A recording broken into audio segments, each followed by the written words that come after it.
spot. No, that's right there. That number one.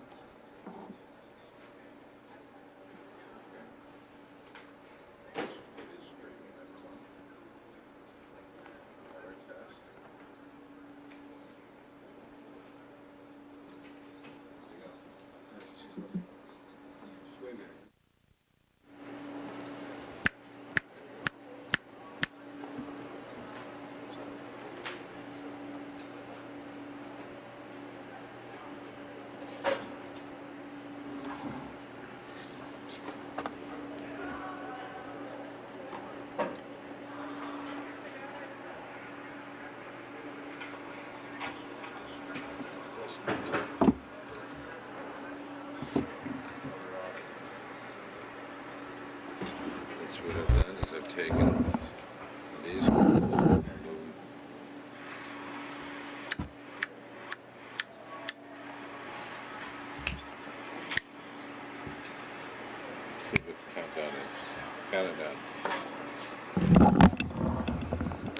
5, 4, 3, 2, 1.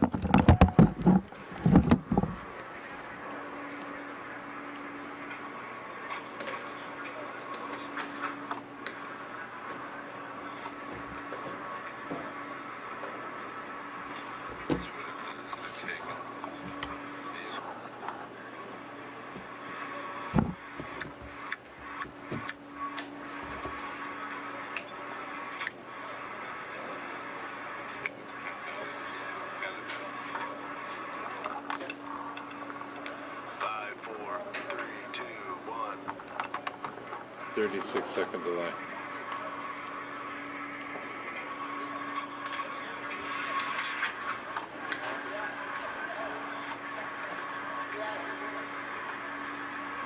Okay.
Welcome to 2014 Big Ten Championships here in Madison, Wisconsin. We're having a good time here and bringing you the action.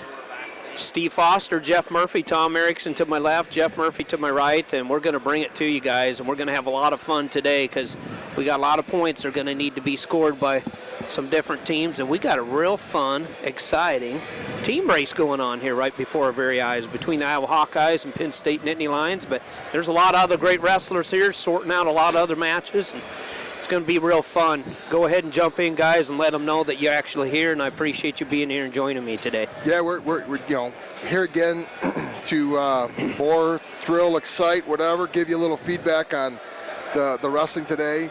Be a little easier for us. Got 3 mats, there was 4. We don't kind of have to span the dial, so to speak, go from far left to far right. We got 3 right in front of us, so looking for an exciting day. You look at Minnesota, did not have a very good round. I guess that's kind of an understatement, but you know what?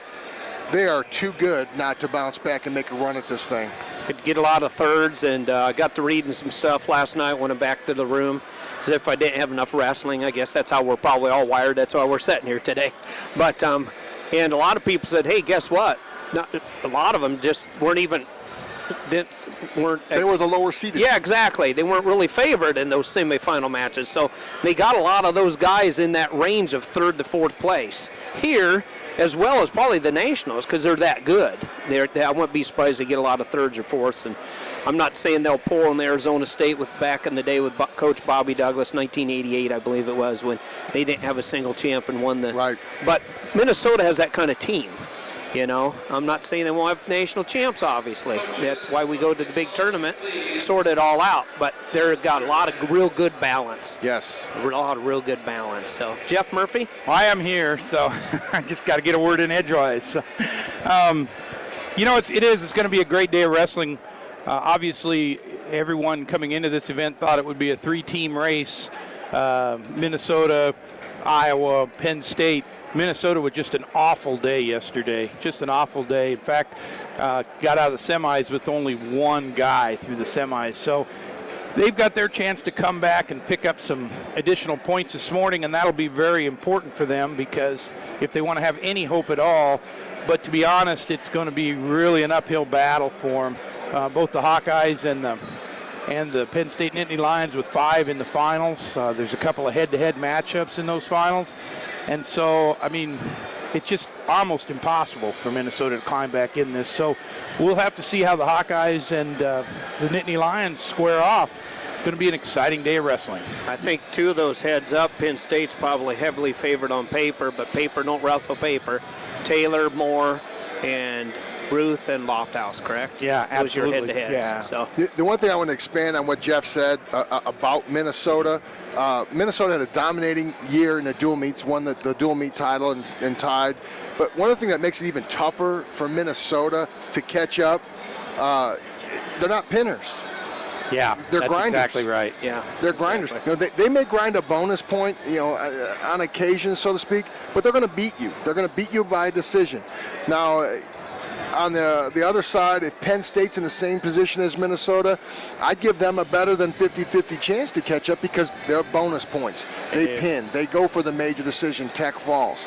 They got, 2-3 of their starters, obviously they're in the finals, a couple of them are, that lead the nation in pins, Tech falls, dominance, etc. So, like I said, we started this broadcast out, and I kind of made a big deal about it. Penn State out early, getting the bonus points. Yeah. Iowa put themselves in a position to They've had some falls. right there because they ran off and had like 4 straight falls. Yeah. That's 8 points. Yeah. You just basically added another wrestler during that round. Yeah. When you do that, instead of wrestling with 10, you wrestle with 11. Yeah, it's like having another weight class. And Minnesota, as a team-wise, will beat you. Their 10 they've proven will beat your 10. But in a tournament format, with those bonus points, you add that extra wrestler in, and that's what Iowa has done and Penn State has done in this tournament. Yes, they have, and it's going to be fun. We're going to be here to sort it out and going to have a good time, guys. These are all placement matches, correct, today? So these are all going to determine who's going to place. And 1 through 8 or 1 through 8, just kind of like the NCAA's. And Well, first they do a little housekeeping in terms of the console semis. Right. They So run they'll through the have console to- semis. that's gonna be first.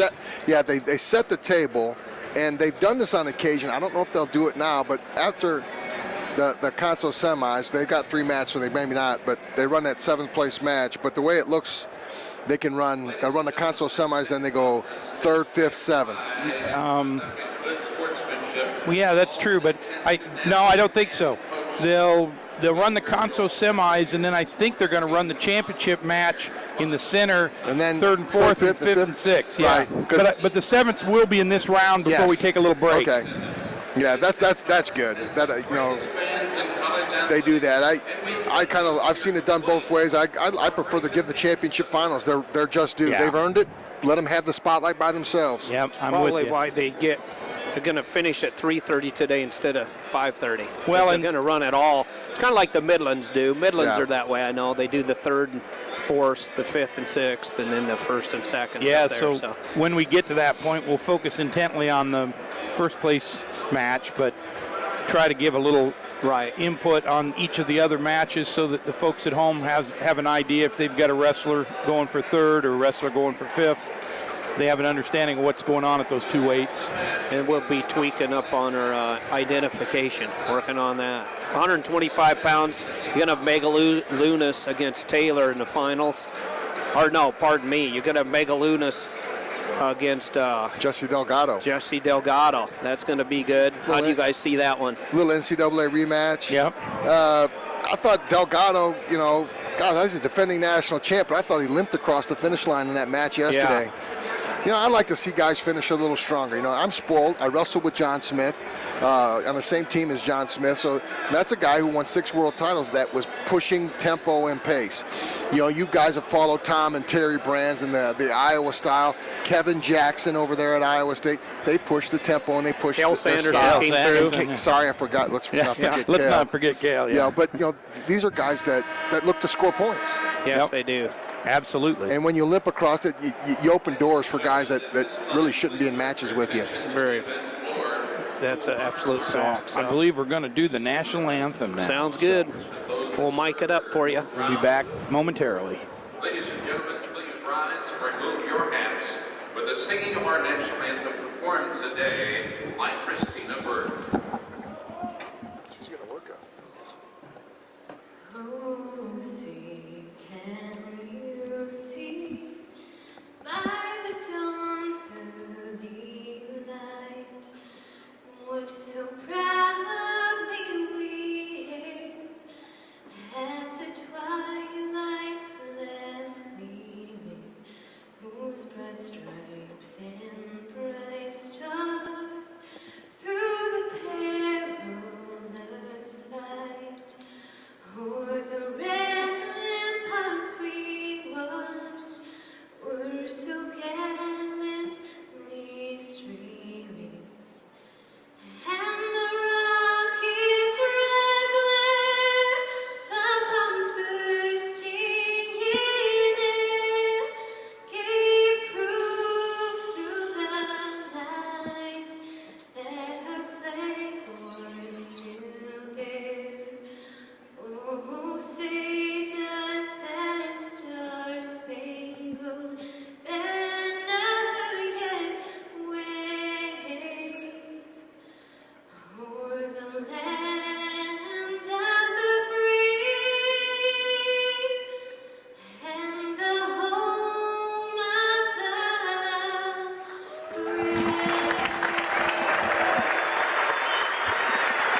I believe her name is Christina. I got that from Scott. And boy, she's done a great job. It's been fun to listen to her do the national anthem. Good job, Christina.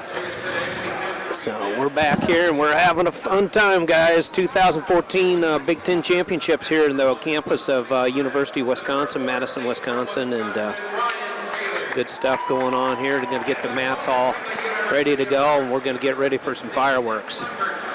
Hey, we can load the match. We'll start on mat number 1. You're going to have Ryan Taylor from Wisconsin versus Tim Lambert from Nebraska. That's at 125, the console semi.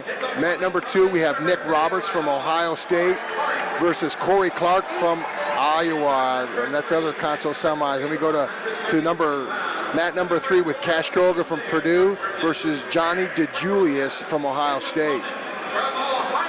Quiroga had a real good match against Ramos. I thought he had that thing won or wrapped up, but Ramos came on strong and just barely nipped him there at the end for Kish Quiroga. Kind of fun between those two, Quiroga, and ironically they're wearing close to the same color singlet, but they're 1-1 this year. DeJulius won in Vegas and Quiroga won in the dual meet, so a little tiebreaker match. See what they do here. All right, Tom, so here's a question for you. So some of these guys were out there in the semis last night and lost the big match for the finals. And some of these other guys lost a little earlier and came up through the tournament. Anything from a psychological standpoint about losing that big match? Yeah, Corey Clark, I think it's going to be tough for him, but he's so good. He should be okay. But yeah, it's going to be a little bit residual effect. I mean, this is a guy who's beaten Delgado on a couple occasions, and he loses a little heartbreaker, and the way Delgado kind of won the match at the end, ran away from him. Yeah, it's going to be a little bit tougher, but when you look over in the corner that he's got to kind of keep him motivated, I don't know, fear, whatever you want to call it, but I don't think he has the chance of that letdown. Hawks really rebound good even after losses. They do. Quiroga had that great match against Ramos, and lost it right there at the end, didn't get away, and it'll be good to see. It's you'll get a good tempo, a good feel of the pulse of what they're doing right now. But yeah, you can't shake those off. That's really tough to do. That's a good question. Do you think with Kish being a senior that helps? Probably. I mean, all that experience. Well, he's come through so much adversity and injuries and everything else over the last couple years. You come from a true freshman, All-American, and then 5 years later, here it is. It's over. You better let it all hang loose now. Yeah. I mean, and he's done that. I think he's embraced that. The second half of the season, like I say, he lost to Julius in Vegas and then kind of beat him up in the duel. Right, and, boom, and he's on the leg attack right now, single, looking to score. Wanting to dictate the match. Mm-hmm. That's important to do. So Robert's in on a single leg early against Corey Clark. Got his head buried. Clark's kind of draped over the top and got him locked around the body, so I'm not sure that anybody's going to get advantage here, but maybe.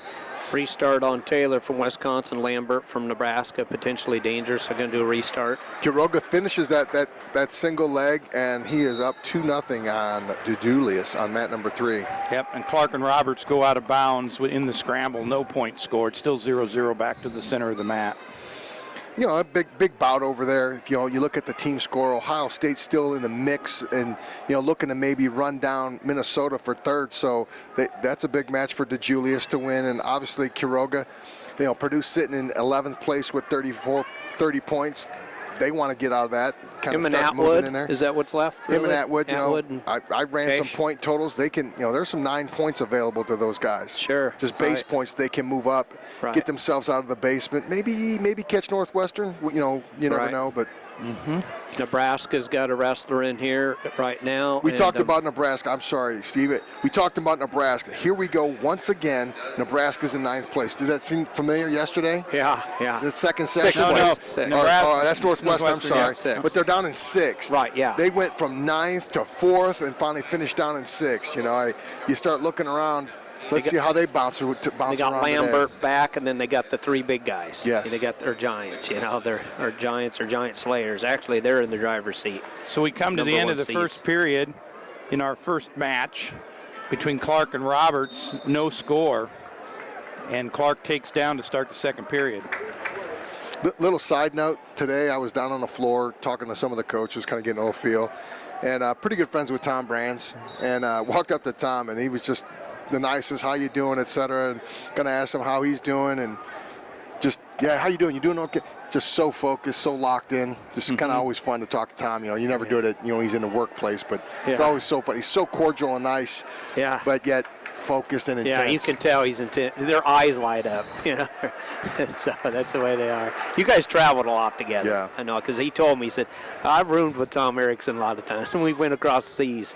So Corey Clark with the escape on mat 2. So he's up 1-0 now with Nick Roberts, both wrestlers on their feet.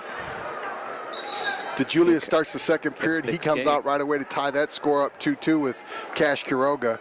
About the thing about Quiroga, I don't say starts slow, but He got a slow starts and turned it on late. He did it against Rodriguez yesterday in that match. Rodriguez ended up getting a fall. It was, 1-0, 0-0 first period, 1-0, and he opened it up on him. Yep, sure did. Yep, finished strong. So no score still down between Lambert and Taylor. Taylor wrestling for Wisconsin, Lambert the Nebraska athlete. And Taylor racking up riding time right now. Yeah, he Taylor. is. They're both wearing red, Yep. and they got similar color singlets, so they're not helping us out any today. So Taylor does have over a minute of riding time in the second period. So I'm going to say the darker red is Nebraska, the lighter red is Wisconsin. Yep. So they've been going to different laundry mats, or that's really their team color. I don't know what the deal is. So It's soap. yeah, it might be that Different laundry soap. detergent. Yeah, absolutely. Yeah, that's right. So, boy, tough on top. Oh, look, it might be I think stacked it's a up fall. for. It was pretty that close. was a defensive fall. That maybe, was but- really close. Yeah, Nebraska doing a good job Yeah. stacking up. Lambert bridging back into him. He's got Taylor really high. Coming out the back And door he's here gonna slip for out the back. Lambert. Yep, and there's the reversal for Lambert, so he's up 2-0 over Ryan Taylor with 25 seconds left in that second period. Escape for Taylor of Wisconsin, so now 2-1 between Lambert and Taylor. Corey Clark and Nick Roberts have kind of slowed the pace down, and not that they had that one anyway. It's still 1-0 end of the second period with Clark with the only point on the board. Roberts will start the third period down. Lambert in all shot now on Taylor, so that'd be Ryan Taylor from Wisconsin. Yep, and time winds down in the second period with a 2-2 score between DeJulius and Quiroga. Not sure if Ryan's related to David Taylor or not, but we even had a Taylor as a first name, so that's a popular name, I guess, first or last. Well, Jeff has got a relation out here with Murphy. Yeah, so that's he's- Mr. Murphy from Michigan. He's got some relatives over Michigan, we found out. Yeah, so. long lost second cousin removed or That's something. right, man. I was always proudly claimed the Oklahoma State Cowboy, Clayton Foster. Yeah. he was effective. I love watching him wrestle. He's been a foster child like me since the day he was born. Over on mat 3, Quiroga starts the third period down. You got to figure he's going to get an escape. At some point, DeJulius is going to have to take him down if he wants to win that match. All right, so it's all tied up over on mat 1. It's now 2-2 with Lambert and Taylor both on their feet. Taylor started down, got the escape, so you heard the Wisconsin Badger fans real happy about that. So Mat number 2, you had Nick Roberts getting an escape on Corey Clark right away in the third, back in on a quick shot, and Clark trying to sit the corner, and Clark's in on a deep little double leg. He's got his head buried in the center, but he's got to pop his head out, maybe hook a leg here. Clark is just hanging on. Let's see how much they let him roll around here. Roberts, boy, he had an opportunity to drive into Clark, just take the shoulder drive into him and take off and get the takedown himself, but Clark's a good scrambler. Referee calls a stalemate, so Clark and Roberts will start over again. A lot of action on mat 1, but no points yet. Oh, big man. scramble, Taylor and there it is. Lambert. Yep, Taylor 2 from points. Wisconsin with the 2 points, so he takes a 4-2 lead with 50 seconds left in that match. Quiroga with the reversal late in the third period. There's about 40 seconds left in the third period. Quiroga leading 4-2 over Johnny DeJulius from Ohio State and hanging on. So DeJulius has got some work to do. He's got to get his 1 and a 2. Quiroga's just hanging on here. I've liked Quiroga's pace here in this match. Yeah. He's dictating the match. Probably going to get dinged here. He's got to climb. Gonna have to jump up on him. And, yeah, he got hit. So I'll tell you what, I'm looking at this match between Roberts and Clark. Roberts has just really been the aggressor. He's been in on a couple of takedowns this third period, and Clark's done a great job of fending him off. They're in overtime, are they not? I'll take that back. They are now in overtime. The Sudden third period victory. just ended. Well, you asked about a residual effect. I think you're seeing it with Clark.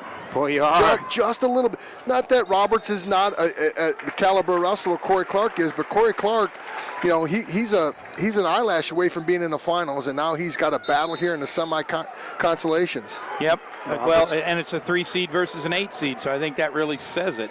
Sure does, yeah. But Roberts has done a great job taking it to Clark this morning. There's 30 seconds left in that overtime period. Roberts in on a leg, but Clark's fighting him off. Quiroga holding off to Julius. How's he finish the match? With Nice. a takedown. Smart. Best defense is offense. 20 seconds left. Clark's draped over the body. I don't think Roberts is going to get any points out of this. So 6-3, Kish. Quiroga's victorious, correct? Yes. And in that Clark-Roberts match, the referee calls a stalemate. Go ahead, Steve. Wisconsin wins. Ryan Taylor, Wisconsin, 5-3 over Tim Lambert of Nebraska. So Wisconsin, local favorite here for all the Wisconsin Badger fans. Clark in deep on a and he gets the takedown. Clark with the takedown with 2 seconds left in the match in the overtime period to defeat Roberts. The first sudden victory, he wins it by a takedown. Corey Clark is your winner there. So. Yeah. So again, talking about the fact that Ohio State trying to climb into that third spot over Minnesota, but that doesn't help. Yeah, Clark, that was a great job. Like I say, a little flat. I don't think he's aggressive. I thought, Roberts kind of dictated a lot of the tempo in that match. And now Ohio State had a rough little start. They lost 2 matches that, they probably felt they could have won and be in there. So they're in 4th as far as the team standing goes with 73.5 points. It's going to hurt just a tad, but they'll be all right. And then over here on kind of resetting a little bit on mat 3, you got Chris Dardanes in the red from Minnesota versus Josh Jawa. That's a big match right here for Minnesota to try to get themselves back going again. If they're going to start the round out, they need to start right here with one of their studs. And obviously on the other end of the spectrum, you got 133 on mat 1, Zane Richards from Illinois versus David Thorne from Minnesota. So if Illinois wants to make a run at this thing, they got to start in these 2 matches. And this is where the Gophers want to score their points, really, too, actually. Obviously, you got a head-to-head with Iowa and Minnesota between Jeva and Dardanes. And the third match that's out there right now is Stephen Dutton from Michigan against Steven Rodriguez from Illinois. So again, if Illinois wants to make a run at things here for third, they need that match as well. Stuff's important right now. How would you like to beat Jim Heffernan right now from Illinois? You've got 2 of your guys here wrestling in the console semis. Now, you wish you were in the championship semis, obviously, but these are young kids. Yeah, they are. They are.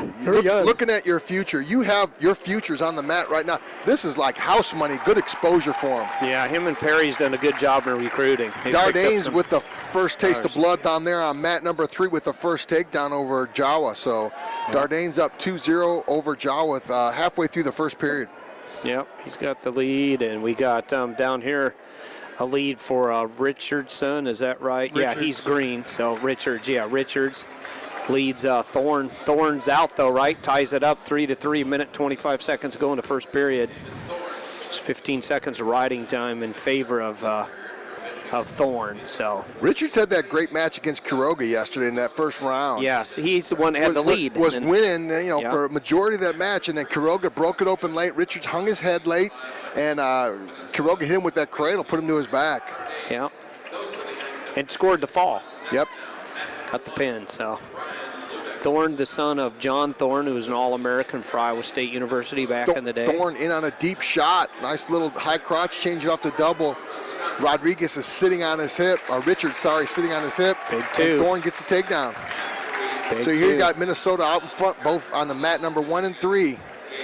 These matches, to win these matches, are worth 3.5 points.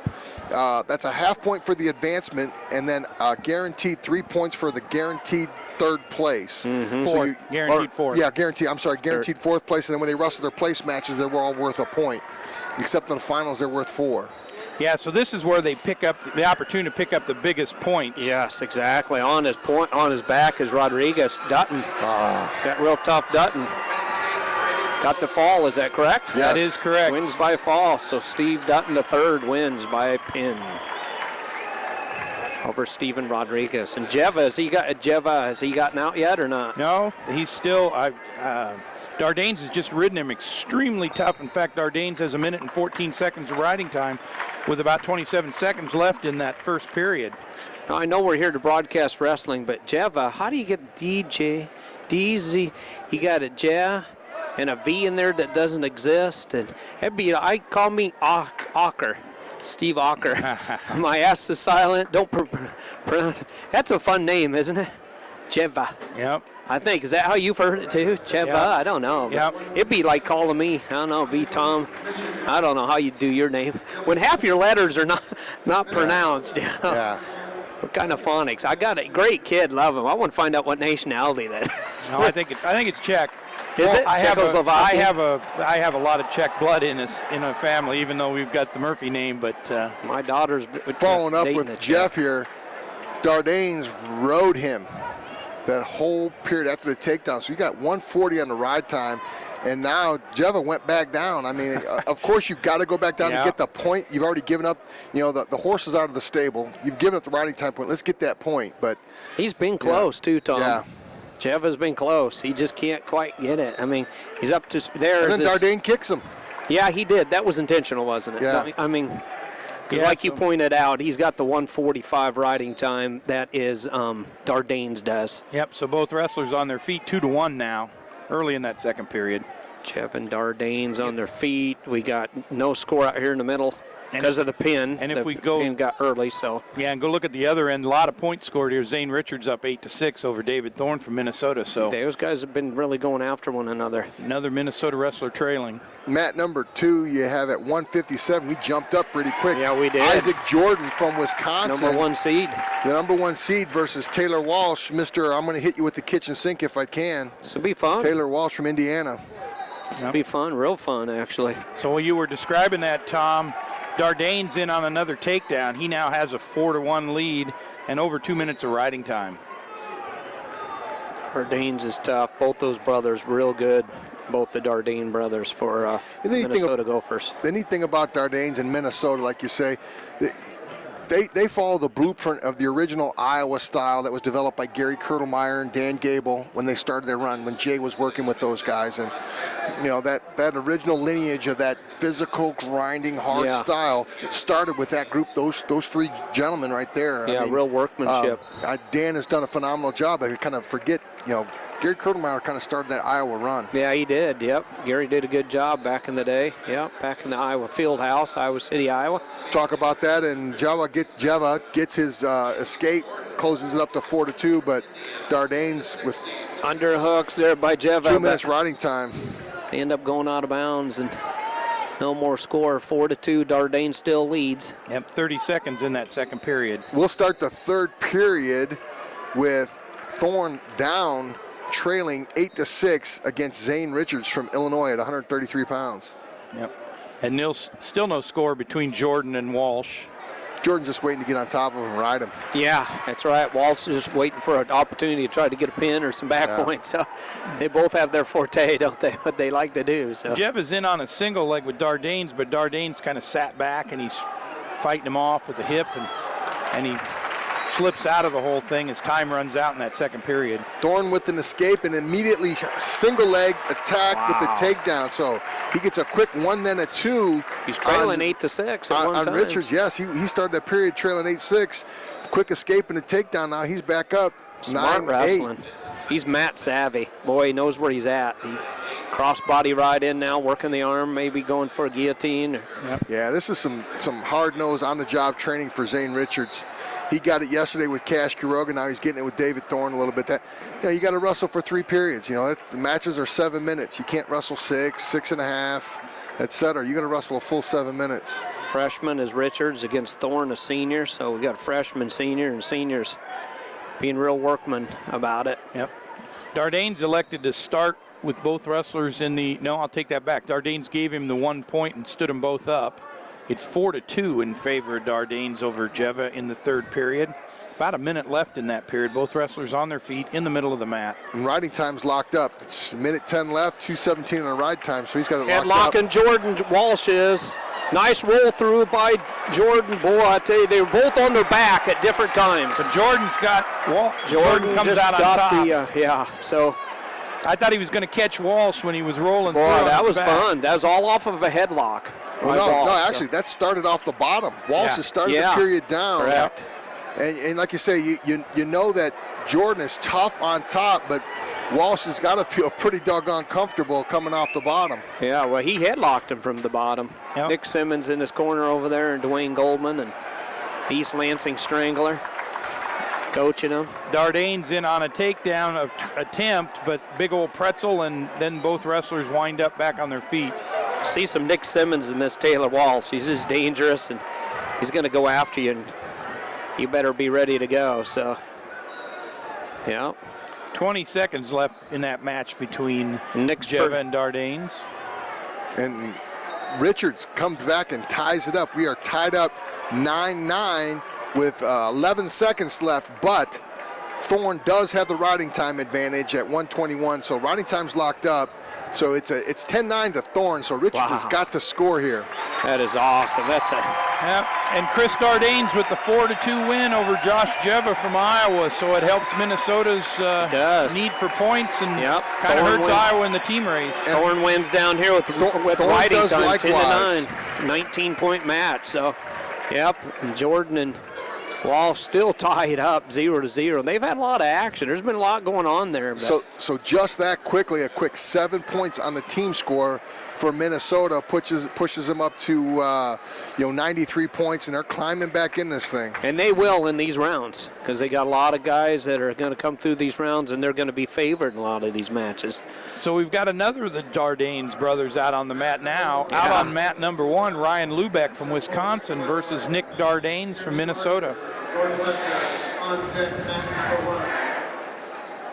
Tough match here between Lubeck and Dardanes. Dardanes, the number 2 seed. And on mat number 3, we've got Eric Grajales from Michigan and James English from Penn State. So a chance for Penn State to earn a few more points. Grajales, the senior, I'm sure he's wanting to finish strong here through this season. His last Big Ten tournament he'll wrestle in. And English has wrestled a pretty solid tournament for the Nittany Lions. I mean, he just kind of grinding. People beat, first match, he loses to Dardanes 3-2. His first console match versus a game young man from Purdue in Brandon Nelson, he beats him 3-2. Then he beats Ian Paddock 5-2. So, he's kind of ground through. He's not necessarily your typical Penn State guy. Kind of grinds, a little bit more physical. Yes, exactly.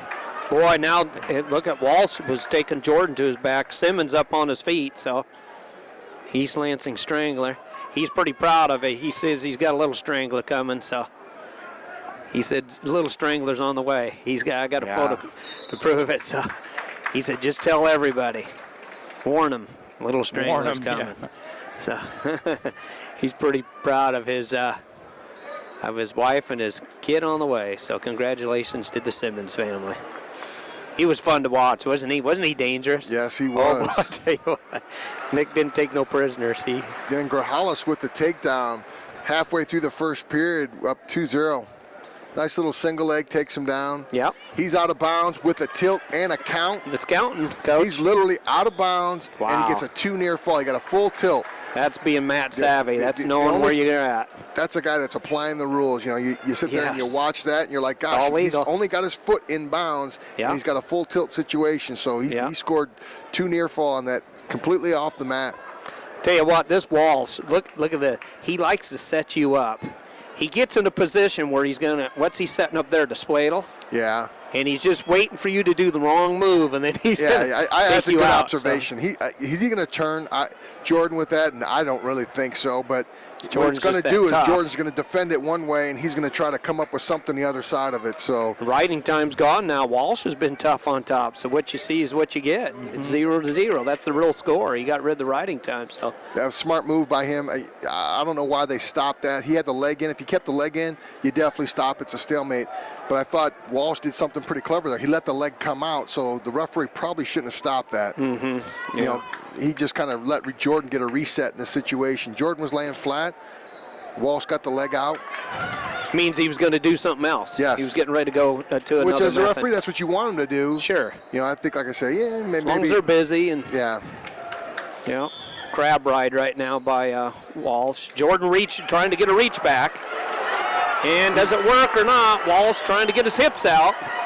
Jordan, this fun match, guy. Boy, the score doesn't tell it, 0-0, but this is one of those that... Yeah, I think Jordan took a breath there and said, look, I almost got this, but you know what? I almost got to my back, too. Yeah. So let me slow down. Walsh is dangerous. He is. I have a fun saying I use a lot in its terms of, you never roll in the mud with the pig. You both get dirty, but the pig likes it. Yeah, exactly. Well, that's what's going to happen. And Well, they go to overtime, so the referee stands them both back up on their feet, and Jordan and Walsh 0-0 into overtime. And I know what you're saying, because you're saying Walsh loves the dangerous stuff, because he's a pinner. You know, he just soon turned it into who's going to win by a fall instead of points necessarily. It's his game. Ordinarily, Isaac Jordan likes that.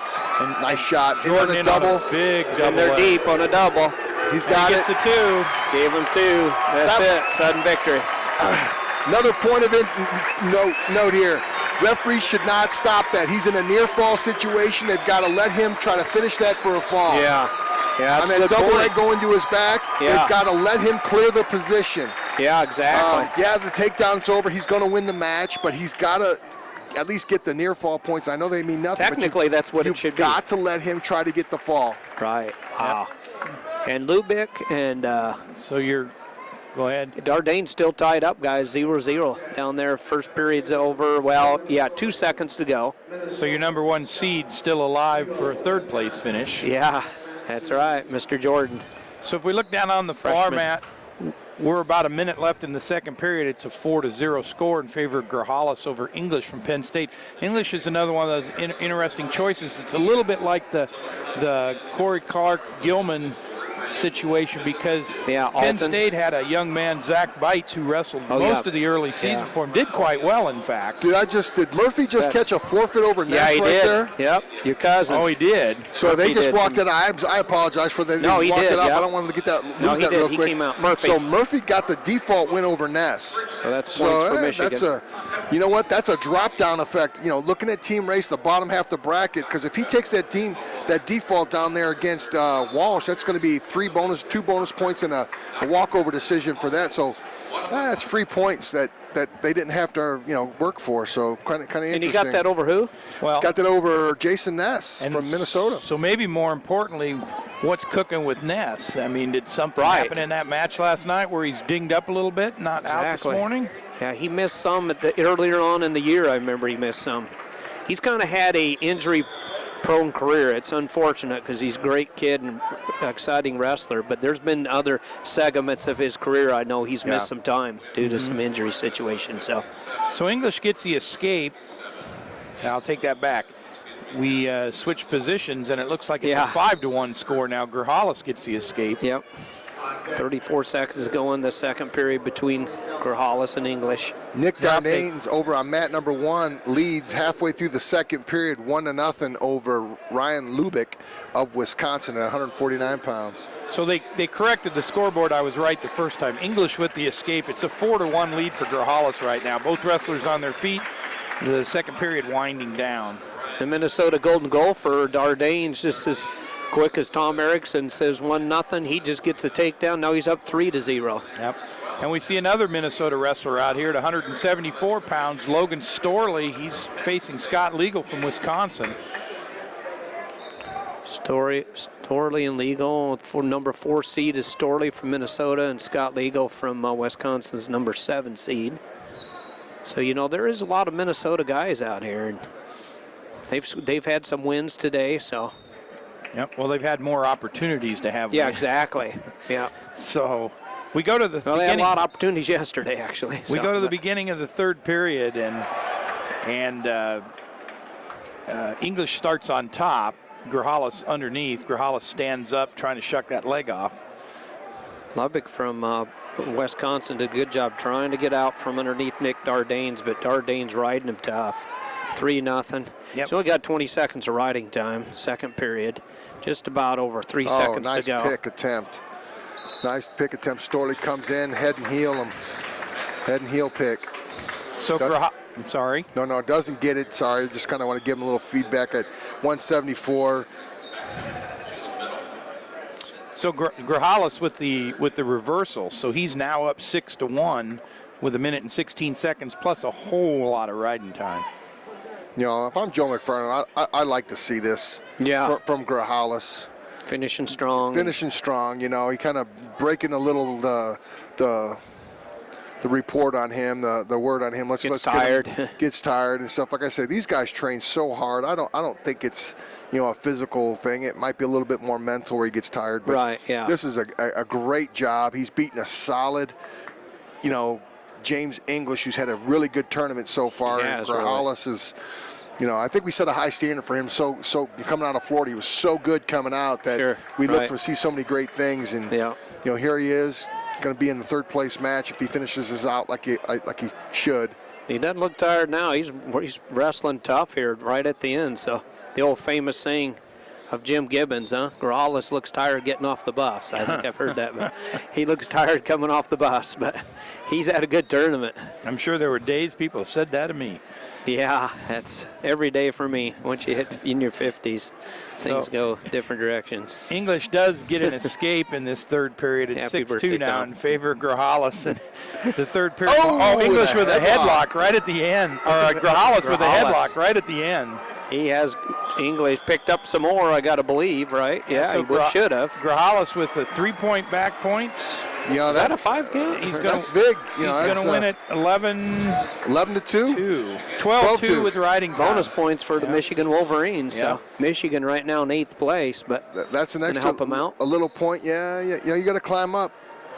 got Wisconsin at 65, kind of middle of the pack. It goes 4th place, Ohio State, 73.5. Illinois in 5th place, 69.5. Nebraska 68, Wisconsin 65, Michigan 60.5. So it's kind of middle of the pack, and that's where a lot of these guys are wrestling for. Dardanes over on mat number 1, putting a big-time ride on Ryan Lubick from Wisconsin. And just as I say it, Lubick pops out, closes it up to 3-1. But Dardanes has 2:05 riding time and 15 seconds left in the match. So unless something big happens, I see Dardanes moving on through that Slows one. him down with head control. Now head control by Lubick trying there. So And we have 3 Minnesota wrestlers on the 3 mats right now. stall warning against Dardanes as they go out of bounds, but going to be a little too late here. 2 seconds to go. Like Tom mentioned, 2:05 riding times for Dardanes. So Nick, that is Dardanes, and A little extracurriculars. It's all they're right. going after each other a little bit. So 4-1 in favor of Dardanes. And Logan Storley with a 2-0 lead over Yeah. Legal from Wisconsin in the second period. And down on mat 3, Austin Wilson from Nebraska versus Danny Zilberberg from Minnesota. Nick Dardane's a tough kid. He likes to push people, and one of my favorite quotes was in AWN was Nick. We interviewed him one time about it. Jay came out in practice, said Dardane's was kind of pushing people around, acting tough. He said, Jay came up and said, "I can still beat you up, Dardanes," and walked away from him. Nick says that's probably one of the funniest things coach has ever said to him. He said, came and said, "I could still beat you up." Mat number 1 at 165, we have Jackson Morse from Illinois versus Pierce Harger from Northwestern. Kind of a big match, but Harger's had a good little tournament, coming back, seated decently, and then having to come back through the backside. Number 3 C got clipped by Silverberg, Right. and now got to come back through the hard way. And this is, Jackson Morse is one of that, I would say, young crew, but with that. He's more of a babysitter as a junior from Illinois. He's an old man in the Illinois room compared to what they have. Yeah, they got a lot of freshmen. They're young, Him and Mario Gonzalez are probably the older guys, And then is Lopez. What is Lopez? Lopez is a senior. He's senior too, I thought. Yeah. So Danny Zilberberg in on a takedown against Austin Wilson. Zilberberg up now 2-0 with about a minute left in that first period. Close match there. Ligo and Storley. Storley out still 2-1, and we Right. are halfway, closing out the second period right here with about 15 seconds left. Harger in on a shot, scores it against Jackson Morris from Illinois. So Pierce Harger takes a 2-0 lead. Trying to look to a little step through Turk, put Morris on his back.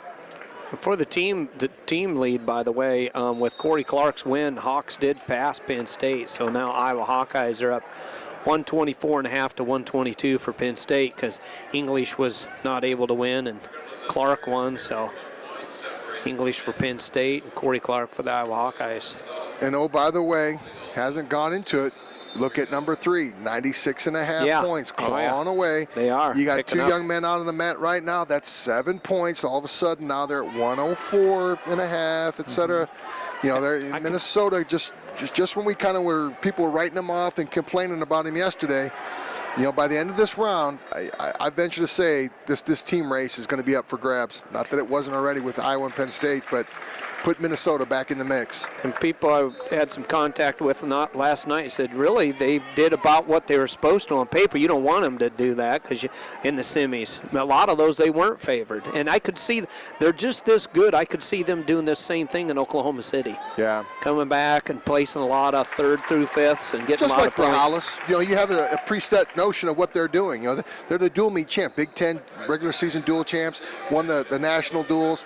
Look, Minnesota is up there, and that's for a reason. They won all those matches. Absolutely. They are a good squad. Yeah, a lot of balance. But then again, they're wrestling in the Big Ten championship with other good squads. So at the end of the day, let's see where they finish up, and they're going to be in the mix. Which of the 3 giants will stand on top? But the problem with Minnesota is that Ness hurts them a bunch by not wrestling. Yeah, today. Because like I had mentioned earlier in our broadcast, you need the bonus points. Yeah. You know, the extra little bonus points that kind of push you over the top. And Ness was one of their few guys that definitely got you those bonus points. So that Brand Kale going out of the tournament early, so there were no points scored there. At 25. Yeah. 125 pounds. That's right. So.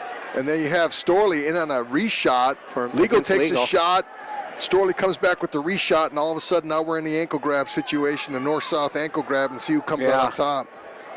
Shoelace to shoelace. They're both facing different directions and trying to figure out who's going to get this takedown. And that score is tied 2-2, but Storley has 1 minute and 4 seconds of riding Needs time. to come out the back door there and turn into legal. There you go. If he can come out there. High man wins. Storley comes up with the takedown. Got her. So Minnesota, Storley takes the lead over legal of Wisconsin 4-2. Harger pops loose. He started the second period down. He gets a quick reversal and back on the hard ride. Yeah, he's got him cradled up. Morris threw the legs in. Harger slides out the back. There's big one. Fall. There's big pin for NU for the Northwestern Wildcats. So that big pin cradled him up and put him right over. So the number 3 seed. With that fall by Harger from Northwestern, it kind of it locked in the 10, 11, and 12. The 10, 11 will be between Indiana and Purdue. With those points right there, guarantees Indiana and Purdue will only wrestle for the 10th and 11th spot in the conference. I'm not sure if NU can get up to Wisconsin status or not. They're out there a ways, you know, 20. I don't think they can. There's not enough points available. Yeah, 21 like Northwestern, points. that's 5 points right there, 5.5 points. He gets to wrestle for 1 more, so they're at 49.5, and there's just not enough points for Indiana Purdue, even with falls, to catch them. There was a chance that they could catch them, and Northwestern still has McMullen and Searches left to wrestle. Yeah, sure do. So we see Storley with the 5-2 win with riding time. So Minnesota picks up a win there. And down on the far mat, Zilverberg and Wilson. That score is 3-0 in favor of Zilverberg going into the 3rd period. Both wrestlers start on their feet in the 3rd period. Silverberg just Wilson in on a shot there. Nice shot there by Wilson. See how good your memory is, Steve. Who's out there on mat number 2 right now? Yeah, Alton. Is it one of the Altons probably or not? It's got to be. Sure looks like it walking around. I know we went into our information center just went into advertisement mode, advertising mode. So thank you very much. But I think it's got to be. Yep. No, Matt Brown.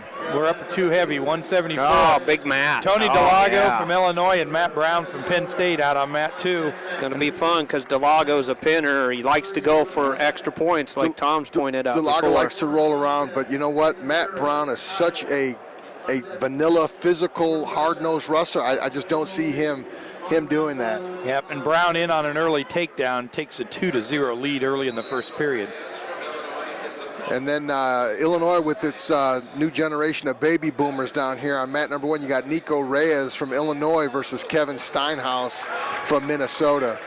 And like we talked about, Minnesota's on the mats, on 2 of the mats again, and now they're the higher seeded guy or the lower seeded, etc., coming back with some big wins. Speaking of advertisement, would like to thank a few people here for helping this take place. Takedown Radio, Takedown Wrestling Media, Sunflower Wrestling, A6, Kimmin, Brute, Wrestlite, Cradle Gear, and Rid-X Termite Pest Control. And I'll finish the list in a little bit because there's a lot of them. So we'll just kind of do them in segments. How that, guys? So Sounds like a winner. Got to thank our sponsors. They've been with us all year and helped to make this broadcast and the future broadcast at the NCAA tournaments all possible. Delago gets an escape, and right away Brown back in on a single leg with an attack and a finish. So Brown goes up 4-1 with the riding time, climbing up towards a minute, and this is still in the first period. other sponsor, the airliner in Iowa City. I know Scott and I went over there, and they helped us put up a big wrestling banner. So when you come to Iowa City, you know it's wrestling country. Once you get into the airport over there, it's a big banner about wrestling. So that was pretty nice of that airport to do that. So Danny Zilverberg with a 4-2 win over Austin Wilson. And so again, Minnesota more bonus points, or more points in the placement round. 3.5 points in the coffers. That'll take them to 103.5 if that score on the board is accurate. Right. Minnesota's picking them up. And they're wrestling on mat number 1 against Nico Reyes of Illinois. Steinhaus, is it or not? Yep. I'm just going by looks. I can recognize Steinhaus. Yeah, Nico Reyes. Good-looking freshman, though. This Reyes, though, he might be able to give Steinhaus a run for his money. He's had some good matches. And if we look on mat 3, we've got Dominic Abinader against Kenny Courts from Ohio State. So yeah. Abinader from Michigan and Courts from Ohio State. Brown gets another takedown, so another takedown there from Matt Brown over Tony Delago. Yeah, Brown's just too solid. Yeah. But you got to throw that butt in there. You hang your head one time and you're on your back for 5. Fast. Not for a fall. So fast. He's just physically strong enough. Yeah, Yeah. I think it'd be difficult for Delago to do that, but the potential's there. Yeah. You know he's got the technique, and he looks for the openings, I'm sure, too, Coach, because he's good at that kind of stuff. Yeah, he's got that great feel, that intangible, that feel. Yeah, taking people to their back, every move. Eddie Bannock, I think, was one of the greatest I ever saw that. Every move he made was taking you to your back. I pinned a lot of people, and I tell kids, I said, pinning people isn't about technique in some instances. It's about a feel to put a person in the back and hold them. Let your technique come into play as you put them on their back, but you got to remember, they're in a hurry to get off. Sure. The tough part's getting them there, and then you could kind of slip a half, a bar, catch something as they're there. You were a pinning machine. Was it about just looking for openings, looking for gaps? Well, it's just a feel. Like you said, Eddie Bannock had a feel. You put guys to their back, and that's what you did, and right. And then I watched you pin a lot of people. You were a pinner. I was very fortunate, just like Eddie Bannock, was pretty strong gentleman. And, yes, exactly. Okay, I didn't let too many people off. A lot of I put them horsepower. on your back. Yeah. Ed was that way. He just horse beat. That's his nickname, Eddie the Horse Bannock. Just as we start kind of talking, Steinhaus comes up with an escape and a takedown in the second period and leads 3-0. Brown gets kicked out. He's up now 6-3 on mat number 2. And on a shot right away. We didn't really say anything, but you have Abinader and Courts going at it on 3. I know Jeff kind of mentioned it. Courts in on a single leg on Abinader. Abinader doing a good job with that whizzer. Yep, and fighting that off. As quick as we move to mat 3, Brown in on another takedown. So now Brown's up 8-3. Intention release, 8-4 now. Delago gets out from the Fighting Illini of Illinois. So Brown's a junior, but he's an elderly junior, I guess you might put it. Yeah. Because he spent 2 years on that Mormon mission. When did we see him in Ames? That's been a couple years ago. Long time ago. That's been a long time ago, isn't it? So Another takedown by Brown on the edge. Yeah. Delago's trying to kind of run off, defend it, and Brown's like, I'm sorry, come here, son. Wasn't that Grabbed him by the smart? ankle and snatched him right back. I mean, Brown's just physically more mature. I don't know how else to say it. But And I think as a coach, don't you think that's cool because it shows he's hungry? Yeah, He's a hungry. man. He's a man wrestling boys. Yeah. That's probably a. yeah. He is tough. Now Brown turns Delago to his back and is getting a count. But you notice for a second, Delago tried to get a defensive fall. Yep. But Well, time runs out in the second period, but Brown's now up 12-4 over Delago with a pile of riding time as well. So as he sits right now, he's got riding time advantage and the 8-point bonus. So I think the crazy thing about this one, he's got a 9-point advantage, so to speak. He gets an escape, 10. He's looking for his takedown game. He can get the tech fall, but a lot of people don't realize that's a tech fall without near fall is only worth 1 point. Yeah, but he just got the back points. on the edge. He just got the back points before time ran out. The referee Yeah, gave he two tilted back, him. So he'll get the extra. Half point Yep. with the tech if Yep. he gets there. So If to he speak. gets there, yeah.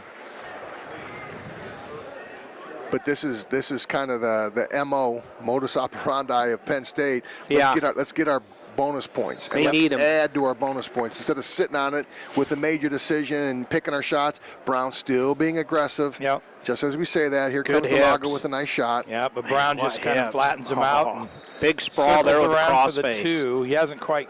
He didn't get there. It is the 2. Big sprawl with a cross face. So 15-4 now. Kevin Steinhaus over on mat number 1 is putting on a riding clinic on poor Nico Reyes. He's got 2.5 minutes riding time, 27 seconds left in the match, 4-0. You know, Nico's not going to get turned, but Steinhaus is just putting a very, very hard bar arm ride on him. Senior Just against physical. a freshman. I think that helps. I got to believe. I mean, you know, although Reyes has looked good as a freshman, but Steinhaus been around a while. He's had a lot of tough matches, won a lot of big matches for So Coach Jay Robinson and company. Jeff Murphy. That's all right. Brown cuts Delago and then back in on an immediate single leg, which he has not accomplished because Delago reaches back through the legs and grabs him. Steinhaus is victorious for more points for Minnesota. They're up to 103.5, and they haven't clocked in Steinhaus's yet. That'll be 107 points. When you add that in, just, oh, by the way, creeping back up. Boy.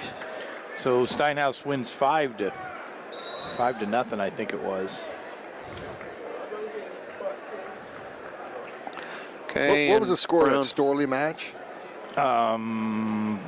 4-2. I can't. It was in that range somewhere. 6-2 maybe. Jeff Scott might know. I know he. So we've got 12 track of seconds that. left in this third period between Brown and Delago. They're wiping a little blood spot off the mat. Get that done. We'll have 12 more seconds. Brown up 15-5, and he's got 3 minutes and 11 seconds of riding time as well. So this one's well in hand for him. Kenny Courts and Abaddon are still really getting acquainted down there. It's 1-0 late in the second, midway through the second period, with Abaddon leading 1-0 over Kenny Courts from Ohio State. Abaddon wrestling from Michigan. Yeah, and the Iowa Hawkeyes have a wrestler on the mat with Nathan Burrock at 197 pounds versus Alex Polizzi from Northwestern. Still scoreless going into the 2:10 point of the first period. And they haven't scored points, haven't had an opportunity, I guess, since Clark and Penn State just scored some points. So Yep.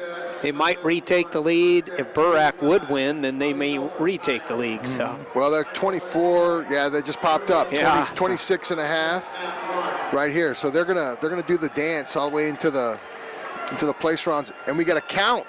Abernatter's got a count over here On count. on court. court. I'm sorry. Yeah. court. He's taking them to court right now. Yeah, absolutely. So that's 3 near fall to close out the second period with a score of 4-2. If you add those 3 in. Abenauer. He was court. He was jury. Is he going to give him the Court and points? verdict 'Cause right there. Yeah, I haven't seen it on the boards anywhere. Wait a well, minute. now he's got a 3-1 score, but I don't think that's right. 6. 6. I still don't think that's right. Well, I thought Courts had a point going in. no. Here, yeah, it is correct. He got an escape in the second, 2 takedown and 3 near fall, put you at 6. But I think Courts had a point somewhere in that process.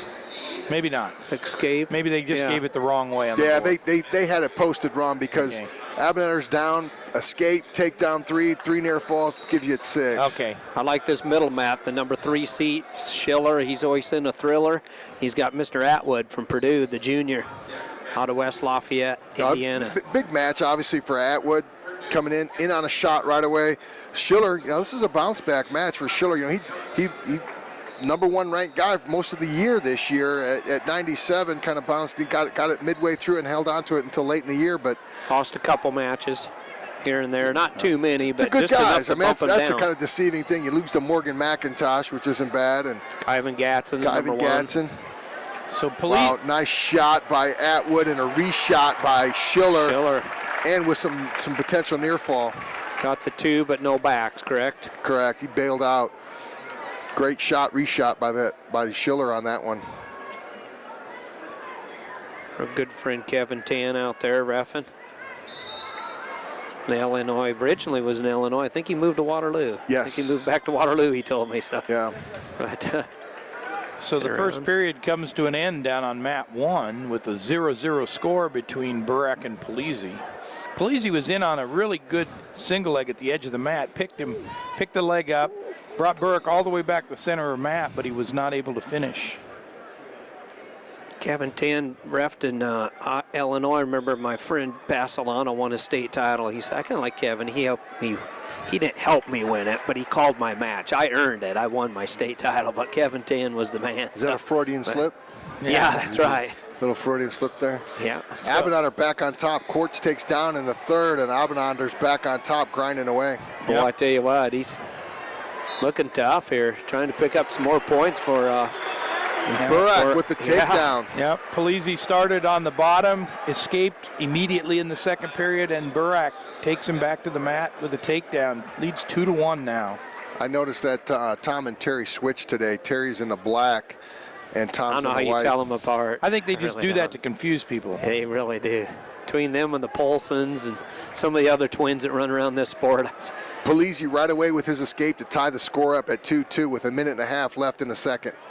With Trent and Travis, one has a tattoo, one doesn't. I believe it's Trent that has the tattoo and Travis doesn't. As those but- guys got older, they look more different from one another. Yeah, they start, yeah. Are you talking about hairline receding? Well, no, they just, Okay, just the facial shapes have changed a little bit. the wrinkles show. The metamorphosis of life. A little surprising here on mat number 2. Schiller is tough, but Atwood's pretty good on the mat, both top and bottom, and Schiller has saddled him up for, a minute and, 2 minutes, a minute 57, minute 56 in the second. So he closes out the first period with a minute 56 riding time and a 2-0 lead, which is a little surprising. So Polizzi and Burak in a scramble. Looks like Polizzi's going to come out on top of this thing, but Burak's still fighting him hard, and Polizzi got a cross face him. nothing yet. Nothing yet. It's that Referee leg, hasn't isn't it? given him the points. Is Yeah, it the he's leg not- the difference? He's not behind. The leg hook? There it Now is. the referee gives it to him, so Polizzi takes a 4-2 lead. I think he's looking for him to get behind that arm. Mm-hmm. That Brands didn't scramble, agree. that inside arm, yeah. Yeah. He crossed the line again, Tom. Yeah, He give crossed up. his green line. He's famous for that, isn't he? I would have actually said something to Tom this morning, but I That's didn't in want green to. line. He was way too focused to go ahead and say anything, so I let that go. Yeah, that's probably a good plan. Abinader closed that out with the score of 7-0 over Kenny Courts from Ohio State. So Abinader from Michigan with a 7-0 win over Kenny Courts from Ohio State. Yep. Now we move over to the big boys. Man, we got Mr. Atlas. Yeah, with Tony Atlas back. Jr., a.k.a. Mike McClure from Michigan State versus the upset-minded Mr. Gingrich from Penn State. Big match for these guys. Penn It State's is. got to take advantage. They need the points. They'd like to stay up there because if Burak would win, but he trails, correct? Burak trails. He does, to Polizzi. It's about 10 seconds gone in the third Right. period. Burak is down. Polizzi's on top. Schiller gets another, 2 points, I think, Yeah, there. another takedown. He got an escape and a takedown, and here he is building back up on the ride time. So That's how tough Schiller is. Atwood's a good Yeah. wrestler, guys. He's a tough kid, but I remember Kyvan Gatson talking about getting ready for Schiller. He said he likes to put his hands on you all the time. He doesn't like any gap when you're standing in front of him. And good call. Like we talked about it yesterday. Polizzi, Russell, Burak, they get in a scramble. Polizzi gets caught down on the ankle. He didn't just drop there. He got Sure. caught down there off a scramble. Burak's kicking out. They stopped it immediately.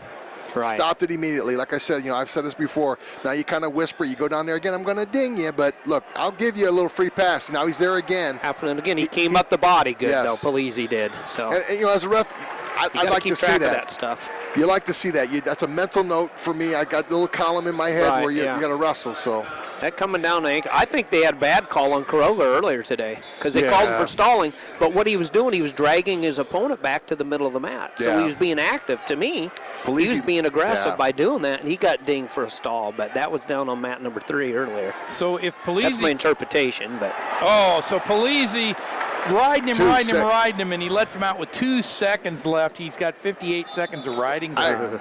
you know what? it's tough, man. That's one of those coach killer things. But Please let him go too easy. If you're going to ride that hard and you just kind of let him step out, you make him earn his way out. Yep. If you're going to ride that hard and get to that point, he's got to earn it all the way out. Big time. And no question. So it's 4-3 now in favor of Polizzi. Both wrestlers on their feet. 57 seconds left in the match. 58 seconds of riding time in favor of Polizzi. Like Jim Hochstrasser, I used to say at almost every national duel all day, Takedown wins it. So. Oh, Gingrich tries to throw McClure. That was not a good move. No, and it was not a good move both ways, but and they end up with nothing. So they scoot off the mat. Proof of it. Still 0-0. Schiller up 5-1 over Atwood of Purdue. Schiller for the Minnesota Golden Gophers. Out of the great city, Minneapolis, Minnesota. 4-3 here. Perzilli still leads Burak. I think in Schiller Atwood, I think we probably go neutral. You know, he went in the third period. He had over 2 minutes riding time. You were not gonna get that riding time off, and Schiller's ridden you like a dog. So you probably should just go neutral and score on our feet and try to wind it down that way. So Polizzi fights off a couple of late takedown attempts by Burak, and Polizzi with the big win, 4-3, 5-3. Well, he didn't get the riding time. 4-3 Helps win over NU, Burak. keeps Penn State in the lead as far as the team goes. For now, they're leading 126.5 to Iowa Hawkeyes 124.5. Telford up next, though. Another Hawkeye. Which will be a little bit fun, because what that's probably going to do, if this closes out like I think it's going to on mat number 2, it's going to create a rematch with Atwood and Burak, a quarterfinal rematch with Atwood, the 4-5 seed, Burak in a 5th place match. Who had Atwood had beat him each time until this tournament. Yeah. Is that right? Yes. And you know, over here we had Iowa Northwestern. Look, same coaches, same corners. You know why? We got Iowa Northwestern again. Funny how that works. Yeah, so these two have met. These were the number 1 and number 2 recruits out of high school. I remember these two gentlemen when they came out of high school. And for heavyweight. We look at the other heavyweight match on the other end. McClure with a takedown, so he now leads 2-0 over Gingrich from Penn State. So we're gonna McMullen and Telford. Got McClure to our right, McMullen to our left. So we got the mix out there wrestling. Jeff Murphy wants to go to McDonald's for lunch. McDonald's, that sounds good. And Scott Schiller with a big 7-8 with the riding time, 8-2 win over Atwood from Purdue. Nice solid win there for Minnesota, so they're getting more points. Here we go, you know. They've had a good round. Better than the semifinal round, but here we go. Right back on that. They're going to start the 7th and 8th place matches right away. So we got the 2 heavyweights in the Consol semis on the mats with McClure and Gingrich on mat number 3 and Telford and McMullen on mat number 1.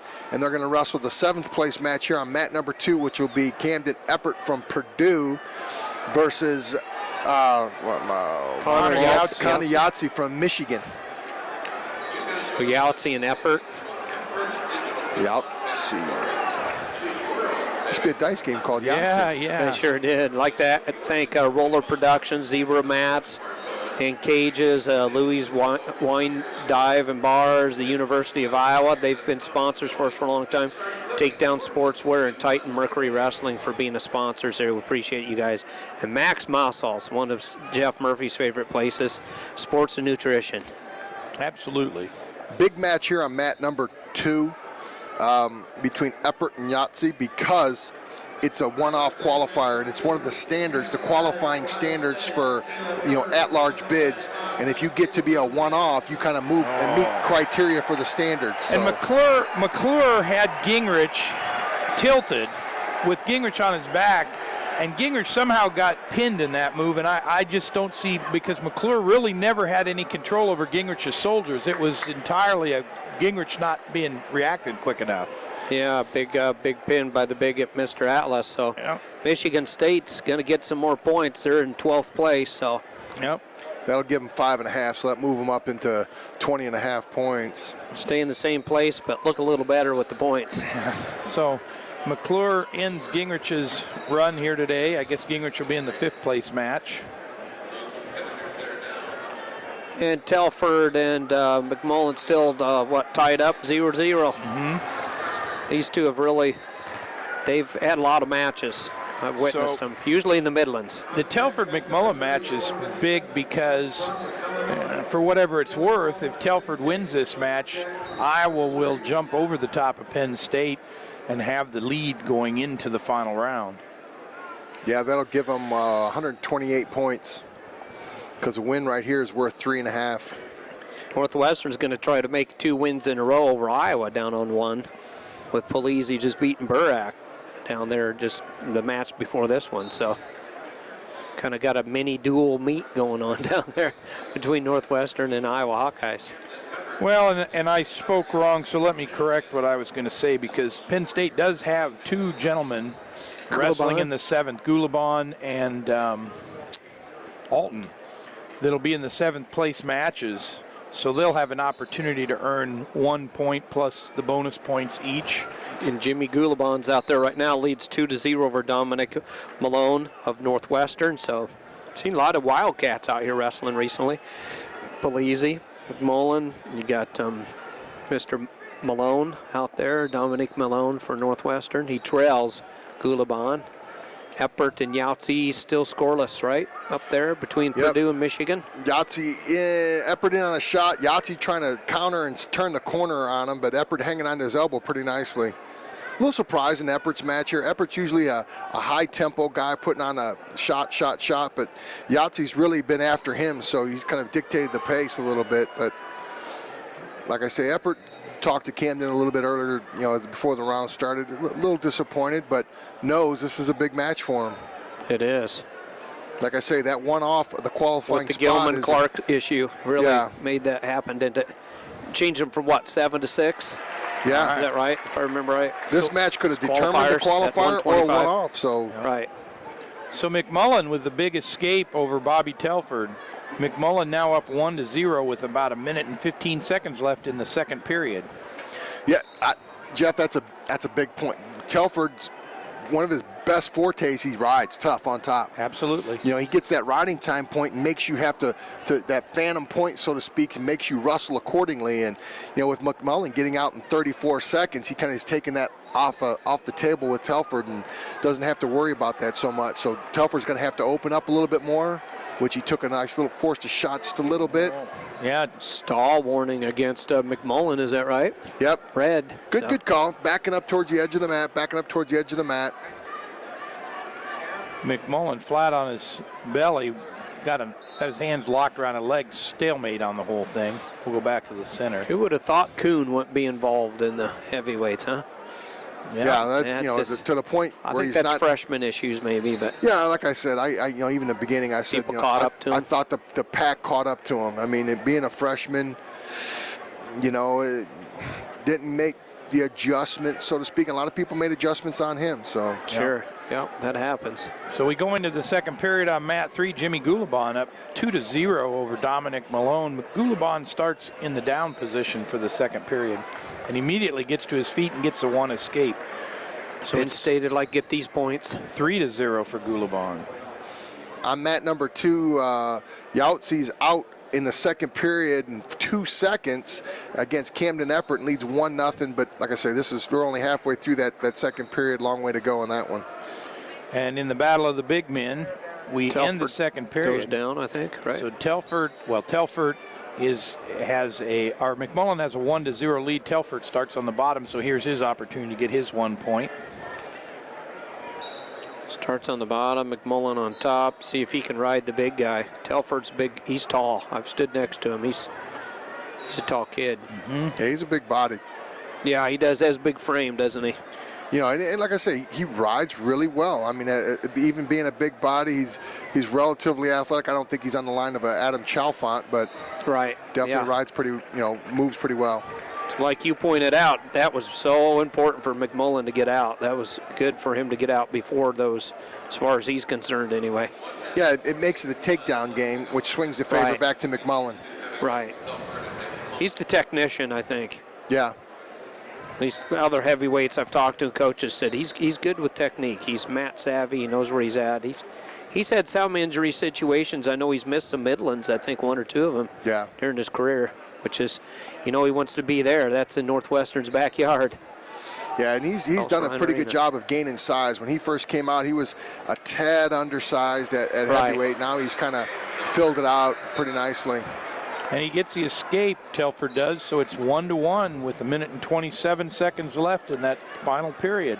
Riding time not a factor at all. So you look at that, there's 1 minute 20 going down, and basically you're saying there's 2 minutes and 20 seconds because he's got that overtime period too to go ahead and get that one takedown. Exactly. And you might as well include that into the mix, even though it's not necessarily on the board, but he's going to get that 1 minute because I don't think Telford's got the slickness on the shot. It's going to have to be a counter offense to take McMullen down. Is it harder for the taller guys to get those reach legs and ankles? And seems like it's a little harder for them to get down underneath. And it is, but then again, we saw Adam Chalfant with that nasty little double leg and single leg in a scramble. But and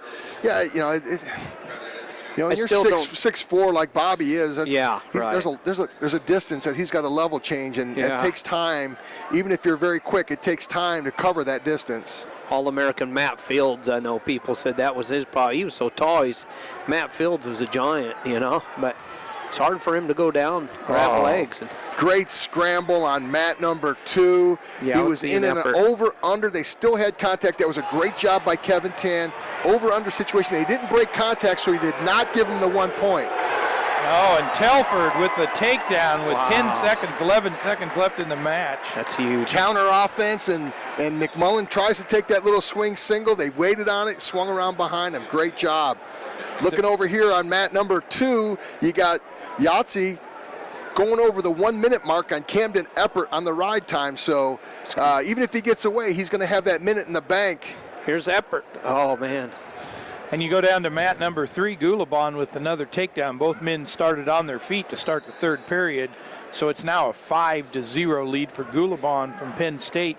About 45 seconds left in the match. Actually, 6-0. The referee just awarded him an additional point for the other man stalling.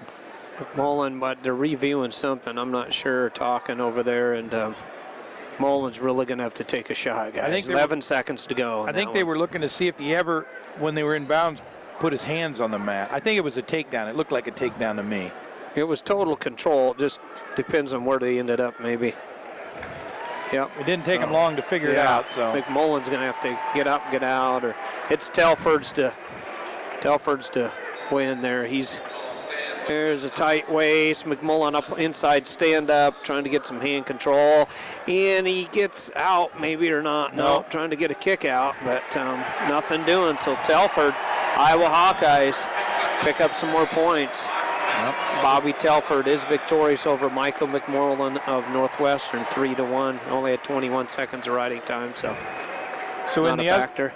In another match with team ramifications, Gulabon gets out to an 8-1 lead, and then he's got the riding time, almost 4 minutes of riding time. That should give him a 9-1 victory for the major decision for Penn State. Important. Yahtzee closes out Camden Eppert with the ride time advantage with a 2-1 score. So Yahtzee is the 7th place finisher and finishes this, as they one-off, meeting a couple of the criteria as a one-off qualifier in the autumn, in terms of the qualifying dynamic. So we're going to see Danny Sabatello from Purdue against Jesse Thelke from Wisconsin. On mat 1, we'll see Ian Paddock from Ohio State and Caleb Irvin on mat 2. Yeah, that's going to be good. Yep, Zach Brunson from Illinois and Dylan Alton from Penn State out on mat number 3. Penn State trying to pick up some more points there if they can, try to stay in the lead. I think with Telford's match, Iowa might bump them here. Great team race, though. Yep, and these are all 7th place matches, so they'll be worth 1 point apiece unless you get bonus points, and then obviously slightly more. Right. Brunson in on an attack there against Alton, but well, and that's why the bonus point, the major decision down here by Gulabon was so important, because he got 1 point for placing 7th, but he also got an additional point for the he did, the major. So he doubled himself up with the major. Well, at that stage too, when you're not getting a lot of advancement points, those bonus points make a difference. You can almost match your advancement points. Oh, and Paddock, it's almost even. Paddock tried to go big time on Caleb Irvin with a takedown and try to put him right to his back. Brunson got the first takedown real quick and Over Alton on out. mat 1, you got hometown Jesse Thielke from Wisconsin versus Danny Sabatello from Purdue. And Thielke out with a takedown, Sabatello with escape. Thielke right back in on the legs with another takedown, leading at 4-1, building riding time. So Telford's match is going to help Iowa to take a 128 to 126 and a half Momentarily. lead, but Gulabon's match is going to give Penn State 2 points, so they'll move up to 128 and a half. So they'll have a half a point lead, and then whatever happens down here with Alton will make Bruno. the rest of the Alton difference. went right to his back, and there you go. Zach Brunson putting Alton Brunson. to his back with a two-kind of takedown and 2. So Brunson, Wrestling tough here against the number 5 seed. It's the number 5 against the number 7 seed there between Brunson and Alton. the baby boomers from Illinois are kind Yeah. of coming up big here. Yeah. They are. They got a bright future.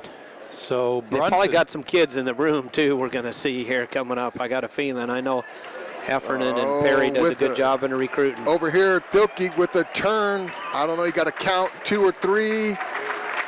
Looks like he got a 3 count over on Sabatello, up 7-1, working the riding time up over a minute and a half of riding time over Danny Sabatello.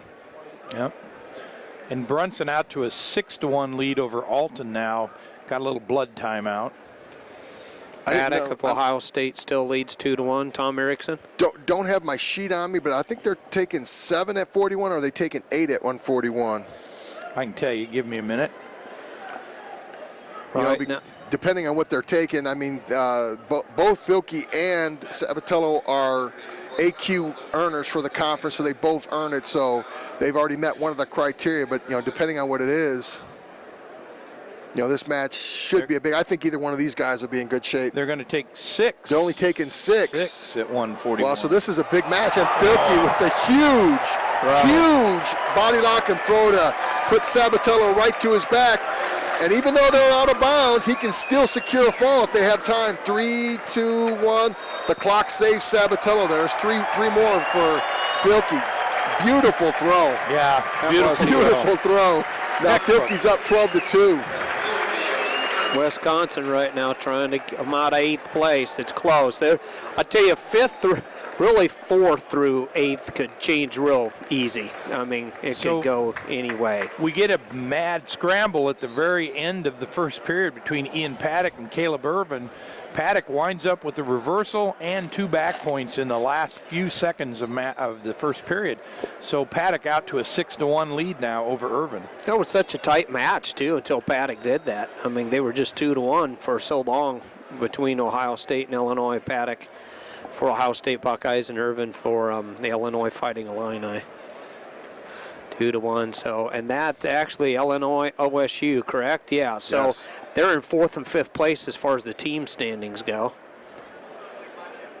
And we got some more. We got another Illinois wrestler out there, and they're in 5th. So I'm sure the Fighting Illini like both their gentlemen to win this. Brunson from Illinois, who does lead Alton now. Penn State 7-3.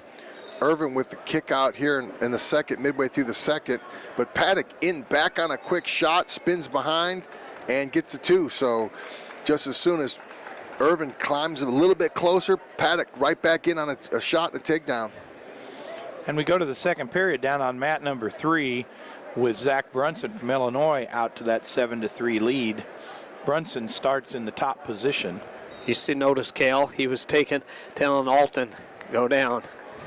He wanted him to get down. Well, he wants him to score, I mean, give him Absolutely. a scoring opportunity because he's been getting taken down by Brunson. Brunson's been getting the takedowns. The big one, of course, was the throw to the back off the start, and that 5-point move. So Brunson's riding him pretty tough. he is. Minute and 37 seconds of riding time. No, that's Or how much- that's how much time's left, second period. But he's rapidly about approaching riding time. 55 seconds, 5 to go. And he's going to have it. Alton trying a little sit-out maneuver there. He's got that leg in, Brunson does, so that's tough for Alton to get out of that with that leg in. Or Alton to get out. Brunson's got the leg in from Illinois. Yeah, Alton's Tough just on down. top. Go ahead. It took Sabatello a while, but he got out. Yeah. So it's 12-3, but Thielke's way up here. Like I say, 12-3, 3 minutes and 30 seconds riding time, and they're going in to start the third, and it's going to be Thielke's choice. He stays on his feet. Is that correct? Yes. Oh, so Brunson's got Alton on his back again, tilted him, just got 3 more back points. 2 maybe. 2 back points. Yeah, Yep, 2. you're right. Boy, that's tough being Kale right now, with Alton. The 2 Alton boys, you just Thought they were going to be Kinda got giant slayers. got the motor in reverse with those two young men. And, hopefully, Kale and the staff, they'll get those guys corrected. They've got a couple weeks now, get them corrected and for the national tournament, if they get them there. Yeah, because you only have one in the lineup, actually, the Dylan. So other one, I think, was taken out of lineup, if I'm correct. Sabatello in on a English. deep shot on Thielke. Let's see if he defends it. Nope. He's going to get that. So he closes the gap up a little bit, 14-6. But He could get that's some such tilts or that's something. A big number. As you speak, he puts him right to his Yeah. back and gets a swipe. So He needs some tilts. He does. Sabatello, one of Purdue's young chippy wrestlers. He's only a sophomore, and definitely a chippy type of wrestler. Got a little edge to him. Won a couple state titles in Illinois. Got to turn Thielke over. These two will meet quite a bit. I think Thielke's a freshman. Like you say, Sabatello's young. He's a sophomore, so these guys will wrestle more than just once. They're going to...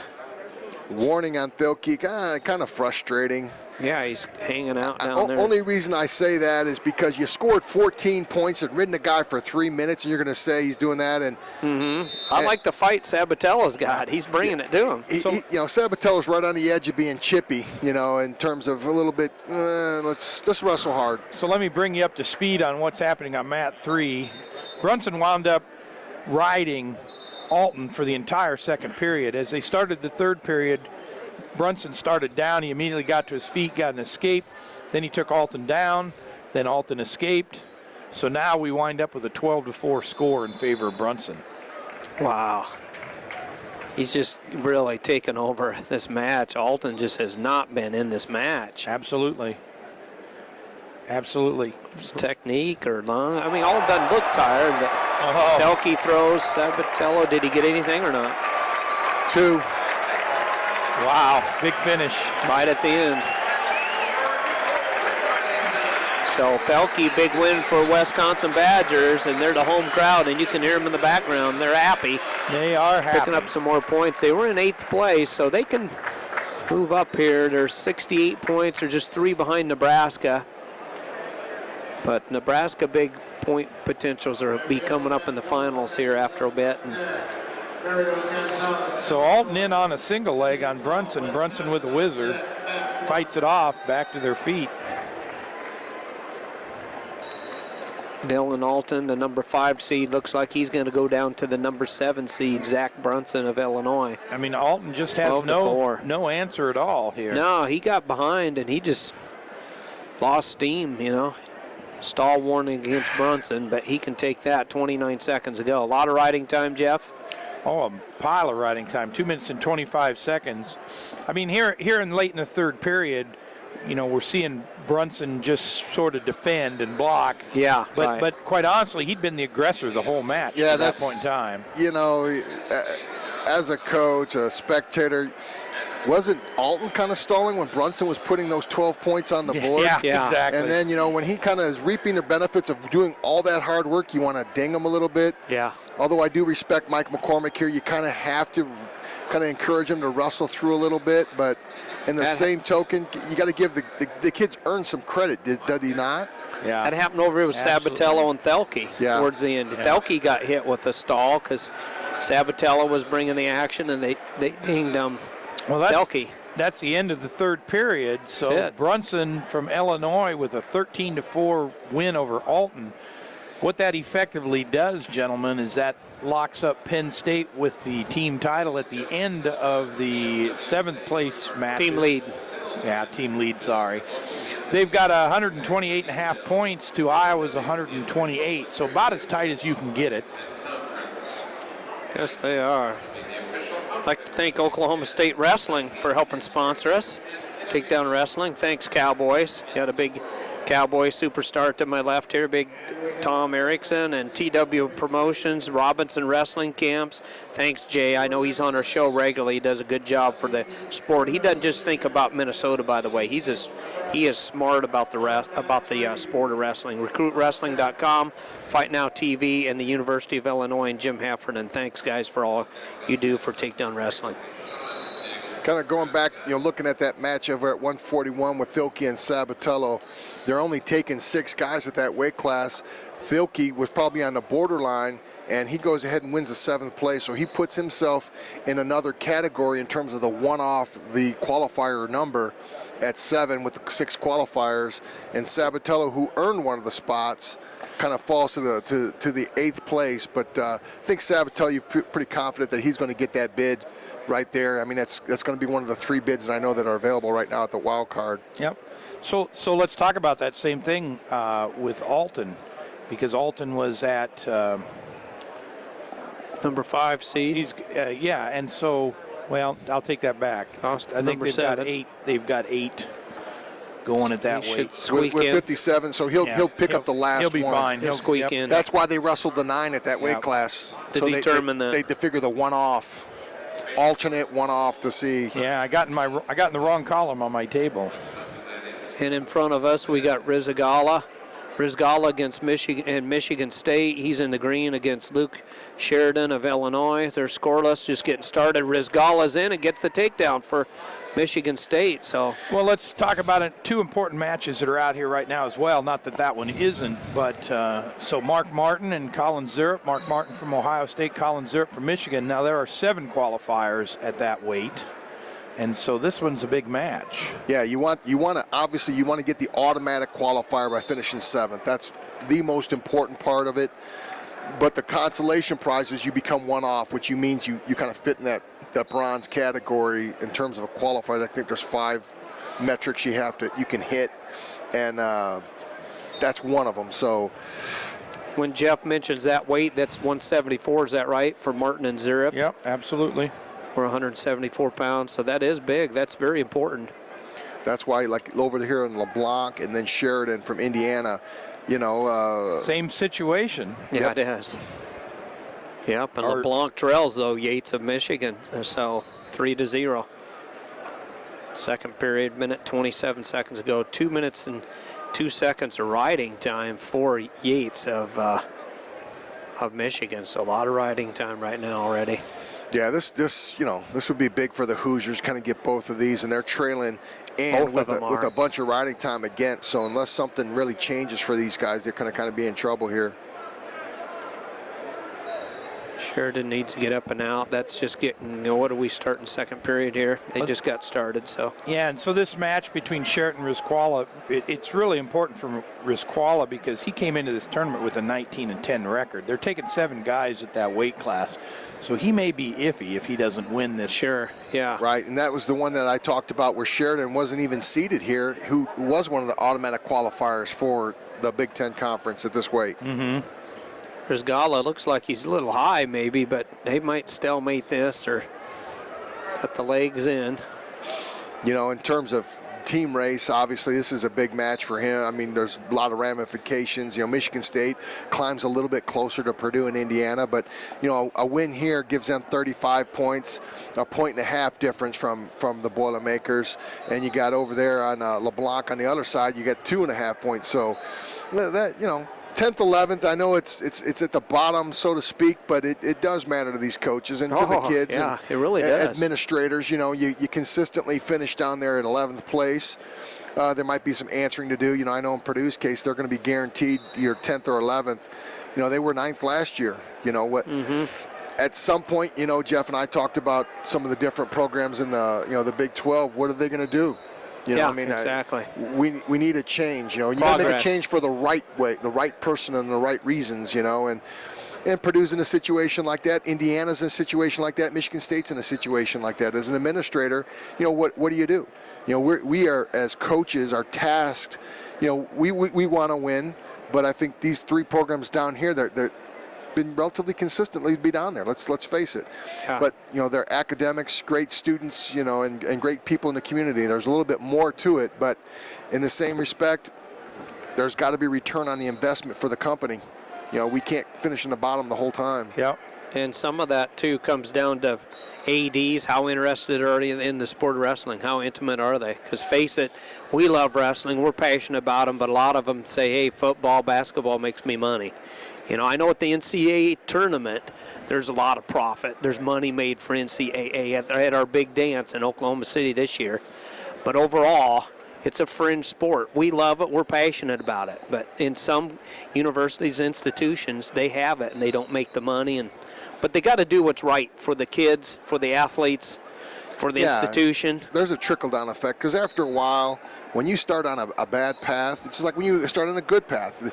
Penn State, Cale came in there, and they've got some great recruits, and they started on a path where they're going up. And the same thing goes on the other side. You start on a bad path, it keeps going that way. It's really hard when you have the same staff and the same people in charge to turn it around, because you've done it for 4 or 5 years down that path. It's hard to change, because what changes? That's right. Is there progress or isn't there?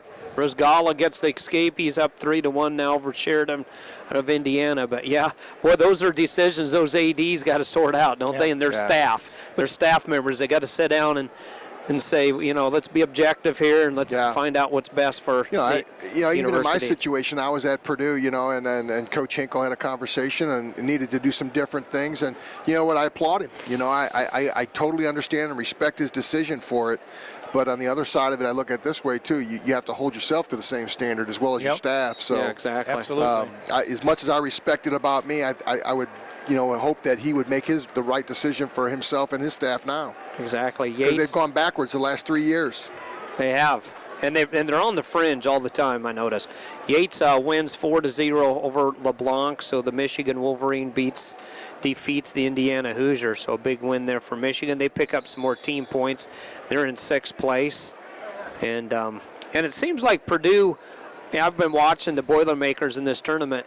They've lost a lot of matches by a point or two. Yeah. I know Sabatella just took a thrashing a little bit from Thelke, but overall it seems like 5 seconds ago they get taken down, but Atwood. But Kish is a good story for them, and he's fun to watch. I love his style. He really attacks. Jeff Murphy, what do you see out on the mat? So Mark Martin is still up over Colin Zurip 3-1. That match is with about 30 seconds left. Both wrestlers on their feet. Zurip has riding time, so but that doesn't. Or excuse me, Martin has riding time. No. He's in on a shot right now, outside single. Quietly, and a big thing happened over on mat number 1. You had Tim McCall versus Mario Gonzalez, and we all kind of questioned whether Gonzalez should even wrestle yesterday. Well, they answered that question. Gonzalez defaulted to McCall down there, so that's going to be a 3-point bonus, bump for Wisconsin, which is going to help them jump Nebraska and give them 70 points and puts Nebraska in at 68. So and they'll jump Michigan as well, I think. So if we look, so they'll be right behind Illinois. Jeff Murphy. If we look at mat 2, and they do it as we speak. The match is just over with, and Rizquala from Michigan State wins it 4-1 over Sheridan from Indiana. So as we've talked about several times in the past 2 days, Sheridan, who was earned the automatic qualifier for the Big Ten, and he winds up in 8th place. And there's only 7 people going, so he'll get thrown into the pool. Now, probably pretty good odds that he'll make it. Qualifier being the one-off, but kind of going back to what you were saying, Steve, about Purdue, you know what? I could say everything that I said, and I really firmly believe it, but the other side, I'll say the pot, he gets the Boilers wrestling hard.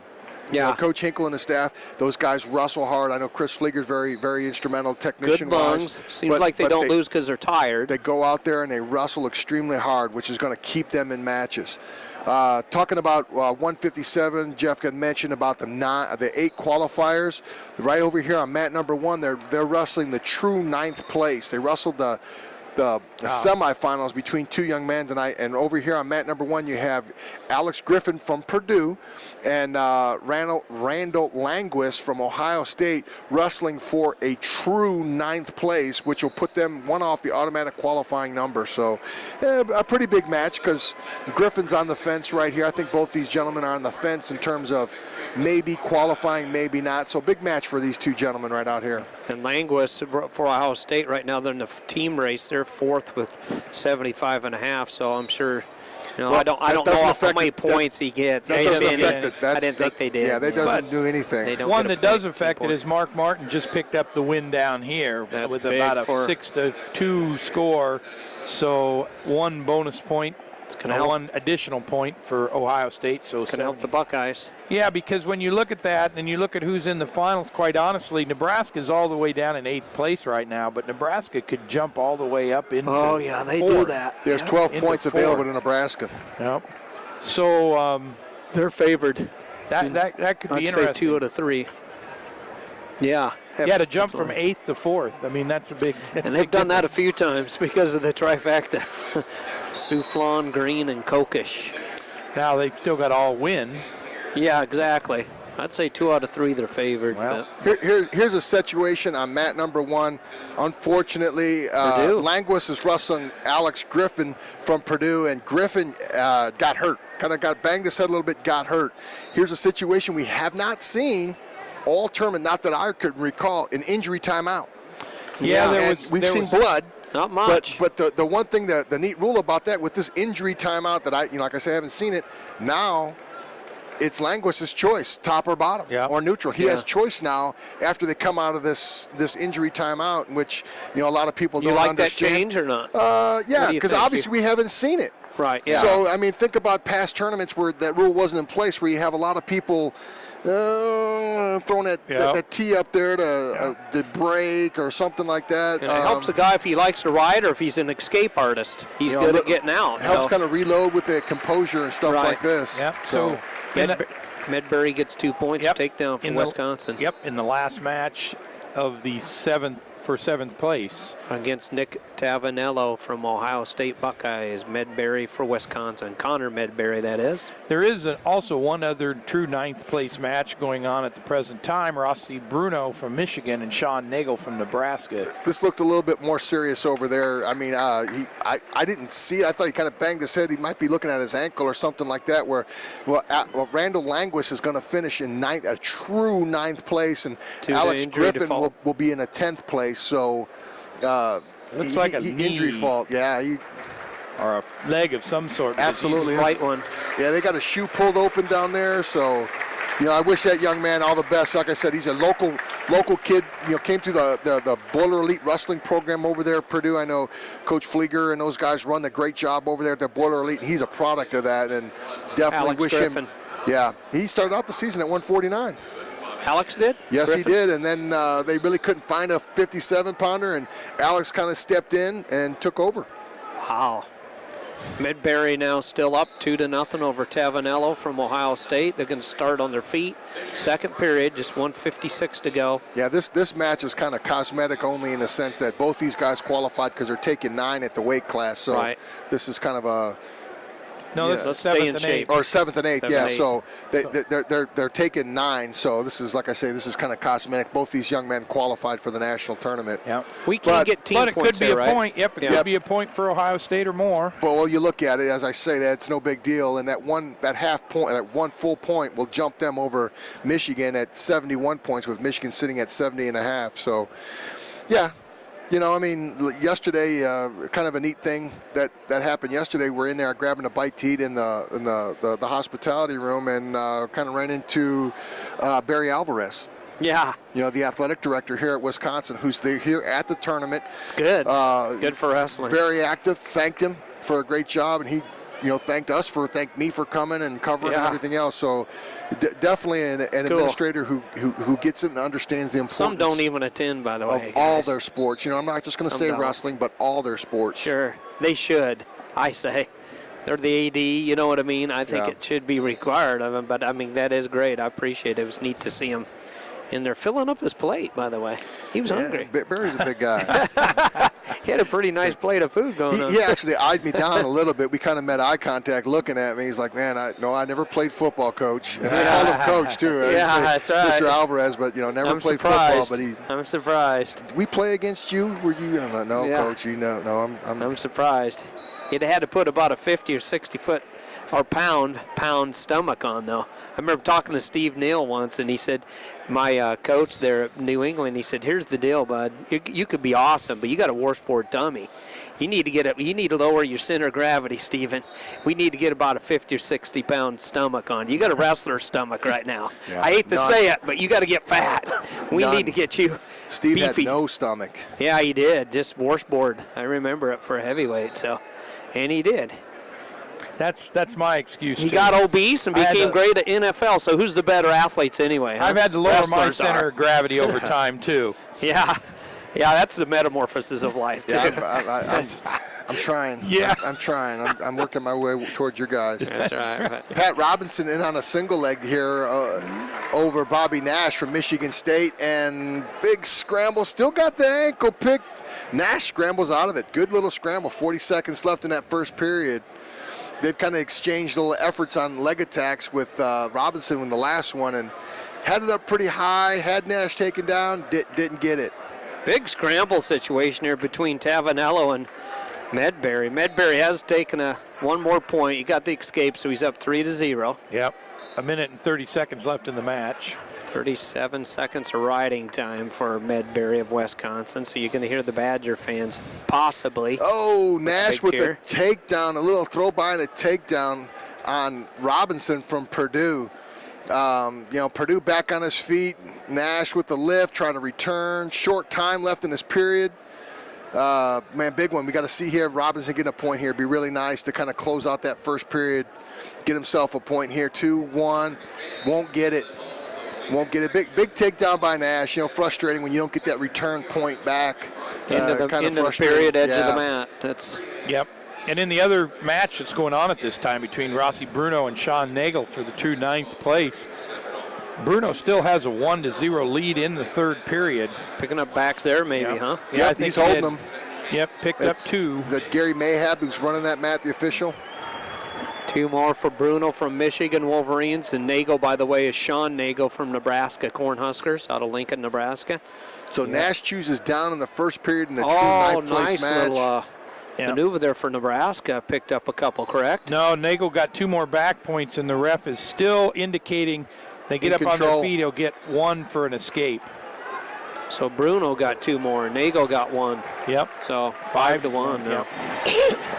And Medbury's got Picking up some Tavanello backs. on his back, picking up some points in a tilt. Gets two. So Medbury now out to a 5-0 lead. 7-0. 7-0. And time runs out, so Connor Medbury finishes 7th place. 8 seconds from getting a major there.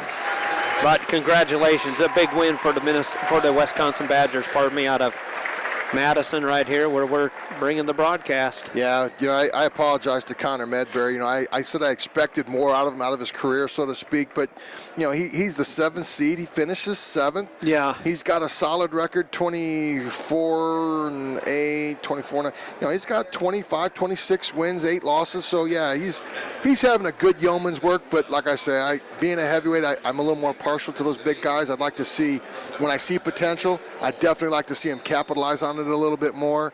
And it's the conference, too, He's the doing toughness of the he's conference. doing a great job, and like I say, I apologize, but I will quantify it by saying I have a high standard for guys at that weight, since it is the weight class I wrestled. And you owned. I mean, you were at the top of the heap, but and you got the eye for that stuff too, and you brought it up at the Midlands. You said Medbury, I can tell just by looking at him and what he's got going for him. He's got a lot of potential. So Bruno with a 10-1 win over Nagel. Bruno just kind of exploded in that third period. So Rossi Bruno with the true 9th place. So and Nagel was Nebraska, right? So they have correct. won many of these. bet you Michigan would like that consolations. bonus point. Yeah. Oh yeah. So speaking of Michigan, Adam Kuhn on the mat now for true 9th versus Colin Jensen from Nebraska. See if his spiral down continues, or if he can pull something out. Because boy, he's. Jensen's one of the guys at this weight class that did not earn there's 9, there's 12, obviously 12 young men at the weight class, but Jensen's one of the guys that didn't earn. So, this is big for Jensen to even be in this match. Although you got to wrestle the number 1 seed to do it. Nebraska's had that same point up there for quite a while. Those same points, 68 points. Well, Nebraska's kind of on the opposite ends of the spectrum because they got their stars, and then they've got. Yeah. We've seen 3 guys here in the true 9th place matches. So now a lot of young Nagel guys lost. in Nebraska. Yeah, right. Hagel lost. Now Yeah. they're superstars, if I remember right, though. 2 of those are sophomores, 1 junior, so they all come back. Well, but you had Nagel who lost. You've got Colin Jensen who's out there right now. You've also got Caleb Kolb who's out there in the 197-pound Right. match versus Nick McDermott. McDermott. Boy, I can't get that name right. McDermott. I get to the deer. And Yeah. I'm lost. A lot of mix. Yeah. You could say Mickey D, but then Yeah. people think you're leaving early for lunch. Better not do that. Oh, pulling him out. Ding him. See, there's that little cylinder thing. Yeah, that's right. There's that cylinder rule, and you know what? It was kind of clever what Pat Robinson did there. Nash is kind of pulling him back. They're kind of going out of bounds. He leaned forward, He didn't he? leaned forward and put his hand hands over out, so yeah. they could still wrestle there to try to get a stall call or get a position. So Adam Kuhn finishes in a big way with a fall. Big pin. Yep, he was up 2-0 and put Jensen. Jensen to his back. And so a big Wow. pin for the number 1 seed who finishes 9th. Well, good for Kuhn in the sense that he closed it out with 2 wins, even though they count Right. towards a record but don't count here in the tournament. Right. But he comes back and scores that win, you know, and it closes it out with the fall, and he earns the last automatic spot for the conference. Yep. Right, You know, yeah. I've heard a lot of people, how's the number 1 seed lose 2 matches and doesn't get it? Well, he came back and earned it the hard way. He won the last 2. To Gives get you the some true ninth. momentum, too, doesn't it, Coach? Yeah. Going into the big dance down in Oklahoma City. It's coming up here. Yeah, pretty quick. You know what's going to happen for Adam Kuhn? He was a number 1 seed here in the Big Ten and had a good Big Ten season. And I said the field would catch up to him. But that's the Big Ten field. Yeah, exactly. The Big Ten sees him a lot. There's a lot of film on him with Big Ten Network, et cetera, and stuff like that, and people have had their hands on him. Well, now we get to the national tournament where it spreads Someone's out a little gonna bit. know. That field hasn't seen Adam Kuhn as much as the Big Ten has. So Adam Kuhn's going to swing back and I'm predicting he'll have a pretty solid NCAA tournament. Where that leads place-wise, I don't know, but he will definitely show himself better at the national tournament than he did here in the Big Ten. I'll be curious how they seed him. Well, and That might be he'll challenging for he'll the have some- seeder, Yep. for the people seeding the. Probably 8-9. He'll have something to prove too there, Yep. but you're exactly right. He's going to face some guys who just don't know him as well, and he'll probably do very well early on. Nice shot by Pat Robinson in the deep high crotch. Nash with a little neck whizzer kind of wrenches him over and pulls him out of it, but Robinson still in a little bit of a body lock. Nash on the neck a little bit, hanging on. McDermott leads right now 1-0 over Colba, Nebraska. So McDermott from the Michigan State Spartans up. And what do we got in that? 1 minute, 22 seconds to go in the second period. Just 12 seconds of riding time in favor of And so Red, which we Kolb. it looks like they're not going to take much of a break here, because I know the scoreboard They're is going into the flashed up. places. They're going to go right into placement match. So I'm not sure what the situation is there. I think they're just believing everybody brought granola bars today for lunch, huh? Well, we may have to tag team this and go eat some. I did get my big pretzel this morning. But Yeah, it's Jeff Murphy, you guys. Got to have his pretzel. I had He it likes for those breakfast. pretzels. I had it for breakfast. He likes pretzels. So. To me, they're too dry. I've eaten about 2 in my life. no, I this- got cotton mouth. So. This one was excellent. Nash is going to make it really tough on Pat Robinson here with 31 seconds left. Gets a takedown on the edge of the mat. He's up to 103 on the ride time. Pat Robinson up to his feet quickly, but back in on a shot, dropped on the legs. So making it really tough on Pat Robinson here for that true ninth. It appears what they're doing is just getting a scoreboard set up and ready for the next round. Hopefully, because I don't see any kids warming up or Well, officials on the mats. I don't see table workers have left. No, and it's not supposed to start till 1 o'clock, and so everybody gets a 15-minute. We'll have 15 or 20 minutes lunch break. I could go get the trays ready anyway. I don't know if there's anything out there or not. I don't know. So concession stands will be hot hopping dogs, here hot right now. I dogs, you bet. guarantee you. So on mat number 1, Nash from Michigan State's going to defeat Pat Robinson for Purdue for the true 9th place. Gosh, 7-3. They went back to mat 1. Man, terrible for Purdue back to mat 1 like we had yesterday. They all did it not is. have a lot of success over there on mat 1. Tough losses today for That's the going to hurt Boilermakers. both those guys' chances. The 9th was the one-off, and those were 2 guys that didn't earn automatic qualifying spots, so they really needed that that one-off to meet one of the criteria for that. So that's going to hurt. That's going to help Nash, just as it's going to help. It could help. McDermott here too. That's for sure. McDermott and Cole. Yeah, the Boilermakers should be spoiler makers, huh? They need to spoil it for other people. You know, and the other thing is, like I say, they got two kids still cranking here, and I gotta like Quiroga's chances. You know, they're sitting down here 10th, 11th, Right. with the Hoosiers from Indiana, only a half point back.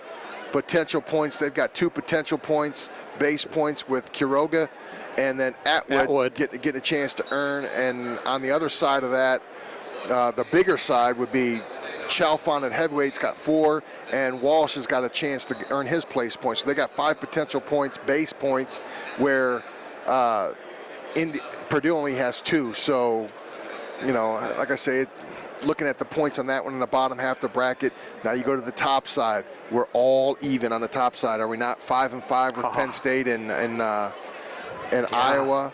Penn State up 128.5 to Iowa's 128, so it's by the way, going to be a tussle. Nebraska crawled back, or Minnesota crawled back in it, but not enough at 110. They're still 18 points out. Yeah, Tony Nelson in the finals. That's not enough. Right. No. You know, obviously. No, because Tony can get 6, but that's the most Tony can get.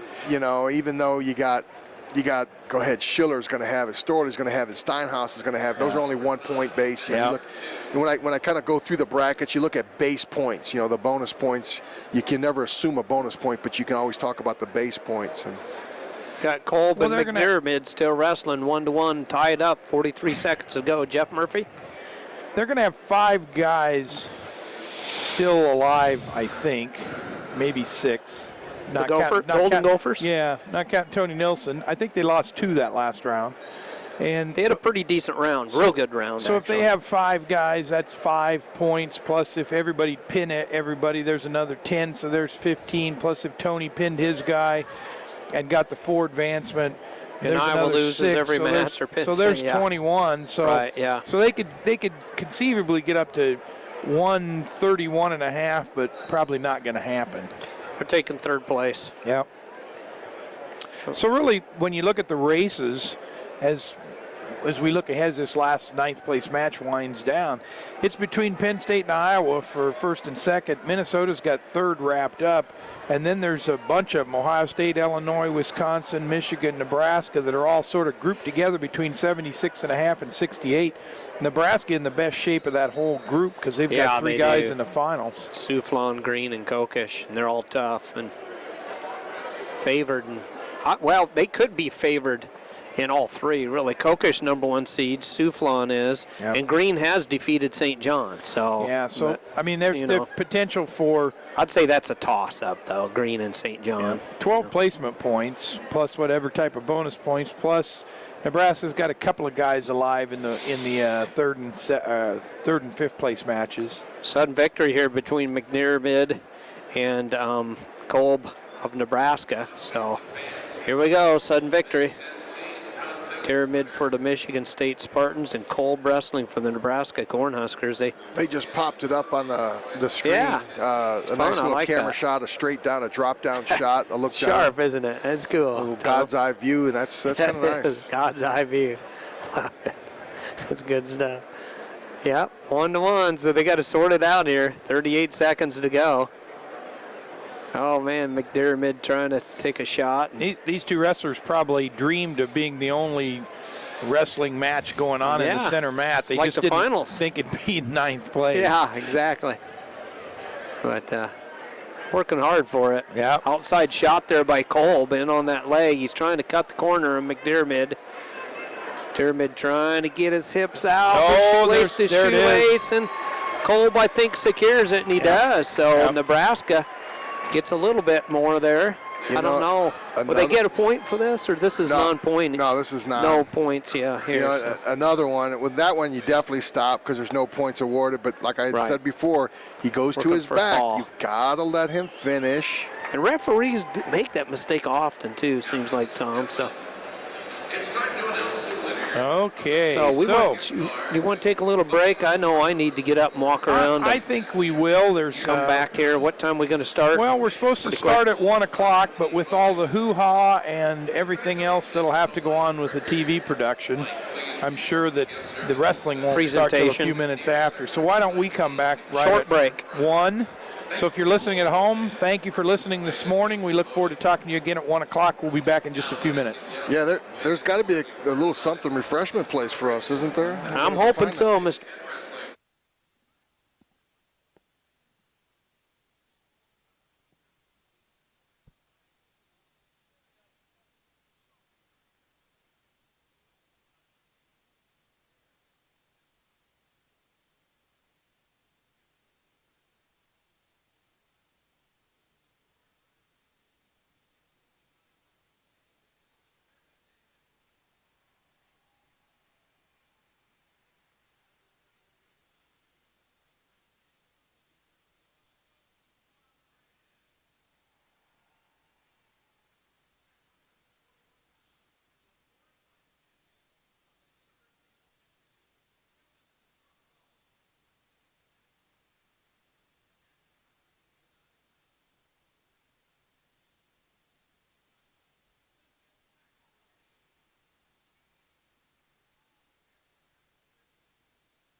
Okay, welcome back to Takedown Wrestling Media, Takedown Radio at themat.com. Appreciate all of our listeners today. Steve Foster, 2014 version of the Big Ten Championship, one of the best ever. They've all been great, been to many of them.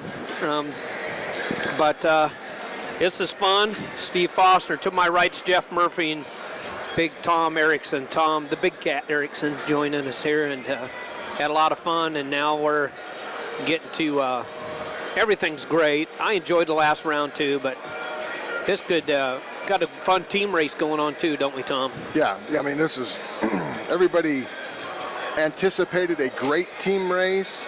I think one of the things, you have to kind of mention the elephant in the room. Minnesota's not part of that team race. Yes. The three teams that came into this tournament as co-champions, that being Penn State, Iowa, and Minnesota. As we went through the very first round, Minnesota was part of that, and on last night's session, Minnesota kind of stubbed their toe a little bit and fell back, where Iowa and Penn State put their foot on the gas and kind of made a clear separation. So basically this comes down to a two-team race with a 5-5 split between the two schools in the finals, and I think two heads up.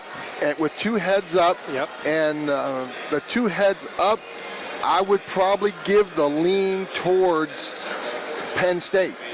Yeah, right. So, Taylor Moore and Ruth Lofthouse. So it'd be pretty good, solid favorites. They would on paper, but in saying that, so you got to look at Iowa probably looking to need to sweep the other three. Mm-hmm. They need to get their three. So I don't know.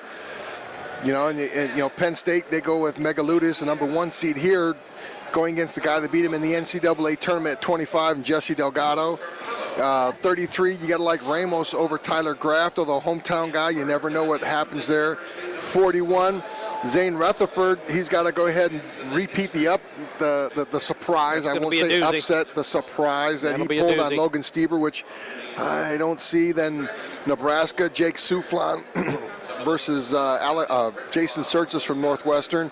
Down at 57, you have St. John versus Green. Definitely a style matchup. I kind of still like Green in that one because of his explosiveness. His gas tank keeps up with him. He's got the talent. He's just got to have the lungs go with what he can do. Exactly. Then you at 65, you have David Taylor, who's just been phenomenal all year, versus Nick Moore from Iowa. And then you go into Kokesh and Evans. Kokesh is controlled Evans. I don't say owned, but had the upper hand over Evans. He's a real deal. Kokesh is for real. At 74, and then at 84, you have Ed Ruth versus Ethan Lofthouse. Ruth has been a little bit all over the place. He got a major decision getting into the finals, but a little for the roller most part, coaster going on with him. Wrestling pretty lethargic. I think a lot of people have kind of thought that. I've read some quotes on the the internet and stuff like that. 97, you're going to have McIntosh from Penn State, the number 1 guy coming in. He's not looked great either. Hot. Heflin's been hot. And Heflin has been wrestling very well. Big 3-2 good decision over Schiller. Mm-hmm. And at heavyweight, the big boys, you have Nelson and Tony Nelson, 2-time defending national champion, and Adam Chalfant from Indiana. So you've got some great matchups, and that was only the finals. Obviously, we're going to be wrestling thirds on one side and fifths on the other. Right. So I think at the end of the day, those will have a little bit of impact. But to kind of give you a recap on the scoring, winners in the final match, in the finals, receive 4 points. And then winners in the 3rd and 5th place match receive 1 point. So obviously, we talked about the finals because those are the big points.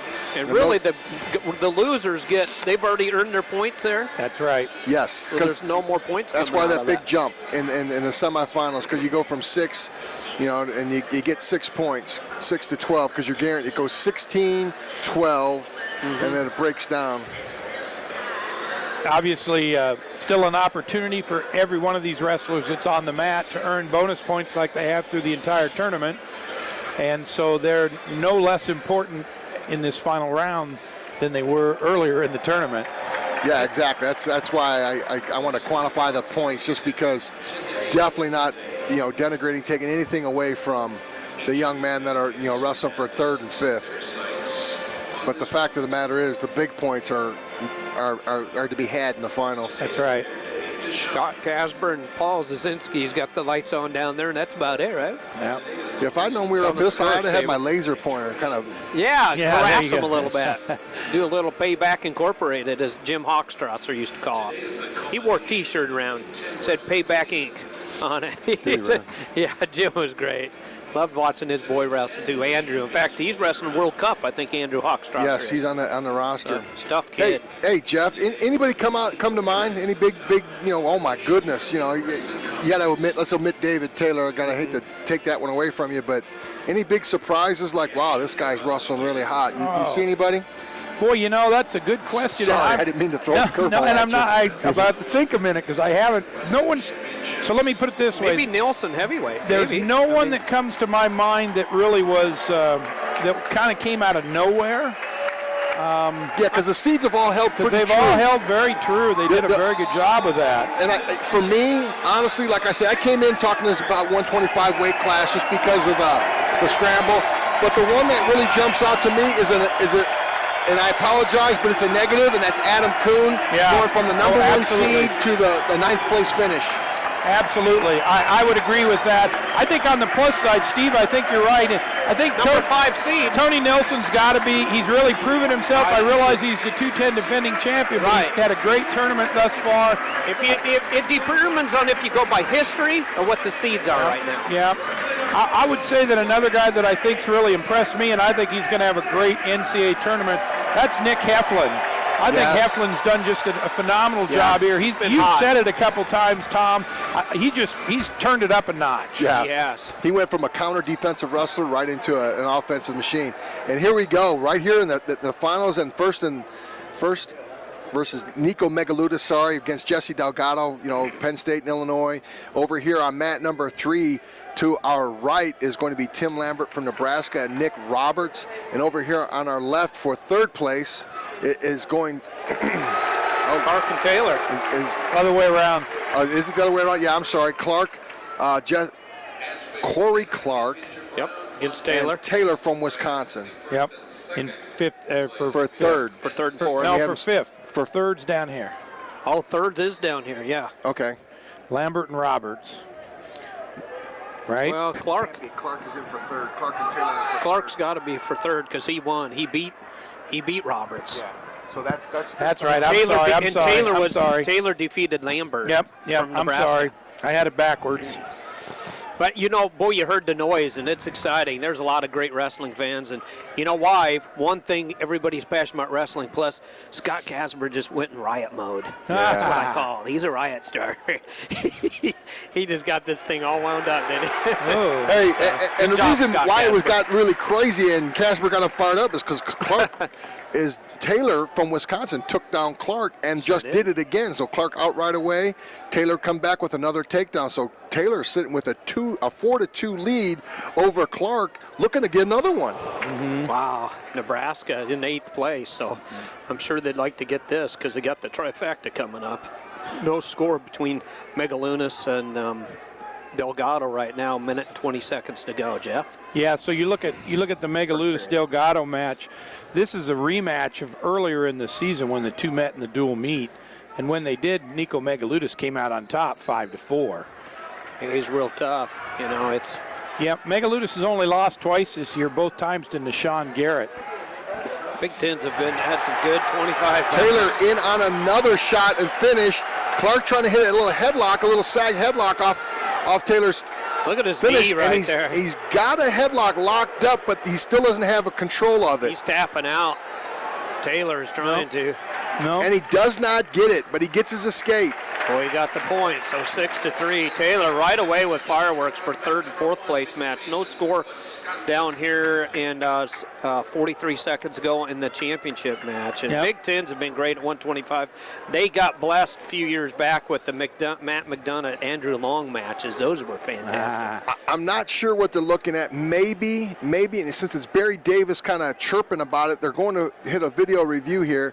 Did he go headlock or not? Yes, that's exactly I it. thought the I arm wasn't there, Tom. You know, I think he's gotta pulling have the over. arm, aren't you? Right, got to Don't have you? the arm. So even though Otherwise there was no control over it or at all, it still can be an illegal headlock, even though you're not in control over using an illegal headlock. So, you know, Barry's That's why kind of. Taylor was tapping out. I Yeah. think he was getting choked, and I was looking for an arm. And So Barry, yeah, that's why I said I kind of guessed that, because Barry's the one that stepped up and kind of said that. Jeff Murphy. So as they sort that out, we come to the end of the first period in the championship match.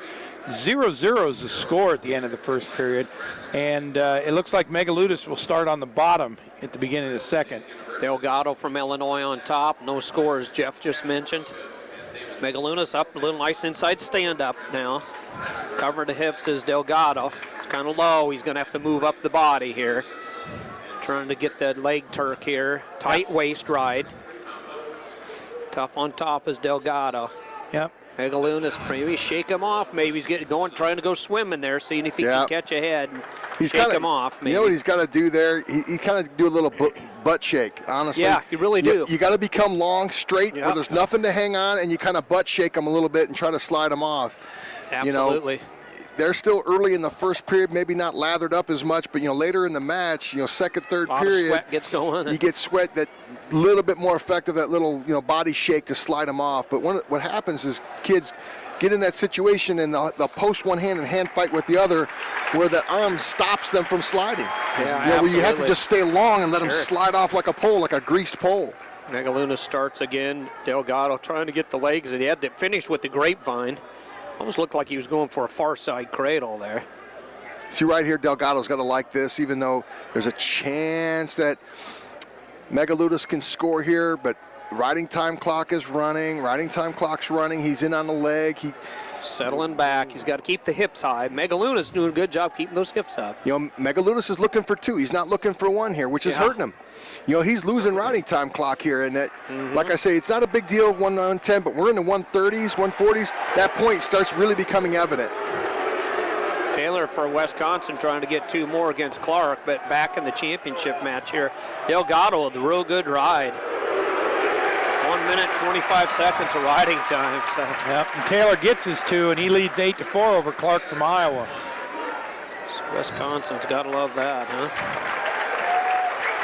And when you start this final round, this championship round, with a half a point separating first and second place teams, that's huge. Yeah, that Corey Clark match is a big match.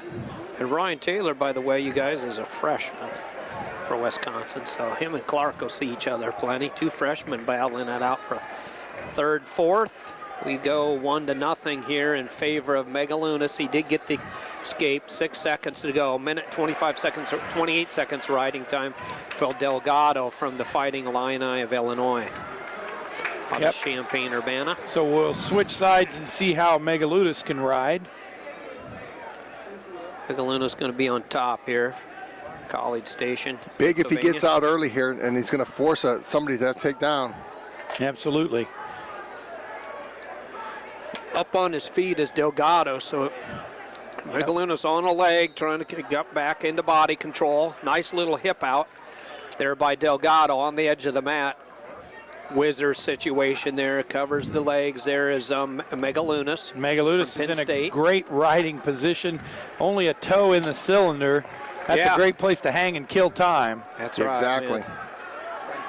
That's so true. It's 1-0. Megalunas got the escape. And he's 1 minute and 8 seconds of riding time. So I'm sure in favor of Delgado, who starts on the bottom right now. Yep. So I'm sure Megalunas would like to get that up or down under 1 minute. So that's right. And now he has. So now riding time not involved here. What you see is what you get. And so he There releases him. Yep. So it's a true 1-1. Didn't want to, after he rides it down, let's get rid of him and let's try to get that takedown. Exactly. Taylor, oh man, a little shuck by on Clark. Delgado on a big dive. Yep. Big dive. Megaludis move. counters, and now they're all tied up in a pretzel twist. Really wasn't even a Granby. It was more of a somersault. Well, just a good old-fashioned somersault for Delgado. Head But to toe, Megalunas head to did a toe. good job keeping his hips heavy. Shoelace to shoelace, for the Potentially knees. dangerous, yeah. Those knees can get tore apart in those situations. That cartilage can pull something there. So hand fighting there. I know Taylor and Clark on the other mat, boy, they're in a real Donnybrook, as we call it back in Iowa. I think there's more people here in the auditorium watching that match than they are the In the championship match. championship, yeah. They're in Donnybrook. 2 cats on a hot tin roof. We like to use that one, too. You know, they're really excited because it's obviously a Wisconsin guy, but the other part of that is it's a young Wisconsin guy where they're going to have him for 3 more years. Yeah, they're all freshmen here battling it out. Oh, Delgado stacking up. Megalunas trying to get a fall, Yeah, but it'd be a he doesn't even- non-position fall. He Is that hasn't what you- even Yeah, got, no he position doesn't fall. have control. Which that's going to be potentially dangerous. on the back. Yeah, so Delgado wound up in sort of a Boston crab position. Yeah. Exactly. I was saying that. You know, it's probably was a good call, though, because Megalunas' back was being bent not the direction that we were made to bend, so. Those little created the guys. bend. They're flexible, though, aren't they? Ooh, it's amazing. So we wind down the regulation, and it's going to finish regulation at 1-1. Victory, guys. Here we go. Repeat, as Tom Erickson Here said comes- earlier, here of comes last Corey year's Clark. NCAA championships. Tom Erickson. Corey Clark with a takedown to kind of arm. tighten this up. Gets a penalty point, illegal move. Not sure what it was. Bringing that arm up over maybe perpendicular. He had the arm full up. Nelson. And here we go once again, like my big complaint, you got Barry Davis climbing out of the box. He's trying to touch his Iowa roots here. Yeah. Get back in the box, Barry. He's trying to do a little payback incorporated, huh? So he call it. So Two- four-time Big Ten. Megalunas in Nice. on an ankle in the championship match. He's got Delgado, both of Delgado's ankles right on the edge of the mat, but Delgado, and they go out of bounds. Big win for Ryan Taylor. He closes that out 9-5. Wisconsin's got a great future. Yep. Okay, sudden victory here for the championship, Jeff. 29 seconds left in the championship match, or in this particular period of the championship match. 1-1 score. Boy, they're in a tussle right now. Kind of a whizzer situation. Just kind of facing each other off. Some tough collar ties, real strong collar ties. Gotta love it. Look at the crowd getting fired up in this match. Celebrating the Wisconsin. Well, man. there's the end of the first overtime period.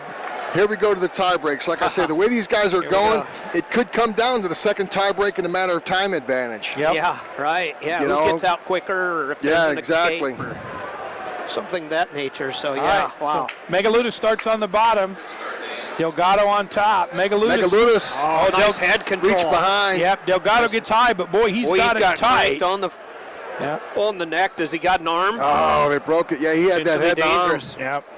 Megalunas was all but Choking. out, but Delgado just had a death grip around his He head. did. So He put it past choke. it. He would have choked him out if he'd have hung on to that any longer. That was a good job by the referee stopping that. He went a little almost UFC on him, didn't he? Yeah. Yeah, so 15 seconds left in this 30-second tiebreaker. We got 12 seconds to go. Delgado hanging on. Yes. I thought Megalunas was in. See right here, you got to ding him. He's got to transfer up. Got to He's ding gotta come him. up. He's reaching with the other leg, trying to get the Turk. And there it maybe a is. Standing Turk, if there's You know what? anything, but Great job by Delgado. They're not Yeah. going to call it, and he did just a tiny bit enough. You get the wrong ref, they ding him for that. But Yeah. you have the right guy, and he did just enough. He did try to progress Yeah. inches, but not big time. So Delgado down, Megalunas out. Now up on top, Megalunas Climb. Delgado, trying to kick out. great job of climbing. Great job of climbing. Try to dive in. Great. We're wrestling here. Yep, hanging near the edge of the mat. Low risk for him. Yep, There we killing go. time. Megalunas has No been stall call. He got 15 seconds, and he's got man. he's halfway through getting himself back Yeah. to his feet with that 1 minute overtime. 30 seconds go fast. They really do. I Yeah. mean, you really don't got much time to do either. So No, you got to get up and get out because Gotta there's get not a her lot of done. time for anything. how to get her done. All Drop right, on the whistle. ankle. Yeah. See right here, I give him a couple seconds. Boom, let's go back up. Delgado's wrestling him here. That's the thing. You know, if he Delgado's turns gotta and drops, kick out. there we go. Kicks. 4 seconds. Trying to cut the corner. Yep, Trying isn't to going to kick happen. and 2-1, swivel. there it is. Did As- not hip swivel. As short a time as it is, we go back to that drop. We used to call it the drop, Joe. Drop, drop, drop. He goes down to the ankle, you drop with anticipation of a hand coming up. So Yep. All right, Back on your feet. Yep, 1 minute, sudden victory. Back on your feet. 50 Megalunas in on the shot, but here seconds. comes Delgado with the reach around. He's dangerous. He's unorthodox and a great Oh, scrambler. boy. They both are. And here comes the roll through. He gets in trouble. He hits his little roll through. Shoelace. Rolls underneath. Yeah. So when the refs keep track of knees, they like to, sometimes you get out of these stalemates and or potentially dangerous. So 35 seconds left. The referee stalemates it. They'll both come back to their feet and start in the center of the mat. All tie it up 1-1. We're in the second sudden victory here, folks. So here we go, hand fighting. I would say Megaludis, for what it's worth, has been the aggressor in this match. He's marching forward, and Delgado's going backwards. Kind of with his Corey Clark match was a little bit like that too with Delgado. So. Yep, and Delgado, he's just content to try to stay away here and burn the time off and go back to the tiebreakers. Yeah. Well, the fun thing about this now as we go into the second set of tie breaks is Delgado's down first this time. Yep, they alternate, don't they? Yep. They switch back. So Delgado, Megaludis was down first. Now it's going to be Delgado. No, that's not right. They switch. Yeah, they got to switch that. That's not right. There we go. Oh, you're mic'd up with the ref here. That's it. Got to get that ref. That's right. You got to get them on the same page. Yeah. That's a great thing. Now let's see. The pressure's on Megaludis. Does he choose to just ride? I mean, obviously he's just going to ride. Yeah. He's being aggressive. Ride. Last time he hung out to try to ride. Now he's being aggressive. Oh, nice reach back there for Delgado. Delgado's going to get out, and he does with 10 seconds, 20 Megaludis- seconds left in the period. Megaluna's bailed because he was in trouble. That reach back, Delgado was trying to get that defensive fall. You know what? When I said that, Megaludis try to go for an offensive ride rather than a defensive ride. Yep. If he flipped it, the first set of tie breaks, Megaludis dropped on the ankle, was fighting the legs. This time he threw legs. He was a lot more committed into doing that. Yep. And he got almost got reversed, gave up the escape. All right, there's the end of the period. So essentially we've got 30 seconds left, and Megaludis has got to get out in 10. Wow. Tough wrestling here, guys. Some good wrestling. Because if Delgado would ride him the entire, or if he does not get out, Then it's Delgado's. then it's Delgado's. And if Match. he does get out but doesn't get out in 10 seconds, it still could be Delgado's. Yep, so exactly. So Delgado very high. Megaludis trying to shake him 18 off. seconds. So They go into the very original. Megaludis needs a reversal. He gave up on it too quick. Yep. And Delgado just with the death grip on the Penn end. State fans wanting Megalunas to get a chance there for the reversal. So I thought he gave up on that too quick. He kind of had the position elevated, and shaking him down, and he gave up on it. Yeah. Oh, he jumped. So we go back to Yeah, the there was center, a and jump Delgado on. down on an ankle now. See, now Delgado's just in a counter mode. He's not trying to ride. He's just kicked him out. Megaludis gets out, but Delgado's going to run now. Delgado's going to win it. Delgado, and that's the match. On the 15-second on the tie break. Illinois ride. fighting Illini, guys. Delgado kind of in the defensive mode again. Comes out victorious. He's just a mat strategist. Yeah. And there It's were all from strategy. Megaludis had a few choice words for Delgado. I imagine the two will get a chance to sort this all out in 2 weeks. Could be. They've met before in the finals. I think, honestly, the big difference in that is Megaludis got offensive with the legs. Yes. He should have, in hindsight, I'm sitting up here. Of course, I'm right every time, but he should have never thrown the legs. Once you throw the legs, you're committed. Yeah, I mean, you are committed better to be do good at something the there. legs.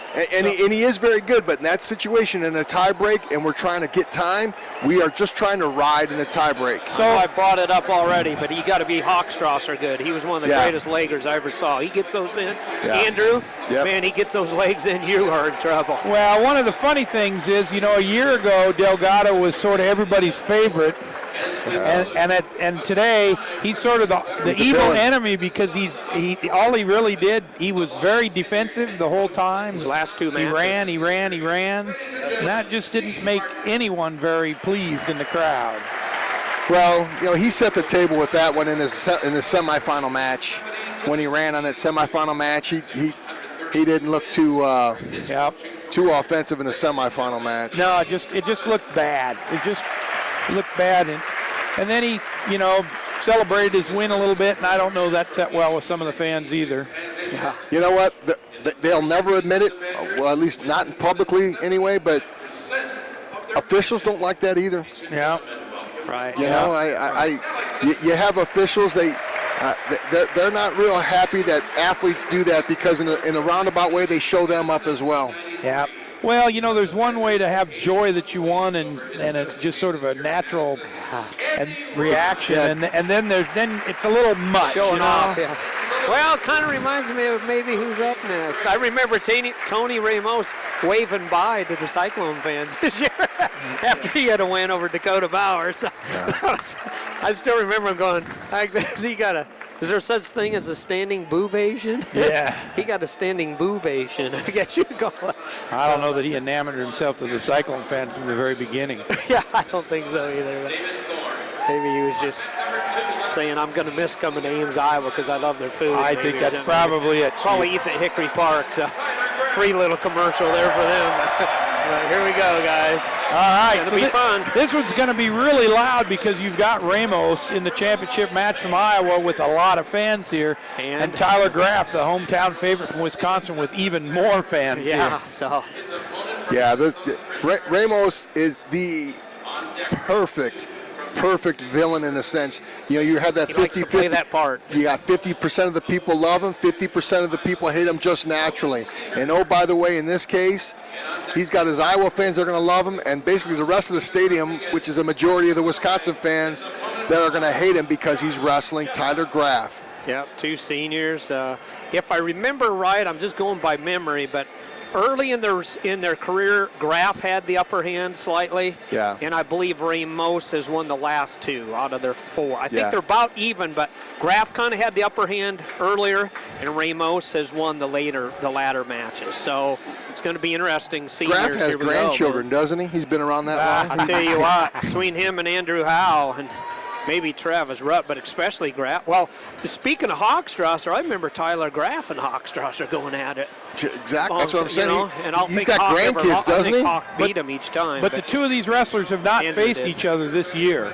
Really? No, they did not face each other. Duel for some reason. I don't think they. I think Ramos wrestled. I'm not sure they wrestled each. Or they might not have dueled this year. Yeah. Because not every Big Ten team duels every year, right? You're 8 mandatory. You miss 2, yeah. so you can miss. You miss 3. 3, yeah. So there's 3 that's missed, yeah. Because it's just that team strong. Yeah. What Big 12 could get to something like that. Huh? Or what Big the 4. Big Ten did several years ago is they had you declare 3 mandatory duels, 3 rivals. Sure, right, You had to declare 3 rivals, and I like that. So, and then they schedule around your 3 rivals where you wrestle them home and home, not home this year, they're home the next year. And how much did you because I liked it, and we declared ours, and but the thing is, in the financial aspect of it, Iowa and Penn State are big draws. I mean, they're really big draws. They weren't scheduled, so but they bumped, right? Voluntarily? They voluntarily took the duel as an extra duel.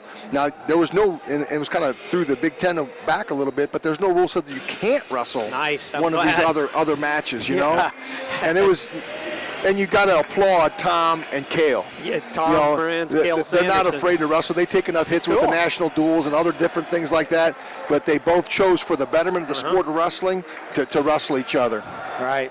So if we go back to the matchups and we talk about Graff and Ramos, so they did not face each other this year, but the last 2 times they met each other last season, Ramos had the upper hand. He won 6-4 in sudden victory, and he won 3-1. Right. So tough matches, two good kids, and like Tom mentioned earlier, Graff's been around a while. Yeah. He was wrestling at the Unidome, I remember, in the national duels. That's been a while since that happened, because that's when I saw him and Hochstrasser wrestle. But a nice little match over here on the third place match up to our left. You got Cash Quiroga versus David Thorne. Okay. That'll be fun. You know, that's a great match. Cash, be fun. like I say, is wrestling as well as anybody, not in the finals, so to speak, because he lost to Ramos in a little barn burner. And then, the closing seconds, actually. Thorne loses to Graff, kind of handled by Graff, 9-4. So. Yep.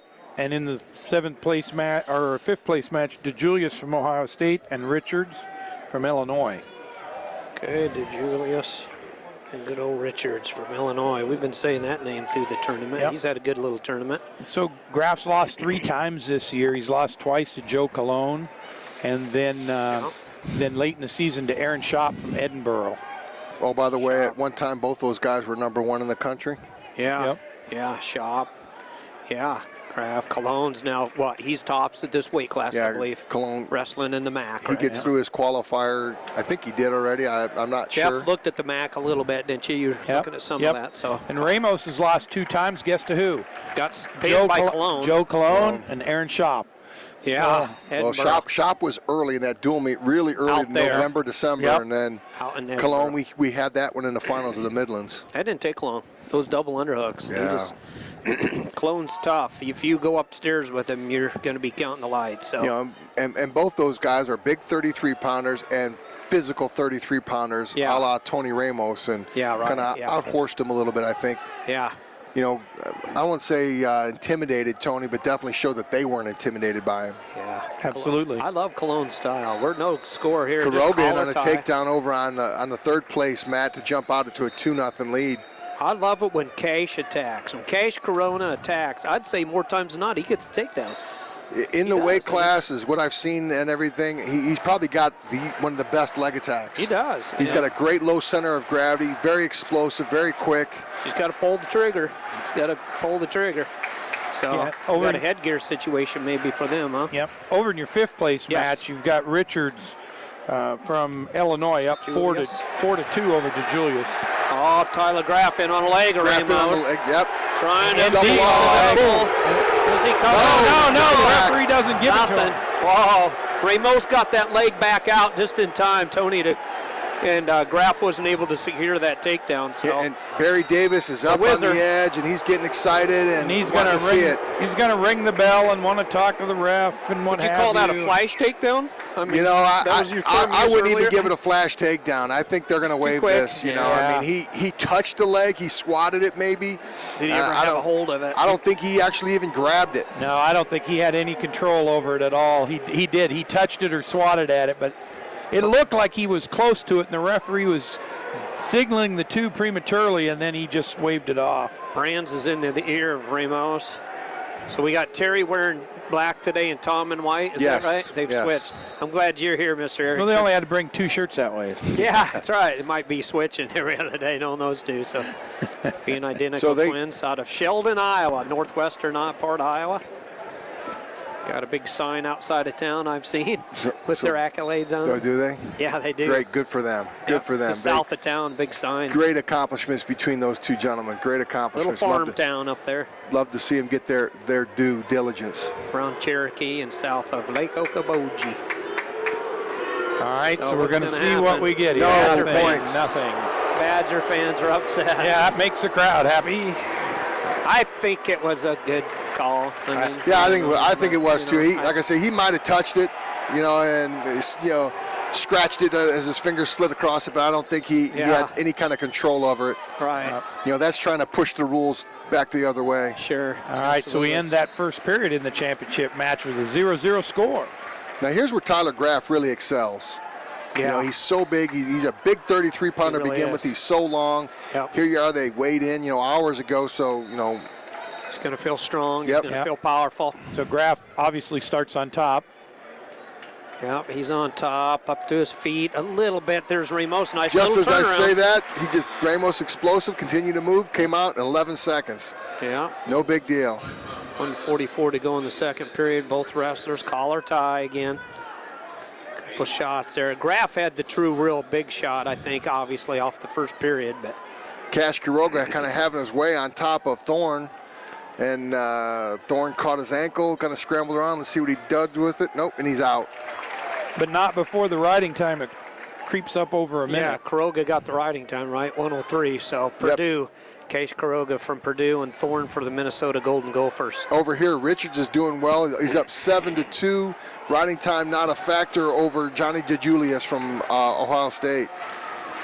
Yeah, 7-2. So 5-point spread there with no riding time yet as a factor anyway. And Graf and Ramos still just kind of got a double chicken wing over there, it looks like. Yeah, boy, trying he's to kind of crank it over. Oh, boy. That's not any fun. Ref's keeping track. Yeah, my shoulder blade. Oh, there he goes. Oh. The tough thing about, it's short time, but the tough thing about that, when you have some movement towards turn, it's hard for those referees to stop that. Yeah, it is. If he's laying flat and there's no movement at all, they'll break that. potentially dangerous, but in that situation, they're going to let him hang on to it just because he kind of bounced them just enough to show he might turn him. Yeah. Still a collar tie here between Graf and Ramos. Nobody really taking any shots. Nope. 20 seconds to go in the second period. Ramos off. It leads off the 1-point escape. The one nice thing about the broadcast area we're in, we could stand up if we want to. Yeah, stand up and stretch. There's only 2 days of sitting. Especially for you big guys. I'm the little guy up here, you know. These guys I'm sitting next to, I think their legs weigh as much as I do. I know mine Tom do. Big Cat Erickson and then Jeff Murphy to my right. So. All right, so we go to the third period between Ramos and Graf in this championship match. Graf starts down. Just means I got to behave so I don't get hurt here. That's what it's. But Something scares me a little bit looking over on the third place match with Quiroga. It's 2-2. He's got 103 on the ride time. He's going to be down. He's going to get us a point. I got to imagine Thorne's going to ride that down just a little bit. But I didn't like the way he closed out that period. Sat back on his heels, then defended a little bit. And Steve, you nailed it 100%. When Quiroga's offensive, he's dangerous. he is. He's got to move. When Kish moves, he's the dude. Riding ball on Tony Ramos. So Ramos, he's just hanging back. They started and Graf sort of crawled all the way across the mat, and Ramos sort of pushed him in that whole crawl, and Ramos with the stall call. So Yep. So Quiroga in on a shot, gets the score. Not sure I'd give it, but he gave it to him, so it doesn't matter. And his riding time is going north once again, so kind of excited. Graf up to his feet, little Granby roll. Yeah, he tried a Granby. Yeah, but back nobody... up to his feet. Ramos in really tight. Set out reversal maybe or not. Going for the reversal. Set out switch or not. Boy, he's trying to do Ramos that reversal. is still on top. Ramos grabbed an ankle. Still plenty of time, so Graf is more interested in reversal maybe than escape. Graf starts to go to 2, and then he comes back to the single leg again. And now riding time for Ramos is almost 50 seconds. Graf's getting himself in trouble right here. The referee calls a stalemate. Yes. He's getting himself in trouble. Getting tied up. Let's quit being greedy. Like that's what Barry's saying. Yeah. Look at Barry. He's saying get his one. He's getting himself in trouble. Yep. Quit wrestling for 2. Now you got double jeopardy. Instead of getting 1-1, we go into overtime. If we don't score, we've shortened the clock, and we're going to give him a 2-1 advantage over us with the ride time. Yeah, so 55 seconds, creeping up to a minute. He's trying to get his hands cleared. There's the riding time for Ramos. Ankle grab, tight waist, far wrist ride here by Ramos. 45 minute, 5 seconds of riding time. Ramos Crawling has off. riding This time is on for Graf now. right here. I'd let him wrestle. Ramos up, trying to pull Graf back to the middle of the mat. That's a great job by Ramos. Yeah, it is. Smart wrestling by him. You know what? I let him wrestle right here. Ramos isn't stalling one bit. Nope. Ramos Graf pull called back to the edge. in. Graf puts him in that situation. Matter of fact, I would call Graf for stalling. Yeah, really. You know he was trying to get out to get a fresh restart. He wants a fresh restart. 19 seconds left in this match. Ramos with a 1-0 lead. Ramos on top, but he's also got riding time, so it's effectively 2-0. And that riding time can't go. He's got 1:30. So as you say, Jeff, that's up on his feet is Graf. Now he's out. Ramos cuts him. So it's 1-1. 10 seconds. Graf needs to do something slick here. He tries a little throw by there off the collar tie. Not going to get it done. Ramos now backing up a little bit. And there it is. Ramos is victorious. With riding time is the difference. That's a good job, a solid job by 37 Ramos. seconds of riding time for Ramos. And the Hawkeye fans seem to be happy, but the 2-1, Wisconsin fans don't seem to be so pleased. Yeah. Yeah. I'm not sure about the boos because I'm not sure Ramos did anything wrong there. Nope, not at all. I mean, I thought he wrestled a good, solid match. That was smart. Yep. Tom Erickson pointed it out with him grabbing one leg and trying to drag the opponent back in. That's obviously not stalling. He put himself out in that position. No, unless he's telling the ref, hey, I want to get him back in here so we can continue to wrestle. He cannot crawl over there like that. Yeah. As we spin through the weight class, the results, so to speak, we should have some time right here as soon as they're done getting excited for Tony. But he loves to play the villain. Quiroga beats David Thorne 5-3 over there in a third place match and takes third place. And then over on the fifth place match, Richards from Illinois beats DeJulius from Ohio State. I believe that was 10-4. It was still on the clock. So a nice dominating performance. Giving him credit with that 1-point win. That takes Purdue from 11th to 10th place, flips them with Indiana at 34.5 points. They just popped it on the board. Ramos's win puts Iowa up 132 to 128.5. So you start to see how that 4 points kind of swings both ways on these guys. It's big for the Hawks. Now we got, what do we got, guys? You ready? Ooh, wow, here comes the fireworks, fellas. Yes. Logan Steber, Rutherford, the phenom fresh, true freshman, undefeated, defeated the two-time defending national champ Logan Steber earlier on in the year. Some say Steber was under the influence of the flu. We don't know. It did say he had been sick a little bit, but Rutherford said, hey, I didn't give him the sickness. I just beat him, so it's not my fault. But and then, that's obviously a big one. And then you got the other one, not so big, so to speak, but still very much important, is Jawa and Rodriguez from Illinois in the 5th place match. It's only a point, but it's every point counts at this stage of the tournament.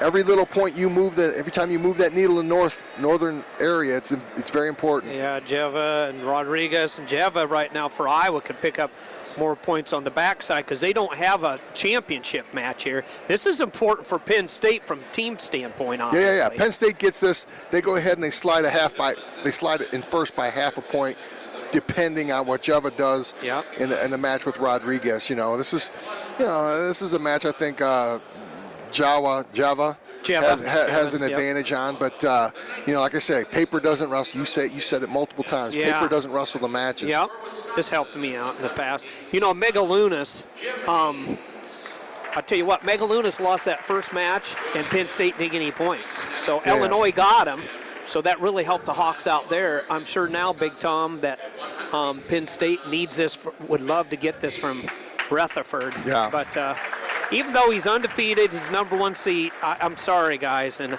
I play neutral on this thing. I still am favor. I think Steber's the favorite, but yeah. I mean, if I had to go to the window right now, I'd put my money on Steber. Yeah.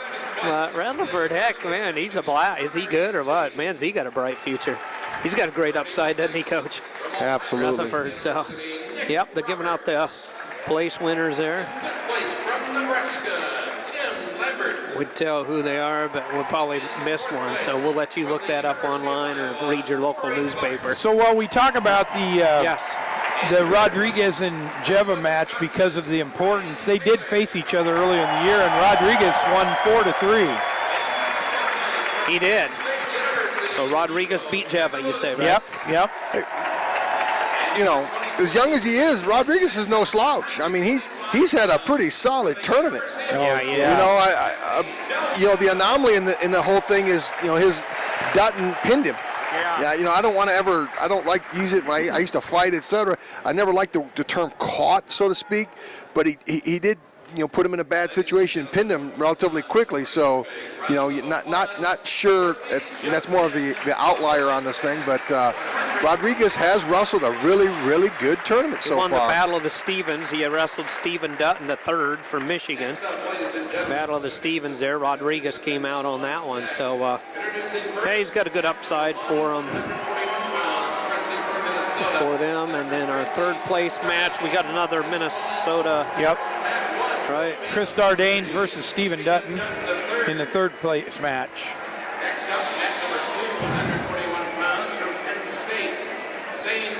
So it'll be interesting to see. Again, I think we were talking yesterday. So my bad, Dutton won in the Battle of this Stevens. Yes. I apologize, guys. So when we were at it yesterday, I guess maybe it was late in the day, and we were talking about what we thought was going to happen today. One of the comments was, how's Steber going to come out in this match? Is he going to come out and attack? Because I think if he comes out and attack, Rutherford might be in for a long day.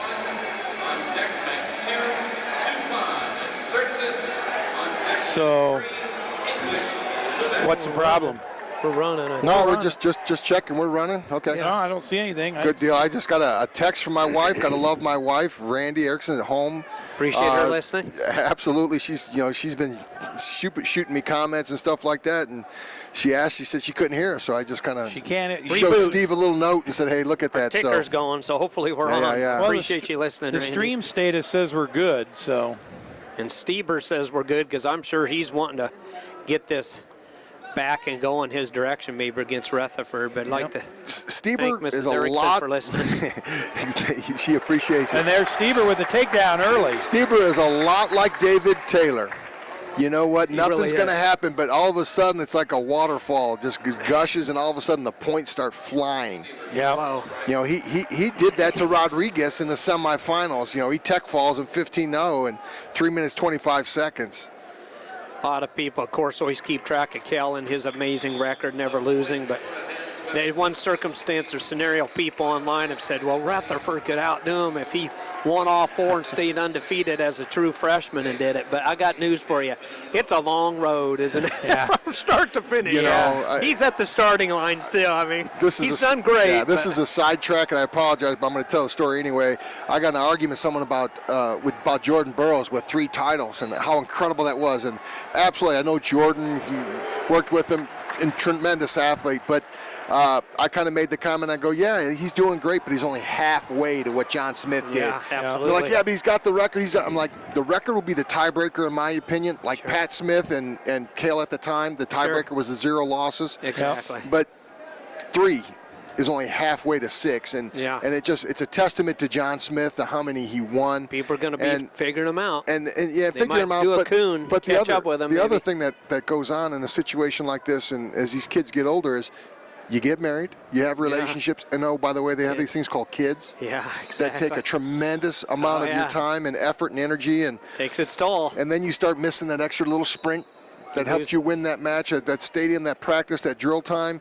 That You know, those things are single-minded greatness so doesn't important. stay there. I call it the single-minded greatness. You know, and No distractions. you got to admit, John Smith is incredible on that. He was unreal, and Steber loading up. Yeah, with Rutherford yeah. here for back points, Here it guys, comes. with Nope, a minute 43. Nothing didn't hold him Nope. long enough, so stuff on top. Steber is won his first title against Jordan Oliver, I think, over a controversy a little bit. Yeah. They And then actually changed the rules Ramos on with that. a controversy, too. So, but he's the champ, you know.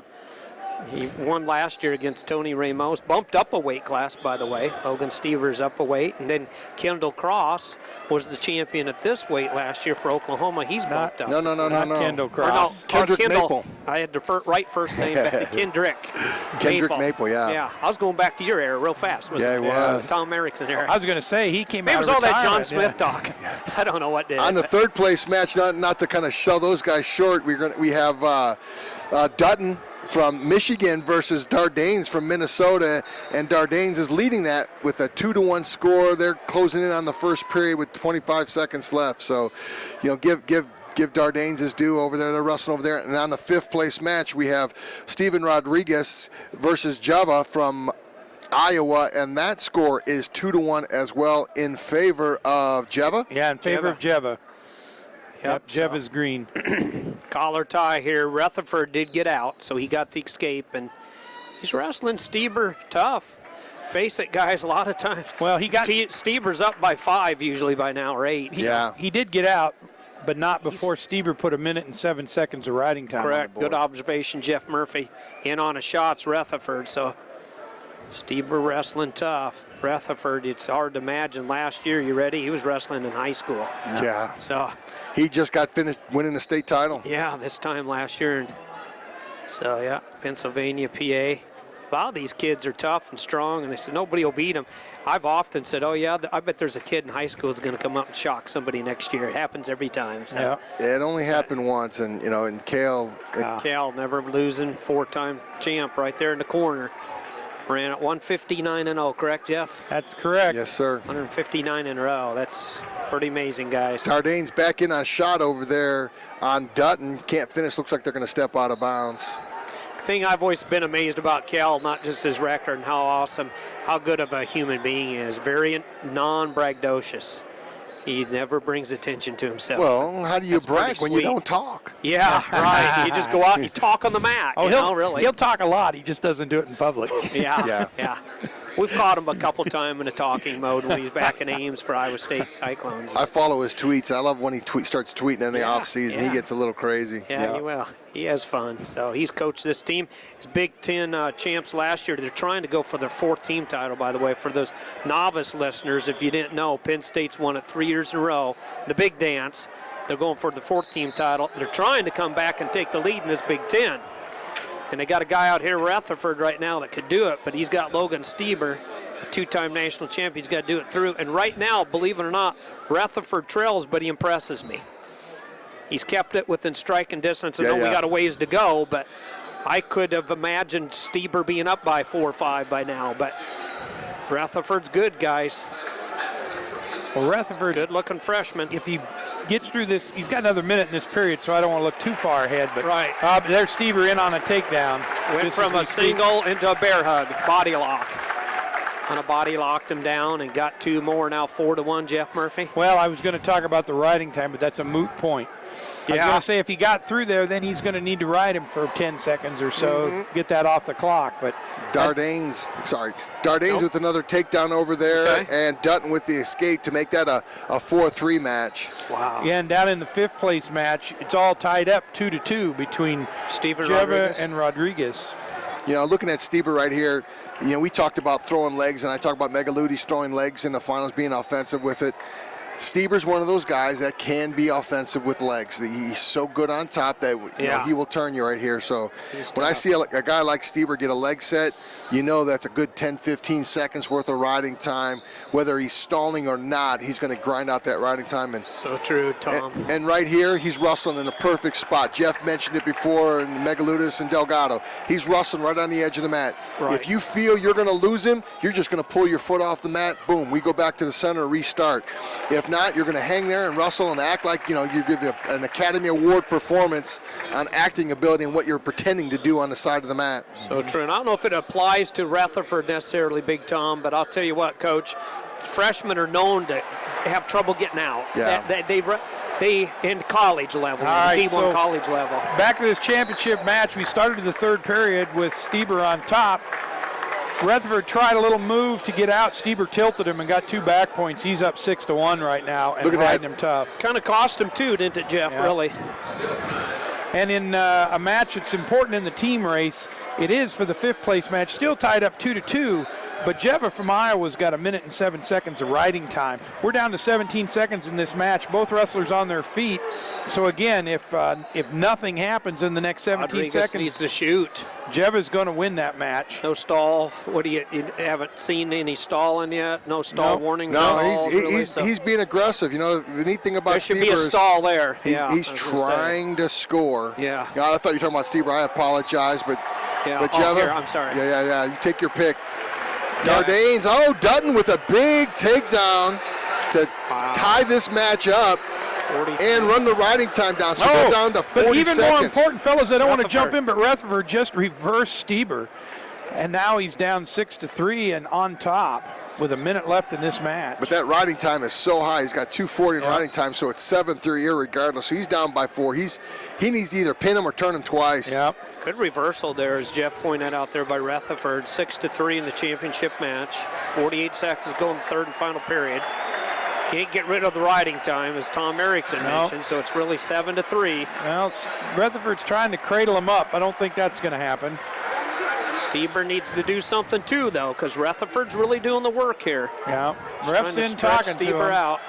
Ref's in talking to him. Rutherford's pretty high. A little high, but Steber trying to stand up. Get up and shake just him as off. I kind of talked about Steber, wrestling aggressive the whole time, not really backing up. Not now. Okay, I'm going to get a Big Ten title and move on. Yeah, exactly. He's doing enough, well, maybe not even enough to keep the referee off of him because he calls him for stalling.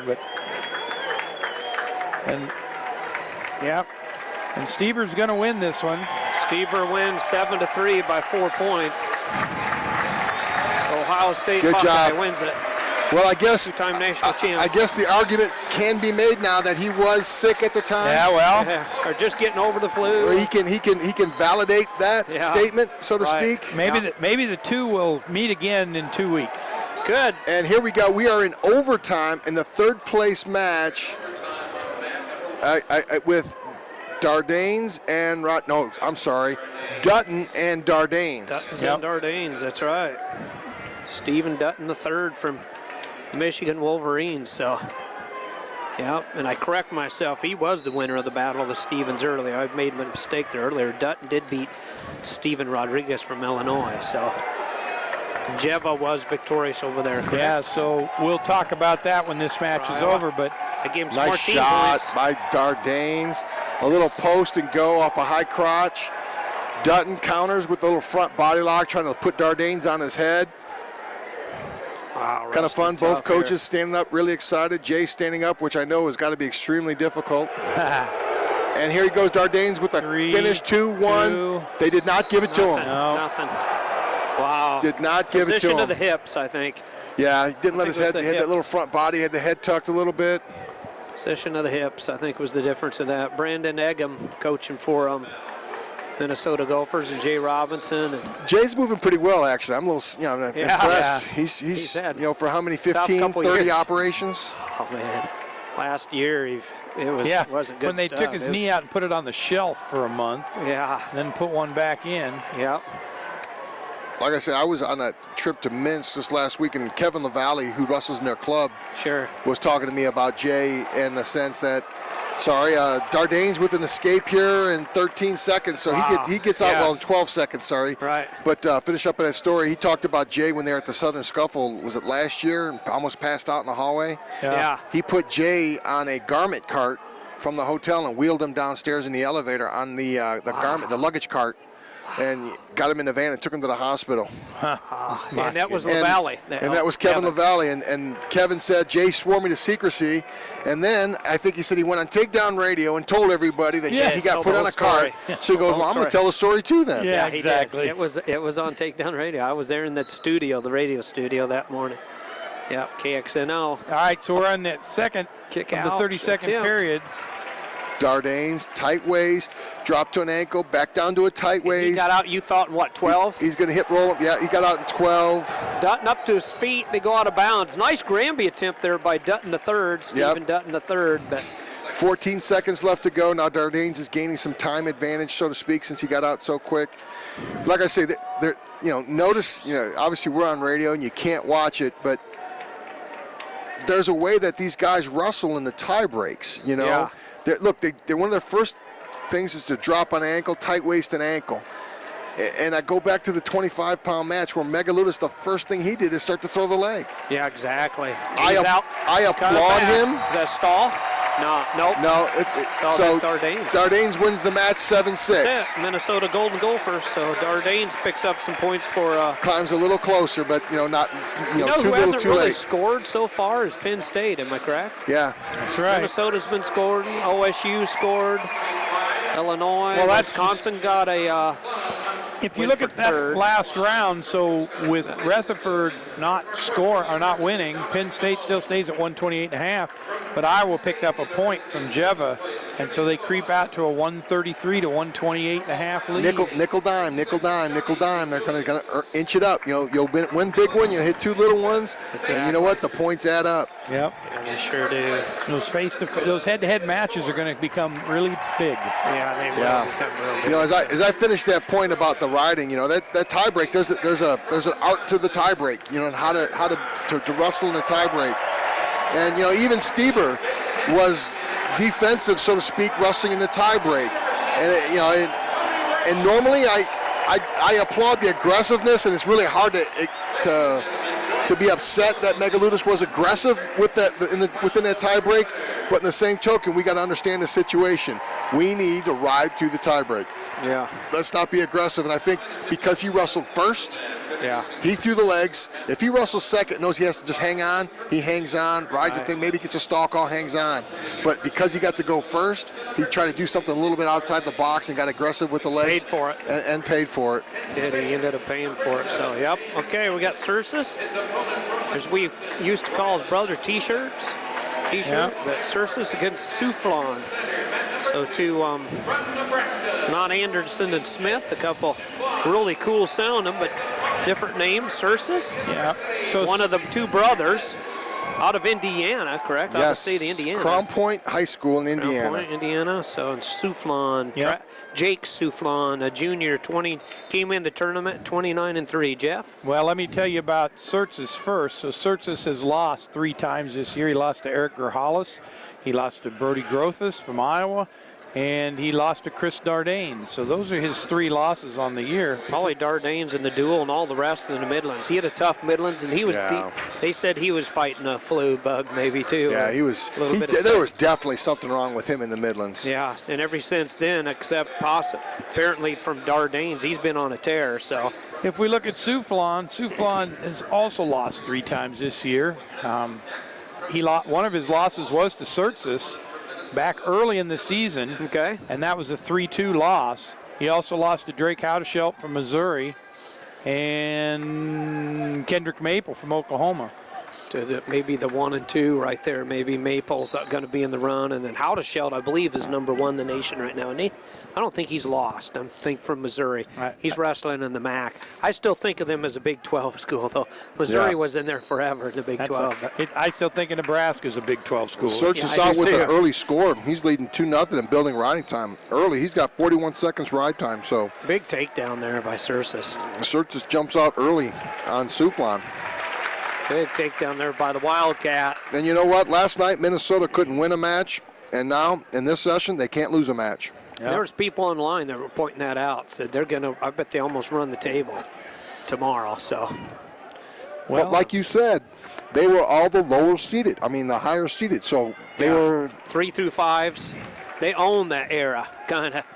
3 through 5. Chris Dardane's was a 2, but he came back and took 3rd. So. But Tony Nelson was a 5, and he's in the final. So, they really aren't going that far off of what they were perspective to do.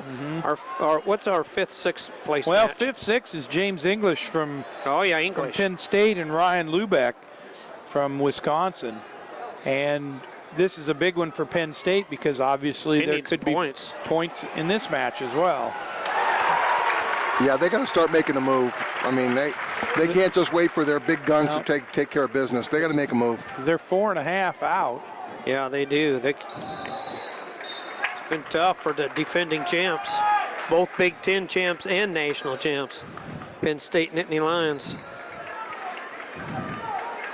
So let's see. Right now, we still got 2-1 because Soufflon got out. Correct? Yeah, you got the escape. That's correct. So 50 seconds to go on the period, about 45 now. 53 seconds of riding time in favor of Sursis from Northwestern Wildcats with that takedown. So now Soufflon needs to be on the attack. He's kind of doing the stalking, seems like a little bit here. Sursis kind of backing up a little bit. I think we got a freshman against a junior.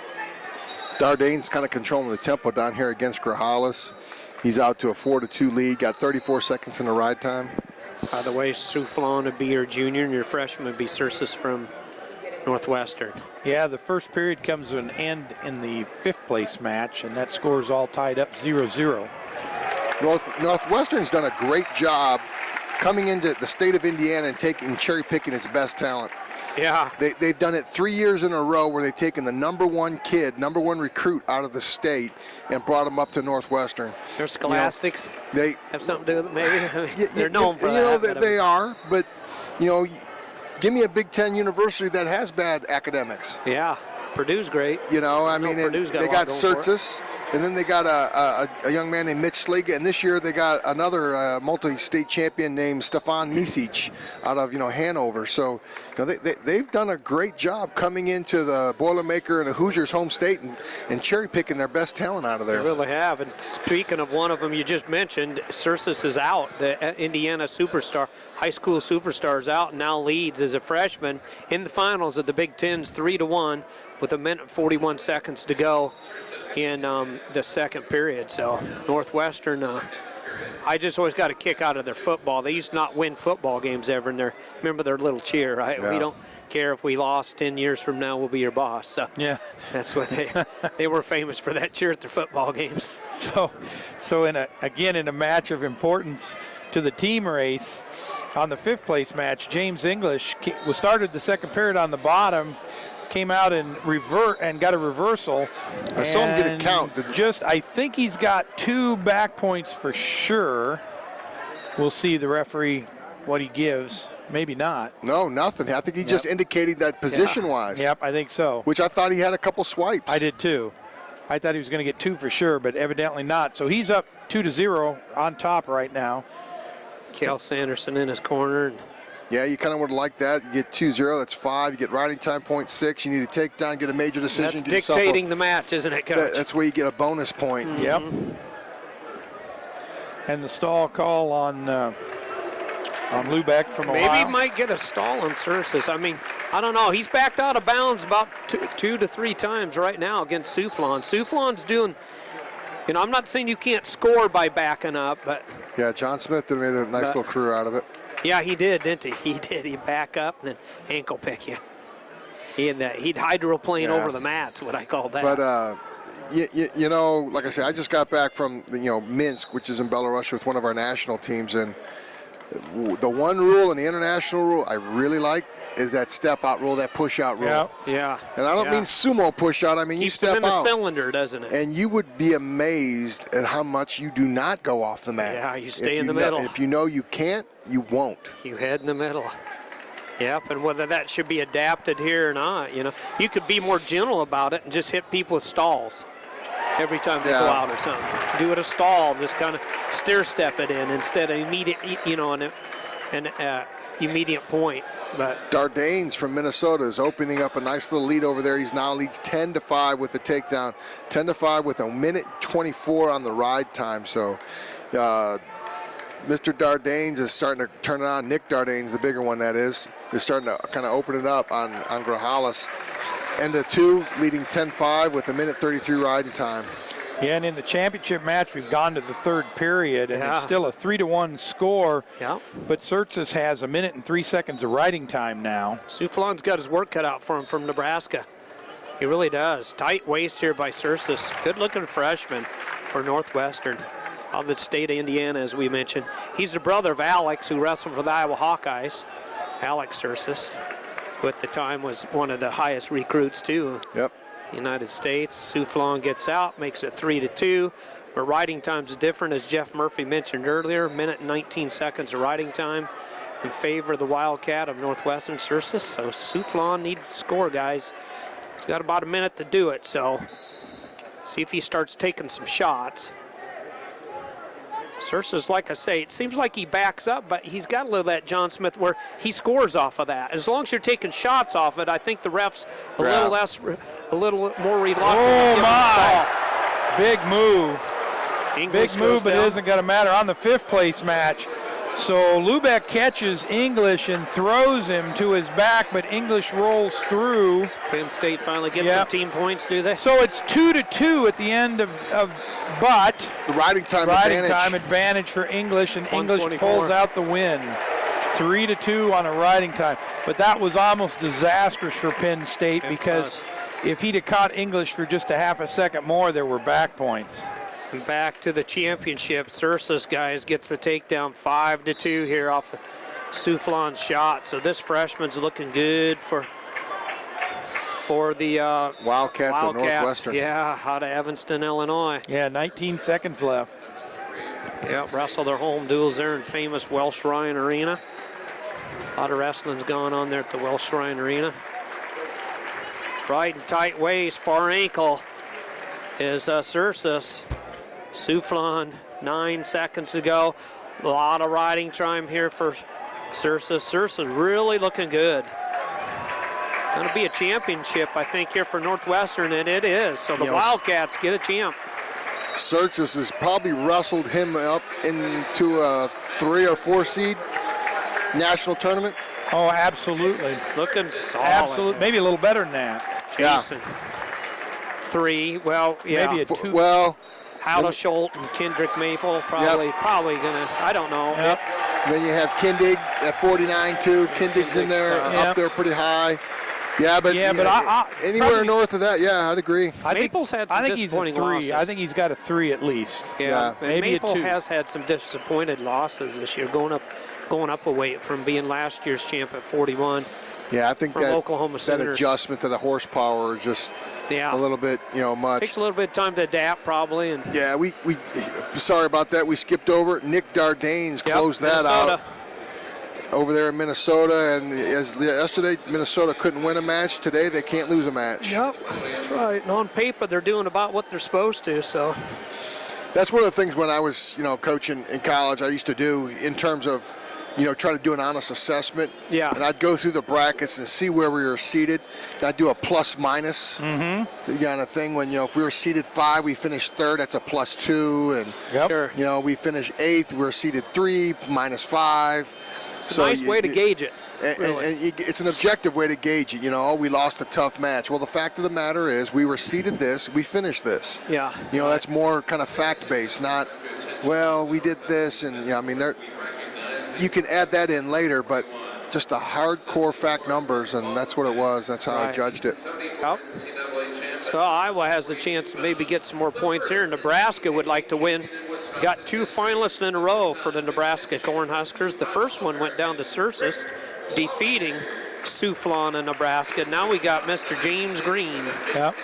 So the takedown machine, against St. John of Iowa. Jeff Murphy? So from the team score perspective, although Jeva added a point to the Hawkeye total and gave them a point, English came back and got that point back. So now we've got 3.5 points is all that separates. Less, and the reason that's important is if you win the first place match, it's a 4-point, you get 4 points. So 3.5. That Ramos win was big then for Iowa Hawkeyes, obviously, from a team standpoint over Tyler Graff for Wisconsin Badgers. It's a big win for them. So, but Green St. John should be fun. I believe Green won first time. I think it was in Lincoln. Pretty sure it was out in Lincoln, Nebraska. Yeah. Green won 9-7. 9-7. It's a lot of points. Yep. St. John has lost 3 times this year. He lost to Green. He lost to Dylan Ness 7-4. All within about freshman. 7 days. And then Isaac Jordan, one of the gentlemen who's going to wrestle for third place. Yep, against Michigan. Is it Murphy or not? Is it your cousin? No, Isaac Jordan. Oh, that's not his opponent, huh? No. And if we look at James Green comes in with 1 loss. That 1 loss in the last match of the dual meet season against Isaac Jordan. So Jordan, who's going to wrestle for 3rd, might be your against cousin. Brian Murphy. I think it is your cousin. He's wrestling Murphy. Has defeated both of the guys who will be in the center mat here within the last 2 weeks. Yeah, Jordan has. You know what? If it was me, I'd be calling my mom asking, what was Auntie's son's name? Yeah, that's right. I'd be calling for some lineage. Hey, I know that lineage, and I don't think we were in Michigan, so. But I don't know where Brian's from originally, so maybe so. I can't say I have relatives in Idaho. That is where Clayton Foster comes from, but wrestled for your alma mater. But I think he was an Idaho kid. I'm pretty sure Clayton was. He was. Came out of Idaho. I'm surprised the Broncos didn't get him. Boise State. Hey, when a Cowboy wants somebody, they get him. Yeah, but that's right when the Broncos came on strong. They had Hochstrasser and I forget the other guys. I feel bad. I can do some research and tell you. But Boise State had a nice little run there for a while. They've had it tough this year, but they had a nice little run there.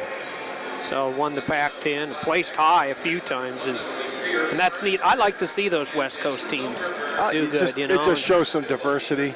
It does. Boise State, Oregon State. Yeah. They wrestle for is it the hatchet, the axe? What do they wrestle for? I can't tell you. I don't know. Yeah, some lumberjack. Minnesota wrestles for a pig, don't they, or something? Yeah, that's a football game. I think. That's a football game. Yeah, that's a football game. Pig's got a name, but I don't. Floyd the pig. Floyd of Rosedale. Yeah. So Brian Murphy actually is from Carroll Stream, Illinois. If you Glenn Bard, he's getting closer to Iowa. Watched him win a couple state titles. Yeah. There was another Foster wrestler for Oklahoma that made it for the finals. Was it Andy? Foster. Andy, he was tough. All right, we're off. That number 1 seed, I think. Yeah. So as we'd indicated, we've got St. John and Green on the championship mat, and Isaac Jordan and Brian Murphy for 3rd. And no match for the 5th place mat because Dylan Ness, who defaulted out of the earlier round. That hurts Purdue. Did not come out to see. Or did not come out to wrestle again, which so something must be really wrong there, and so. Here you go, double leg.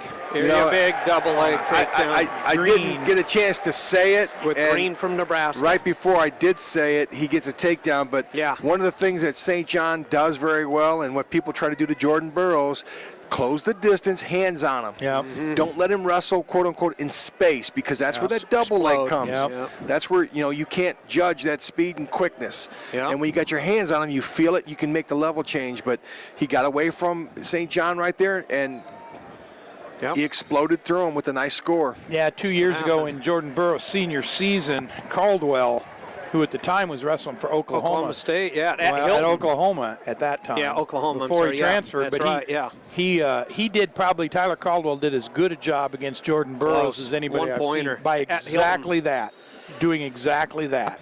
That's right. Yeah, he did. He kind of shut him down, didn't he, Jeff? I was there. I know you were there. I got Matt's side, so that was a good match. I thought Caldwell was going to beat Burroughs. So, can Caldwell do the same to Taylor? He had a big win over Marino. Is he on a roll? I don't know. Taylor seems invincible. I don't know. I wouldn't bet against David Taylor. I wouldn't go and say invincible, but like I say, I'll go with Jeff. I wouldn't bet against, but No. Caldwell's got his work cut out for him. I'm not betting against him either. Well, I know another Caldwell that pulled out a pretty good win against Iowa. Metcalf. yeah, so there was a guy from different Iowa Caldwell. that Daring was Caldwell. pretty invincible, got that tag of being invincible. Yeah, exactly.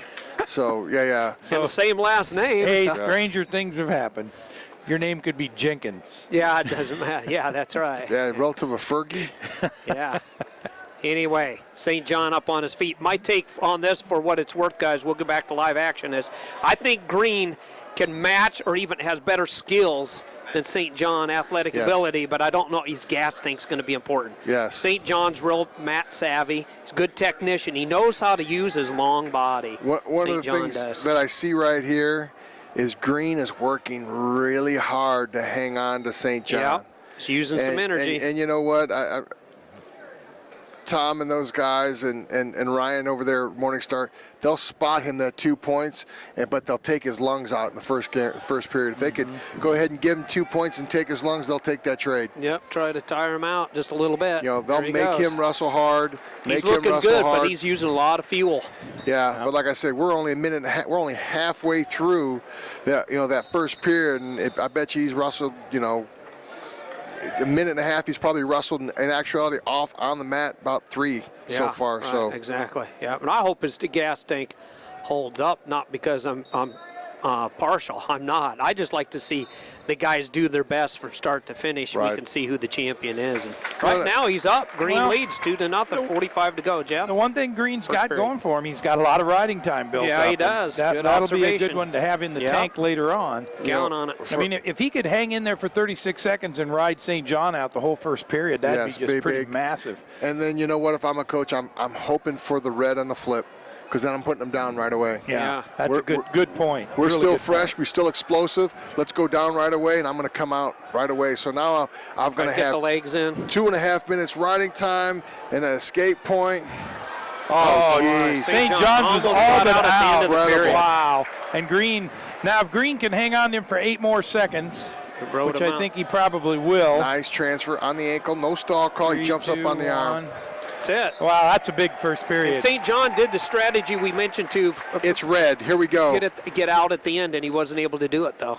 And he not- defers. I'm not so sure It's about red that. and he defers. I wouldn't have done that either. I would have gone down, Yep. because Yep. Yep, I would have too. See what you can get done. St. John's a good rider. Well, here's the thing. You put up another number right here for another 30, 40 seconds on a ride time. What difference It's does 2 that to make? 1. You hang out, and then you go neutral in the third. Yeah. You just don't go down. Yeah. So he just, I don't know, tight waist. Can he ride him much longer? Boy, I tell you what, that's a lot of work riding him. Nope. St. John gets Think- cut. Now it's a 1-point match, but Yep. the riding time's there so far for him. Yep. So 2 to 1, minute 45 seconds left in the second period. 2-1 with riding time, 3 to 1. Depending on how this closes up. See, St. John now has got to keep hands on, He close, make him work the whole Pressure's time. on St. John, really. I mean, it Yeah. is. He's Yeah, trailing. but he's doing exactly what you talked about early. He's making him work, moving him making around. him work. It's a 2 to 1 score still. Yep, so right now, 1:18 to go. We got Jordan, I believe, leading over here against Mr. Murphy, right? Yep, that's 1 correct. to 0, third period. I think Murphy will take down Jordan on top, the freshman from Wisconsin. So, and we're going to see Murphy's a freshman as well. So 2 freshmen going for third and fourth. So the battle of the freshmen. Murphy's good-looking freshman there Yeah. for Yeah. Michigan. Kind of a little murmur starting to go through the crowd. They're thinking maybe Green is a little too defensive here. Jordan got hurt a little bit on that going out of bounds. You know, Yeah. Murphy came out in that class. They had a young man out of Illinois that year too, is a guy named Bryce Brill. Okay. They had a phenomenal, he was in a great class. Illinois has really come around, as you know, or may not know. They've won the cadets and the junior duels, and in Yes, Fargo, they have the high school level. they've had a great high school been level the last awesome. couple years. Oh, Green Oh, in Green on on a the double shot. leg, and he's going to get St. John. Gets that. He got the extra 2. That's big, guys. That's really big. You know what makes Yep, this even 25 big? seconds to go. By a multiplier of 2, he rides him out this last 21 seconds. That's good. Yep.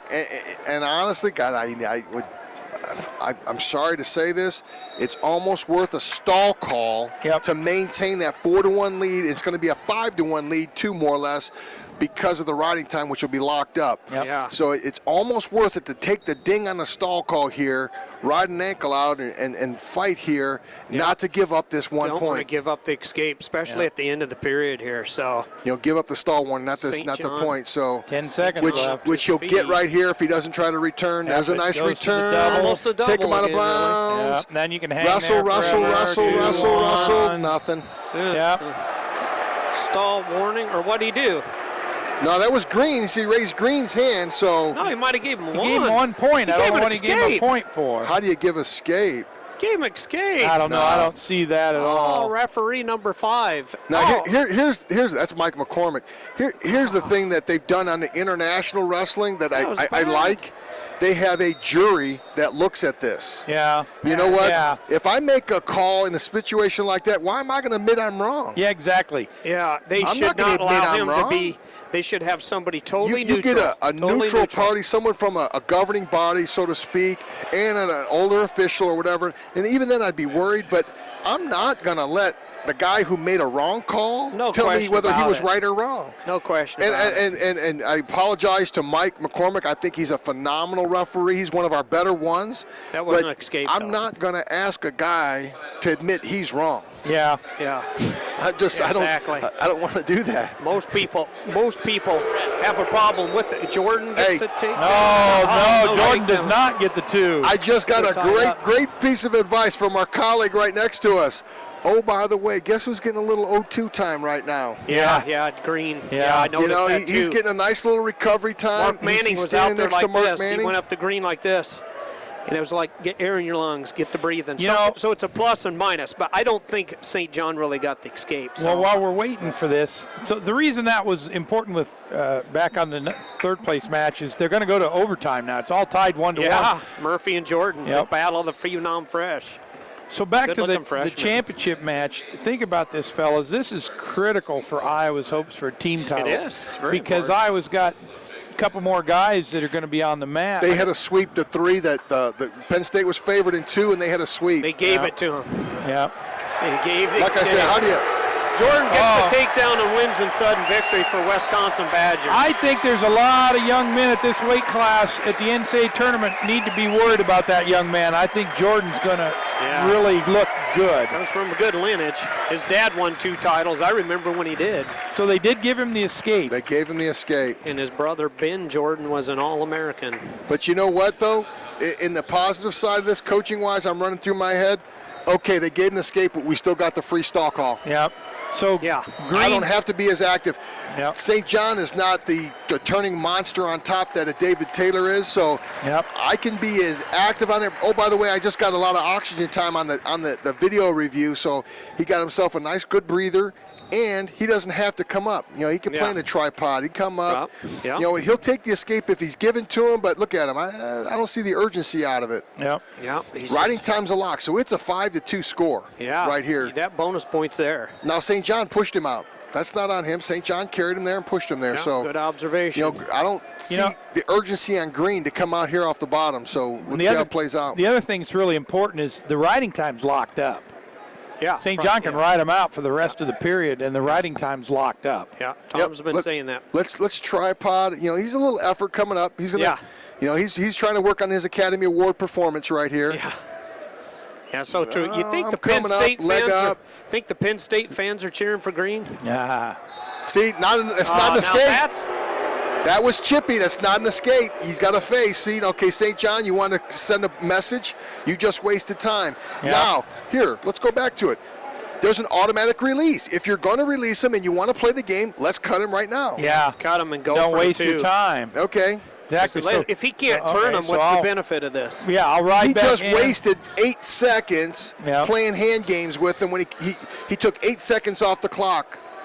Nice. He I traded like Green places. circling in. He come back around like, that's fine. Let's keep it going. So He's got 107, and he's Hawks got are a going to work the ref, the Hawk fans. he's got 107, and he's got a 4-point lead. Yep.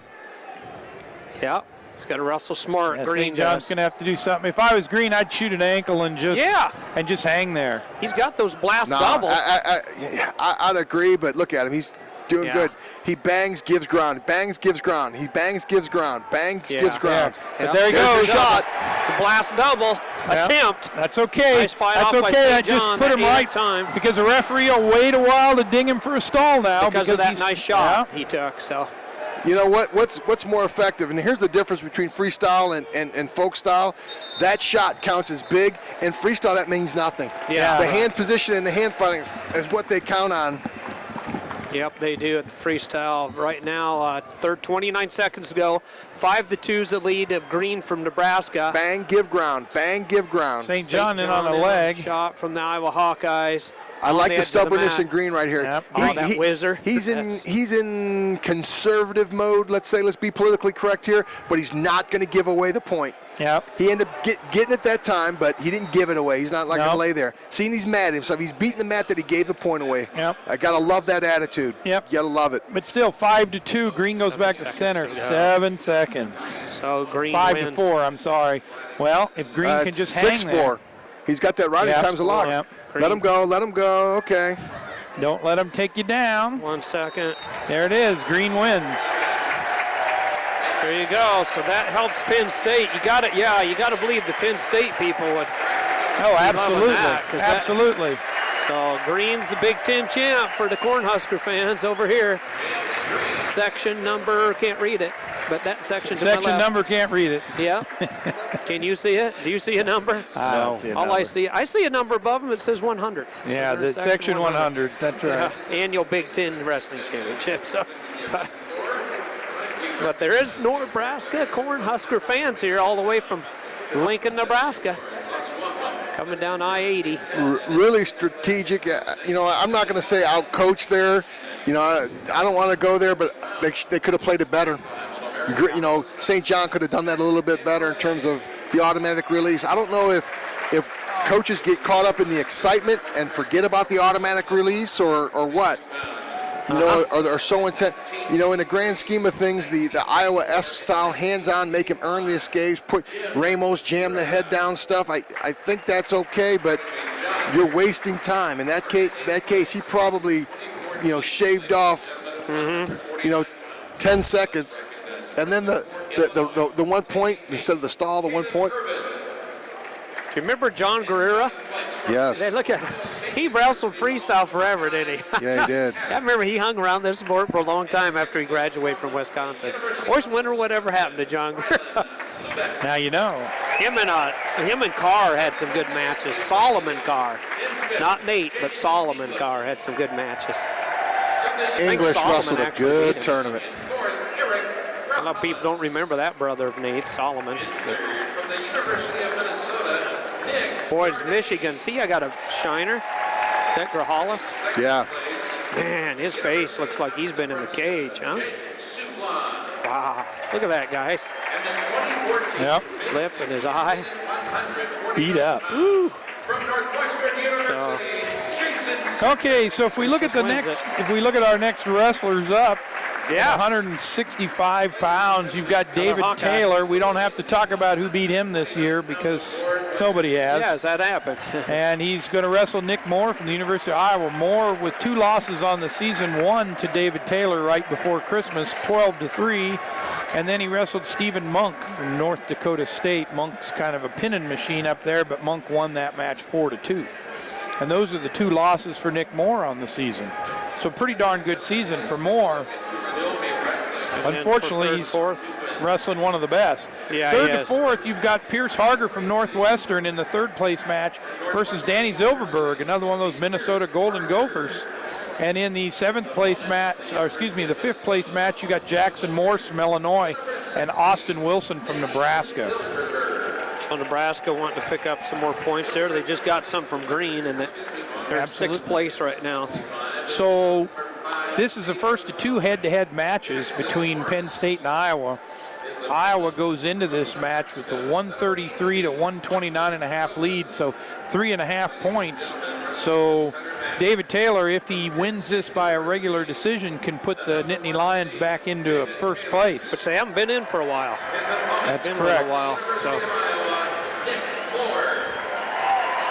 I don't know the stat, Jeff. You may help me out on the stat here, or Steve, or anybody out in radio land. I think David Taylor has maybe but one or two decisions this year. Everything else has been a major. Two. One was the Zilverberg in a duel, the big duel. And the other one was, I think, might have been Caldwell from Oklahoma State. Everything has been a bonus for him, bonus points. Yeah, I think he had two regulars, didn't he, or not? I didn't look David Taylor's match up because he beat everybody, so I didn't look him up. I can do that. I can do that. Yeah, I know Zilverberg in that big dual win for Minnesota up in Minneapolis. I'm going to guess it was 7-1, something like that. But yeah, because that was the big little thing that between slowed him down. Their big studs didn't get the points. You know, actually, Jay worded this way after we interviewed him on Takedown Radio. Tom, like you said, Jay mentioned, he said, actually, you ready, Steve and Scott? It was our losses that won that duel for us. Yeah. We lost 3. We should have got major, tacked, or pinned. We didn't. Right. We'd kept them to decision. Sure, I want the wins, but you know what? My guys went out, didn't give up the bonus points. Yeah. It was our losses we were supposed to get throttled that we actually won the duel. And that's a weird perspective of it, but Jay said that's what happened. But you know and what? that was one of them, That's a team. Taylor. That's a team perspective. I know my high school team, work with this year. I always tell them, you think of change, use all kinds of analogy, links on a chain. It's like, look, you lose, you have to pick me up with the win. You can't get pinned. You got to lose by 3. You got to win you got a major decision. Now you've covered that loss. I mean, you've always got to cover each other. Whether you're winning or losing, you have to cover your teammates. And Minnesota, above most teams, I say all else, they do that very well. That they have that mentality. Yes, sir. You said it, Tom. They are, my friend. I can only find one match that he's... Was it Zilverberg or not? And that would have been it. Silverberg. Okay. I was thinking he had one other one, but yeah, boy, he's bonus point man, isn't Well, he? I'll take that back. It was Tyler Caldwell. Caldwell. Zilverberg, I think he might have got it. But Zilberberg, he did get it. He won by 10 points. 13. Oh, he did. Okay. Yep. So it was Caldwell. So that was Tyler the only Caldwell one. just a couple weeks ago. Had the right guy, wrong team. The one thing that I get excited for Taylor for an opportunity. I'm looking down there, and Moore has taken 1.5 shots. That means he's opening it up. He's not going to be conservative. He's got to. And any time that you open up a match and try to score on an offensive and aggressive wrestler, Taylor's out of air. Something's up for him. Fireworks happen. He's dizzy. I'm not sure what he's doing. He got choked out, kind of. Moore went across his neck and was up underneath here. Boy, that was pretty opportunistic. He got his bell rung a little bit, and Moore's got a little bit of blood or something or contact. Yeah. They're working on him, and they kind of get to bring him back. Got dinged. Might be his neck a little bit, so. Yeah, right up there. Boy, Moore was coming over with the reverse headlock, and he was really cranking on that head. So Jackson Morse in the 5th place match takes a 2-0 lead over Austin Wilson from Nebraska. Moore needs to keep that collar tie going, but. Yeah. Moore's definitely being the aggressor. Yeah, he has been. That's smart by him. That's the only way he's going to be able to do this. Taylor obviously going after the Hodge, which we call in the wrestling world the Heisman Nice Trophy. high crotch. Equivalently to the Heisman. High crotch double off. Moore's got his ankle though on the backside. Yeah, but Taylor turning the corner. Indeed. Taylor gets the double leg takedown, 2-0. Comes picked up with where the first James score. Green left off. Yeah. Kind of looked like a Nebraska James Green takedown. He was in that deep on that. That big double leg. Spiral ride. I remember the duel when they wrestled With in the the claw. duel. Moore did a pretty solid job just wrestling base. You know, Moore's not doing anything. I wouldn't say he's, well, stalling I might, but, you know, he's not. Now, see, now he is, but he's not doing a whole lot because he knows a little pressure upward. Does that say in the big duel at Iowa City how these 12-3. 12-3, so he picked up the major. Here's this roll through he does. One, Little tilt. two. There's a two Oh, count. boy, that's Stacked close him, to pinned him. Oh, boy. I picked up a couple. He's got two. He was pinned. Should've. Yeah. Could have been. Could have Could've been. I should been. have said. It Well, was- they gave him a full three. It was darn close to a pin.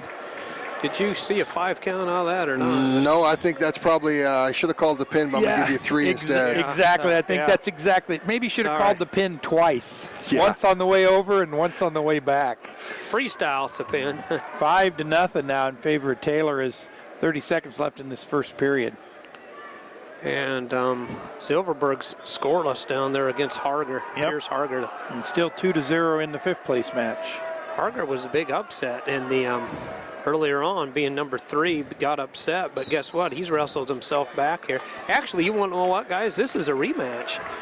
Silverberg's the one that knocked Harger out of the number 3 spot, the number 3 seed, isn't it? Am Yes, I right? 7-1. He hammered him. Yeah, so they've wrestled already. Yep. And Silverberg was the winner, so see if Harger gets a little payback incorporated, as my buddy Jim Hochstrasser would say. All right, so first period's all over. It's 5-0. Moore defers. David Taylor says, I'll take down. Taylor takes down, but as far as the score, he's up by 5-0. With 1:44 riding time as well.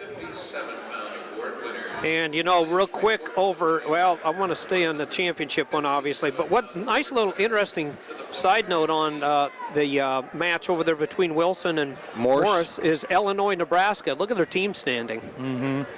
5th and 6th. Yep. So half a point. Yeah. Point and a half. So Yeah. point and a half. So that's important. One point inches you closer. Doesn't get you there, but it inches you closer. Yeah, so Kokish is coming up for Nebraska yet. Yep. But if he loses, he gets nothing, right? That's correct. Yeah. You already earned your points once you get He to the needs to finals. win that and have Kokish win, and then they can go ahead of Ohio State. But Ohio State's still got a couple guys left, too. Yeah, so they do. Heflin, and All Heflin's right. been good. So David Taylor's out. They're both on their feet. Referee calls a stalemate, and they come back to the center with 1:24 seconds left. Taylor's still with 1:16 seconds of riding time. Taylor he keeps busy. Yeah. Now he Going gets for the in far on a leg. Run to it, run to it, run to it. Nice Step over, legs. pick. Boy. Wow. Really Oh, nice. that is textbook. Yeah, that's That's pretty cool, So, guys. another little knee takedown for pick, block Taylor. on the backside. Pretty cool. I know he hasn't graduated yet, but once he does, what's up with Dake, Taylor, and Burroughs? Well, so That'll be but we talked about this, though. I don't want to cut in. Sorry. Go ahead and finish your thought. But that was it. okay. but we're at 8-0 now, fellas. And this team race, David Taylor's going to go out and score enough points to get bonus points in this match. Exactly. He needs to. He needs to. And again, not only it's an 8-point swing in effect because the Hawkeyes won't get the 4. He's going to cut him. Penn State will. And if Taylor wins by bonus points, get an extra. Now Moore trying to get a takedown. He got behind Taylor. Taylor goes into Grammy. Oh, Wow. goodness. Is he good or what? Oh, my. Wow, Moore thought he had him dead on. And that Granby roll with a go behind. And reverses him. Look at that. Just slick. Taylor up 10-1 now. Taylor Moore gets slick. behind him, lifts to return him to the mat. Taylor hits a Granby roll, rolls out just as he's clearing his hips, turns back in and looks for his own takedown and takes Moore down. You know what? They're reviewing this, but I'm thinking they're reviewing it to see how nice it was. Yeah. That's exactly On the highlight They reel. want to see how good a move that looked like because That was good. there's no other reason they're going to take a look at that. Nope. That was just incredible. And you know what? They owe it to the fans to replay that move on the big screen. And I know on Big Ten Network they're doing I'd like it. I'd like that to be recording that at home. Yeah, and look at Gary Mayhap. Did you see him do that? Look, isn't that great? Impossible. That's impossible. Who would come up with that? So, Taylor, No, he didn't just do that. that seems I to be mean, impossible. Mayhap shaking his head, and I don't remember the other official's name. I just know Gary pretty well. And Yeah, that's 2. He's down, but he rolled through. I mean, Is that Keith Pullman, maybe? No, that's not Keith. No, it's He's got the same hairdo. Same as mine. But yeah, the Kelsey folks, that Henderson was hairdo. incredible. I know you didn't see it and everything else, but I'm telling you what, that's a YouTube clip. That's on the Big Ten Network. Yeah. That's going to be somewhere, but Well, I'll tell you where if it's going to be. Get a It's chance to not take It's a going to be on peek at it. Takedown Media Weekly. It's going to be Yeah, it's gotta be too hot. absolutely. So if you've got that on your cable system and you're not watching it, you need to, because you'll see all the highlights this week. Takedown Wrestling Weekly Television, USA Wrestling Weekly Television, be on both of those. And we'd like to thank them as well as Suplay.com and IntermatWrestle.com. Thanks, IntermatWrestle.com, for being part of the team at Takedown Wrestling Media, Takedown Wrestling Radio. I'd like to thank Kimmin Industries and Jeff Murphy and Steve Foster. Wait a minute. Are over you at kidding Red X me? Termite Pest Control. No takedown. Oh, yeah. No, he Takedown. just said no Yeah. change. No change. It's all good. Yeah. It's all good. Really? I Maybe might have they'll to come out of the reveal booth for and beat us. somebody down if that's Yeah. the case. That's. So Moore gets Oh, up look at and that. Wow. escapes In on immediately. ankle. And I'll be like that fan from Santa Barbara and walk my way down there and talk, have a discussion. Big Tom, the big cat's coming down. Taylor in Check this on out. another 2. He's looking for a tech He's fall. Yep, 12-2 now. He's slick. He's good, isn't he? He's going to kick him. Let's see. 12-2, 35 seconds left in the second period. Casey's doing the math for him real quick. Absolutely. You can see him. Casey Cunningham, the coach. Penn Boom, State. pick, not there. And Moore got it. Moore falls into a takedown on the deal. Big escape by Taylor right away. Yeah, immediately. 13-5 now. Favor Taylor. This makes the score more interesting for those that didn't get to see it. That's what that'll do. And Taylor on outside shot. Moore trying to fight it off. Nothing there. Man, the Six, thing I got to do if I'm Kale or Casey, slow down. Yep. Yeah. Slow Exactly. down. Look, got you this. know you're going to roll him up. Be careful. Slow down. Don't get You sloppy. just gave him 2 points. That was a 1-point advantage out of that whole scramble that he got out of that. And slow down. We're okay. Slow down. Yeah. You know, I say 1 point. He was minus 1 point in that little flurry. So Silverberg takes the third place match, by the way, So fellas. Silverberg, another Minnesota win. Again, Silverberg beats Harger, even though he was the lower seed at the 6, beating the 3. You know, Taylor's grown, too, into this weight class. My good friend back home, Matt Long, told me him and Andrew Long actually wrestled a couple matches way back in the day. So Taylor's really growing. You remember Andrew was a NCAA finalist at 25. So Taylor's really bumped up. Kind of like St. John with Kyvan Gatson. Yeah. That's a good trivia question. Well, and it's amazing because when I met David Taylor back when he was in high school, I mean, he was a small wrestler. Yeah, and he he's was. really gotten longer. Yeah, he's filled out good. Yeah, that's right. I remember riding on the elevator with him once and looking down at him, actually. I'm 5'7" when I stand on my tippy toes. So Taylor just riding Yeah, he tough. is. You know what? Slowed it down. Like I'd he rather said. see him do this than going. It's more exciting, to watch, to talk about for the fans. But out of respect to David, slow down. From a major to tech, what's It'll the get point there. difference? It'll get there. 5 points. 5 extra. Well, but from Oh no, From for a the major to point tech. wise, Yeah. it's only a half a point. Yeah, He's exactly. wrestling his butt off for a half a point Exactly. and risking So, stuff that yeah, he shouldn't. There you Yeah. go. Just That's why I ride was him. trying to figure the difference, just ride him tough and see if you can tilt him one more time. Yeah, right. Yeah. You know what? Leave it up to Moore. Moore is going to determine how bad he's going to get beat. I mean, let's be honest. He's not going to be aggressive. Stall. He was a little bit on his feet, and Stall then on Taylor Iowa. started rolling him up, so we just slowed it down. He's bellied out. Moore has, so he's got a stall warning against Mr. Moore from Iowa Hawkeyes. Taylor tough on top. He's parallel, but he's busy. He's always up to something, Yeah. Even with that parallel ride, he's always moving his hands, changing back and forth, riding tough. Trying to do the chop, the arm chops, and Yeah, and Moore 18 seconds to go. Just isn't quite sure what to do here. Well, He doesn't want to do too much because he's going to get himself in trouble. He's He not comes sure up what he to his wants to do, face. but he knows what he doesn't Yeah, want to do. absolutely. And I don't want to come up at all, because as soon as I get my hips up, I'm going over. Another Big Ten championship for David Taylor and the Penn State Nittany Lions. There you go, one of the all-time greats, guys. He's had a real special career, he really has. All right, 3 14-5. losses, so.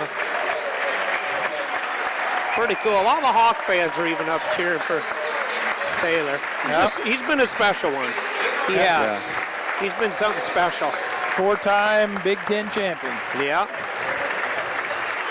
Yeah. A few losses, so not too many. Not too many at all. Dake got him a couple times, and then Bubba Jenkins got him. But Yeah, that's been a lot it. of great 3-time losers. That's it. I think of one of my all-time favorites, Tim Krieger, pain inflictor. He had 3 losses, all real close. And he was one of all my all-time favorites, just because he punished people. Did he, Jeff? Absolutely. Krieger put the hurt down on people. He had an attitude. So that He bonus, did. that bonus point that David Taylor earned gives him 5 team points. That vaults them into the lead at 134.5 to Iowa's 133. High fives his dad, Mr. Taylor, up there getting pictures of his son. So, all right, guys. So as you said, Penn State's up by, what'd you say, 1.5? Point and a half Mr. right Murphy? now. That's correct. Now, Look at the monitor and look who's giving out an award right here in a blue shirt. Is Jordan? Yes, that's Be Isaac's dad. Isaac's father, State Senator Yeah. Jim Jordan. I remember when he won his Or not 2 titles. State Senator, I apologize, U.S. Senator Jim Jordan. I'm not sure. Did he beat Leroy Smith maybe for one of those titles? No, he it beat was, A. Smith, but you got the wrong one. Johnny? He beat John. He beat Johnny, didn't he? He I beat remember it John. was a Smith. Beat John when he was John was a sophomore. Yeah, that's right. John had a bad elbow, couldn't really take a shot. Lost to Jordan in the finals, and then John won the next 2. Yeah, right, yeah.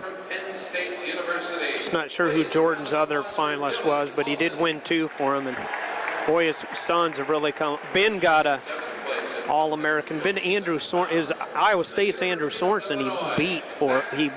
He defeated his other son Ben for the All-American honor. What's Andrew been gone 2 years? Yes. Just 2 or one, 3. I think Andrew. Yeah. So Ben became an All-American, and I got to believe Isaac is going to be up there somewhere. He's a pretty good-looking freshman, isn't he, Coach? One of the Jordan boys. So I remember that name, Jordan. It's neat when brothers do good. Do you remember the Scove brothers? You remember those out of Ohio State? The Scoves, they were Yeah, good one ones Russell back- for Ohio State. Jude Russell won a Jude. title at Ohio State in 1986, and then Luke was like a 3-time All-American for Oklahoma State. for Oklahoma State. Their Scove boys were good, weren't they? So that goes back to a certain era. I guess we're what, aging ourselves, or Yeah. maybe when we know that kind of stuff, but it's fun. I can tell you weren't just great at wrestling, but you kept track. You know, you had fun, didn't you? It's fun to keep track. Yeah, absolutely. I think it's fun. It's such a small community, and it's Yeah. and they're great friends. You have lifelong friends. You share something in wrestling that a lot of people don't. I mean, even in other sports, wrestling is one of the few sports that within a matter of hour or so, you can go through the full extreme range of your emotions. There isn't anybody who feels worse than, your 25-pounder cutting weight to try to make weight, but yet goes ahead and wins a match for you to win a duel. Yeah, exactly. The highs and lows of a sport, It is amazing. are 'Cause at it's an mano on extreme mano. level. It's you against the other guy. I understand football team, they're down, thought they're going to lose, Hail Mary, they score a You touchdown. got 10 guys to blame That's it great. on. But this is one-on-one in front of, what do we got here? 12,000, 10,000 in here. It's sweet. Whatever this holds. I'd be shocked if we find out later that it's not sold out. I don't see. Yeah. You think there might be some empties, but look at all the people standing. Yeah, I don't A lot know of people standing. So I don't know great crowd. the tier above us and stuff like that, but Right. Yeah. There is another one up there. It's kind of blocked by me, so it's not going to be sold out. But it's a lot of people, guys. yeah, we're great 10 for 10 wrestling. to 12,000. Great for wrestling. Definitely great for applaud sport. the University of Wisconsin for doing a great job. Yeah, haven't they done good? Oh man. All right, so shall we set the stage? Yeah, here, do. fellas? So in the championship match on mat number 2, you've got Robert Kokish. Robert Kokish has had one loss this year. That was to Andrew Howe back in the middle of the season. Kokish from Nebraska. Lots Versus of Penn State fans in his corner. Absolutely. Versus Mike Evans from the University of Iowa. Evans has had 3 losses this year. He lost to Matt Brown early in the season. He lost to Robert Kokish 7-3, and he's lost to Chris Perry from Oklahoma State, who was the Big 12 champion yesterday. So rematch from earlier in the season where Kokish came out on top. If you go to the third place match, you've got Logan Storley from Minnesota versus Matt Brown from Penn State. Brown the 2 seed, Storley the 4 seed. So Penn State could get some points there. Yep, and in the Possibly. 7th place match, Scott Legal For 5th place. from 5th place, Scott Legal from Wisconsin versus Tony Delago from Illinois. Good old Delago. And Delago is out there. Go. Okay. All right, so we're off. Yes, we are. And, man, I don't know. Evans, I'd say, is more of a scrapper, and Kokish is a little bit more solid in his position. Real tough guy. Both of them real tough. Never seen a Hawk that wasn't tough, you know? Yeah. I mean, it's You know, just, this is a must-win for the Hawks. I mean, let's face it. You know, they want a chance to win this title. You know, you got to think you're going to beat Ruth when you wrestle him. But, you know, this is one you got to have. yeah. You know, to put yourself in the ballpark and let you know, Ruth go ahead and win it. You know, and then Telford helps you along with his 1 point. And then McIntosh and Heflin, I think, right? Yeah. And then, Well, and then they're done, Hawks and Well, but you got Burke You got- and Telford in You the got backside. Burke and backside, Telford to so. score 2 points, Yep. and then you have that'll put them over the top by the half a point. Yeah, McIntosh and So- Gingrich on the other side. So the Penn State fans that are sitting over there, I guarantee you, I would imagine if Kokish scores, they're going to cheer, at least for the ones that are keeping track. That's just it. If Kokish wins this match and Matt Brown wins his match, you're going Is to that see a big. mathematically, I don't know. No, it doesn't- That's when we need J. Carl Guyman. He's great at that. Doesn't stuff. do No, anything mathematically, but it just widens the Penn State eases lead. it. Yeah, there's bonus points because if Ruth loses and then Burak and Telford win, they're going to win it by half a point. If McIntosh loses as well. Yeah, and then you got to have there's help and there's different Heflin, stuff. But And Gingrich has still got a match yet, doesn't he? Or did he? yeah, he's got a match, but he's definitely he's a Big quote-unquote hip tail dog in here. that Kokish match. almost took Evans to his back.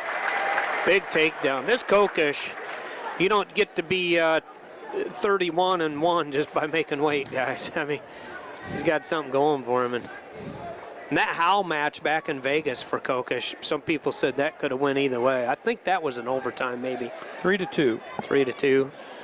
Regulation. Yes. Okay. And the thing is that Kokish says, well, we used to sort of be in the Big 12, and Yeah. Andrew Howe used to be in the Big 10, and now he's in the Big 12. And Yeah, they switched, But it didn't doesn't they? really matter. I'm just going to beat them all. How Yeah, about that? that's right. But he didn't quite get Howe in that match. Yeah. So I think if he'd have stayed there, he'd had Perry, Howe, and Kokish. Yeah. That'd have been a 1, 2, 3, murderer's row. Kokish ends over here in the Big Ten with Nebraska, switched over just a couple years back. And now we're in a hand fight situation with Kokish leading 2-1, 26 to go in the first period. 2-1 there over here. on the third place match, you got Logan Storley and Matt Brown. Logan Storley from Minnesota, Matt Brown from Penn State. Like I say, Matt Brown could definitely help the cause here by creating the separation, but still have to wrestle. And down here on the other mat, on the fifth place match, Delago. you have Scott Legal, Yeah. Ligo versus Tony Delago from Illinois, Ligo Who's from up? Wisconsin. Weigel doing good or Delgado, pardon me. Right, Delgado's green. He's up 4-1. 30 seconds going to first period. Just 13 seconds of riding time for Delgado. Now Evans starts. Delago, yep. Delago. And it is the right team, though, for Delgado. That's the wrong name. It is in Right Illinois. team, but wrong name. So probably next to each other on the roster listing, I bet. Or Yep, close. Evans riding hard. Second period, riding hard. Yeah, he is, Tom. 1:51 to go in the second period. 12 seconds. Kokish needs to return, break even on the situation, get out. So with Kokish getting the first takedown and Evans getting out, making it 2-1 in favor of Nebraska's So Kokish. we come to the end of the first And he period in that does. third place match. 0-0, still tied up 0-0. Yeah, still, two powerful wrestlers. Matt Brown, he brings a lot of power to his matches, he does. And I'm impressed with his lungs, too, because some of the more powerful, muscles take oxygen, as they always say. Yeah, Sometimes there's a a little little talk tougher, about but- muscles right there as you just threw Storley back down. Yeah, But, absolutely. if you can get your lungs to keep up with your muscles, it's not a bad combination. It really isn't. I mean, but some of the leaner guys at times looks like they get a little bit better lungs. But I've never seen Matt Brown tire, though. I really haven't. Yeah. He's always in great condition. His lungs impress me. So minute 5 left in the second period, and it's still 3-2 or 3-1 in favor of Kokish. Only 10 seconds of riding time. So Takedown for Kokish, escape for Evans. Got to come off the ankle on Brown. Breaks him flat, comes up. Tight waist for Penn State of Brown over there against Storley of Minnesota. Come up. Oh, Nice, quick. Kokish with a really nice. Kokish is not only powerful, he's fast. Yeah, Kokish ducked under one way, and Evans countered. Kokish came around the other way for 2. 5-1, 7-3 was their last one, you say, Jeff? I think. Yeah, I think so. Up, yeah. Yeah, he kind of broke that late. I watched that duel on TV. He kind of Kokish did? Yeah, he broke it late. They ground a little bit just like they're doing here, and then kind of late got a couple takedowns. Brown had to open up a little bit on him, or Evans had to come at him a little bit and got a couple easy scores. So what you're saying, you don't think Kokish is a wrestler's going to fade necessarily? Not at all. He's going to bring it from start to finish. Well, Evans has his work cut out for him. Yes, Hawks he does. would like to get a win here, obviously, with Moore getting majored by Taylor. 2 Hawks in a row here in the finals. Kokish riding him tough. Was victorious for Iowa, 133. They're looking to ding him here, but they're going to close it out. They may. Nope. He jumps up, little spiral ride. Yep. He's going to clear the period. No warnings, no nothing. We're good. Really, when you think about it, St. John lost, Moore lost, no Evans trails. So Green beat St. John, Yeah. correct? And then so Iowa needs a win here, but he's got his work cut out for him. This Kokish is tough. Yeah, it wouldn't surprise me if you end up seeing Kokish wrestling Saturday night in Oklahoma City. Won't me either. Yeah, that's right. Yep, gonna be Perry, Brown. Kokish. The big one, I think And then Howe, Perry Andrew gets your Howe. number 1. Yeah. And then you got Kokish and Howe at 2-3. Take your pick, whoever you want to put 2-3. Now, Howe beat Perry in the duel. What do they go? Like the most recent win, maybe? Perry just beat him in the Big 12 in the Yeah. tournament, so you're going to give Perry that nod as a defending champ, plus he just won the duel. Yeah. Right. So you probably give Perry the number 1 seed, Howe. Kokish the number 2, because he won the Big Tens. You're going to give him Howe that beat respect. Kokish. Yeah, I know, but yeah, just out of respect Yeah. kind of thing, and then you throw the 3 because then there's really no Then they're difference. opposites, yeah. Yeah. Because you got to give weight to the conference championship, I think, to a certain degree. Yeah. Brown's up 1-0? Is that no? He trails actually. Yeah, they just Storley's up. started. Yeah, third so period. Storley got out Brown late, needs to and get out, Howe too. just got out very Brown, quickly. yeah. Brown just got out. I Right. apologize, and so he's got that phantom point, that 111 on the ride time. So he's got that phantom point out there. So Evans out and shooting for Iowa. Kokish he's got the riding time. Am I correct? Yeah, a minute Yep. and 7 seconds. good job over there on Brown. Oh, There's Evans in on a nice takedown. shot. Yeah, So, and he here gets goes the it. riding time, maybe. So They'll lose so the riding time. 5 Yeah, to here goes the 4. riding time against Kokish. Here 5 it to goes. Ride 4. it down. Let's kick him loose. That's Let's smart. get the riding And he time does off and let's kick- kick it loose. yeah. Good wrestling by Evans. Real good wrestling. So it's 6-4 in favor of Kokish. Both wrestlers on their feet. 30 seconds left in this match. No riding time. 57 seconds. This is Kokish going has to be a to stay factor. busy. Has to wrestle smart. The Nebraska Cornhusker does. Hawk fans are clapping their hands. They want Mr. Evans to get it done. Oh, Nice Evans in ankle on pick an there ankle by right at the Evans. edge. Good wrestling here by Evans. This He's on the floor. Yeah, there's a One foot place went where he could have burned a lot of time too if he hadn't have been on the floor. Brands and Morningstar up on their feet. Snyder and Mark Manning on his feet. Whoa, turn. Turn, that would have been ugly. Yeah, Russian spin, stall warning against Kokish. Good call Evans there. in, but that's it. 2-0-1. That's it. Wow. Kokish wins in a close one. Yeah, Remind you of St. John Green. I mean, Hawks have been within striking distance. Iowa Hawkeyes a couple times. But Kokish wins it, and he gets applauded by the Penn State Nittany Lions, by the way. yeah. So Nebraska with the big win. So we're coming down to the final stretch with Brown and Storley. That phantom point now is becoming big. Yeah, You know, that 111 phantom point that Brown has. And, to give Brown his credit, he's standing in that little 10-foot circle and banging away. Storley's in it now, but Brown isn't running. And just as I say that, he drifts a little bit, but he's in there banging with him. he's just trying to keep his ankles away from Storley. He's got his feet planted. There we go. On the center, hands down, defends. Where Brown might be I don't know. Nice little Nice little boot peek scoot out. attempt. Yeah, and a little boot scoot. Getting some Lincoln McElravy flashbacks here. So, and here goes Matt Brown with the decision. So 1 point. Wow. It's not a big one, but it is a good point to pick up an extra point. And looking over here on the 5th place match, it looks like Tony Delago closes out on legal from Penn State. So Delago beats the legal from Wisconsin. Wisconsin. Oh, I see. I got Penn State in the brain. Yeah, Thank you very much. So 6-4 Over in that Wisconsin. match. Yep. So Iowa picks up no additional points, and Penn State picks up 1 additional point, and How's the score Nebraska doing? is now 135 and Nebraska a half. jumped Illinois. They just passed They Illinois. just jumped Illinois. Now, what will Delago get? Delago will get a point, so Illinois will going to jump reverse them. again now. Yep, right? so Illinois jumps in with 79.5. We got a nice little tussle going on there. Yep. Of course, Ohio State, they have Heflin left. Ohio State has got And, 80 and a half points in 4th. Nebraska with 79. We got a nice little race going on there for 4th, 5th, 6th. And Illinois with 78 and a half. 4th, 5th, 6th is fun, huh?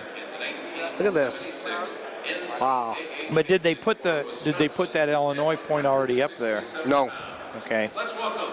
Pat Christensen, he's the president of the Las Vegas Commission. He helped Is he us. really? Yeah, he helped us a lot out in Las Vegas when Scott and I did some broadcasting out there for tournaments. Pat Christensen, yeah. I'm going to have to go introduce myself to him. Yeah, he pulls a lot of weight out there in Vegas. I remember Pat Christensen. He helped us out some. So we weren't homeless. I'll just word it that way. Scott and I were almost homeless there for a while, for a couple nights. But Pat's a great guy. Won a title for the Wisconsin Badgers. So. Well, obviously, Back in the day. not to try to overstate this. Yeah. I know they got a few left, but they're bit Yeah. players, to be honest with you. Penn State and Lofthouse. you got Iowa's got a couple little chances for big points, but this is the last opportunity. I think this is the showdown at the OK Corral because Make it or break it. Yep, you're going to have Lofthouse and Ruth right here, and this is basically for the Big Ten title. Yep. The winner of this wins it. Iowa, they win this match, they're still in the picture with the kind of the favorite, so to speak, to win the title. But Penn State wins this is all but over. I don't see really any other way that Iowa can get back in it. Even with 6 points with falls from the next two with Burak and Telford. That's right. So this, in a sense, is the title. The Big Ten title for between Iowa and Penn State. And oh, by the way, if I had to pick a guy and I couldn't have David Taylor, who would I take? Ed Ruth. Yeah, that's right. Those two, man. So he wait- could hand pick anybody. When you look at the season, Lofthouse has 2 losses. He lost to Jimmy Sheptalk from Maryland here recently.